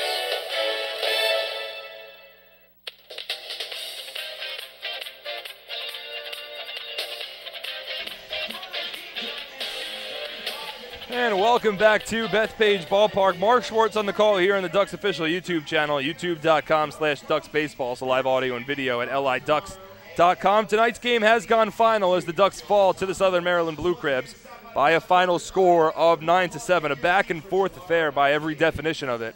But ultimately, it's the Blue Crabs taking the second game of this three-game set as they've come into Bethpage Ballpark and taken the first two games of this series, not what Long Island was looking for, as the Blue Crabs have now won 4 consecutive games, and the Ducks have dropped 5 straight. Time for your post-game recap here on the Nickolock post-game show. It was Sean Garceau on the mound for Long Island, working against Ian Marshall for the Blue Crabs, and both starting pitchers ran into danger in the first inning, as Garceau wound up having to throw 33 pitches in the top of the first to get through 7 batters, wound up allowing 2 hits and 2 walks, along with a double steal to give Southern Maryland a 2-0 lead. It was a sacrifice fly from Jake Opitz to right, which began the scoring, and then a double steal later in that inning to make it a 2-0 ball game. The Ducks responded, however, in the bottom of the first inning against Blue Crabs starter Ian Marshall with 2 runs of their own. Phelan Lentini led off the inning with a walk after Brendan Harris advanced into second on a 2-3 putout. Lou Ford brought Lentini home with an RBI single up the middle. Adam Bailey then with a base hit. C.J. Rutherford was hit by a pitch to load the bases before an infield single from Cody Puckett made it a 2-2 ball game. The Ducks, however, would strand the bases loaded when Brandon Band struck out swinging and Joash Brodin grounded out to third base. So the Ducks and the Blue Crabs tied at 2. Fast forward to the top of the third inning, Southern Maryland would regain their lead on a 1-out, 2-run double down the left field line from Steve Moss. That made it a 4-2 ball game, but once again, similar to the bottom of the first, the Ducks would respond and this time actually take their first lead of the series. In the bottom of the fourth inning, Brandon Bance led off by flying out to right field. Joash Brodin then walked Dan Lyons with a base hit, and Phelan Lentini was hit by a pitch to load the bases. After Brendan Harris popped out to the second baseman Jake Opitz, Lou Ford was hit by a pitch with the bases loaded. That brought home Brodin from third base, made it a 4-3 ball game. The next batter was Adam Bailey, and his 2-out, 2-run single up the middle turned a 4-3 Ducks deficit into a 5-4 Ducks lead. That lead would hold for Long Island until the top of the sixth inning when Angel Chavez hit an RBI single into left center field, scoring Mike Schwartz from second base to tie up the ball game at 5 after the Ducks stranded 2 runners on in the bottom of the sixth inning when a combination of Jake Brown and Orlando Santos got the Blue Crabs out of danger. It was Southern Maryland taking the lead once again in the top of the seventh inning, this time for 3 runs against the Ducks. Brett Lauren began the inning. Jermaine Mitchell started off things with a single. Kyle Hankard then walked to put runners at first and second. Jake Opitz with a ground ball over to short. Should have been a double play, but a high throw from Cody Puckett. No error because you can't assume the double play. Puts runners at first and third with one out. And Steve Moss with an RBI single to left field. That scored Mitchell from third base. On that same play, Adam Bailey with a fielding error over and left allowed the ball to get under his glove.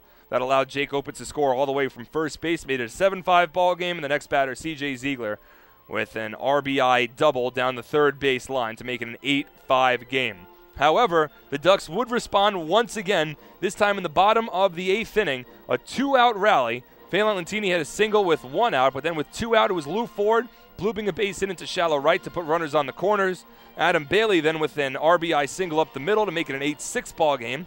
C.J. Rutherford with a base hit up the middle to make it an 8-7 ball game. And then with Cody Puckett at the plate, there was a wild pitch to put runners at second and third with 2 out. But Puckett would foul out to C.J. Ziegler, who makes a nice over-the-railing catch down the first base line to rob Puckett of another opportunity. And that kept the Blue Crabs on front 8-7 for the time being.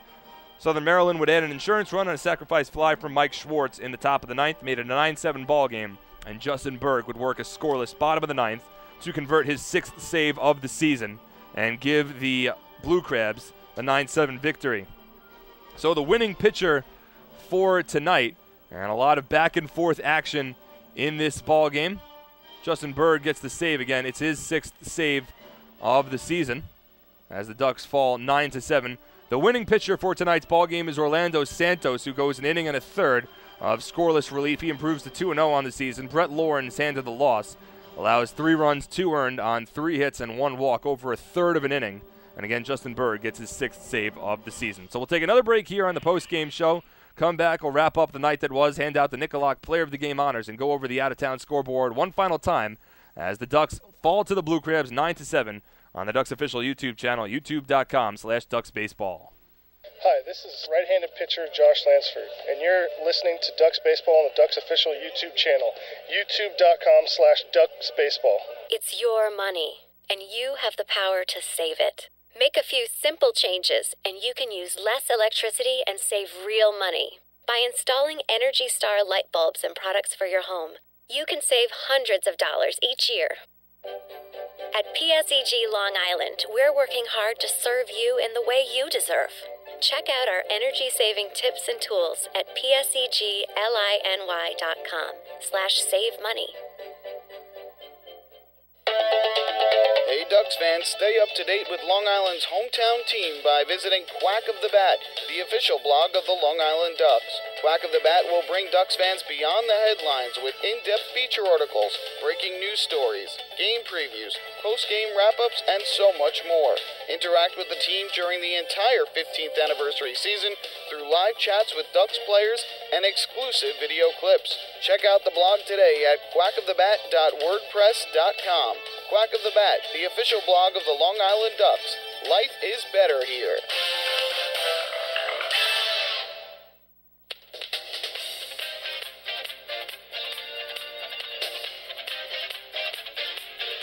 And welcome back to Bethpage Ballpark. One final time, Mark Schwartz here as we wrap up tonight as the Ducks fall to the Southern Maryland Blue Crabs by a final score of 9-7. Time to hand out your Nicolak Player of the Game honors tonight. The Nicolak Player of the Game is Steve Moss of the Southern Maryland Blue Crabs. Moss goes 2 for 4 from the plate with a run scored and 3 runs batted in. Key RBI hits both in the 3rd inning and the 7th inning. The 2-run double in the 3rd gave the Blue Crabs a 4-2 lead, and then the RBI single in the 7th eventually gave the Blue Crabs a 7-5 lead. So both times giving the Blue Crabs the lead, Steve Moss is a Nicolak Player of the Game. The Nicolak retaining walls and paving stones, a company synonymous with quality and service in the manufactured concrete industry for almost 50 years. Check the out-of-town scoreboard one final time as all 4 games have gone final.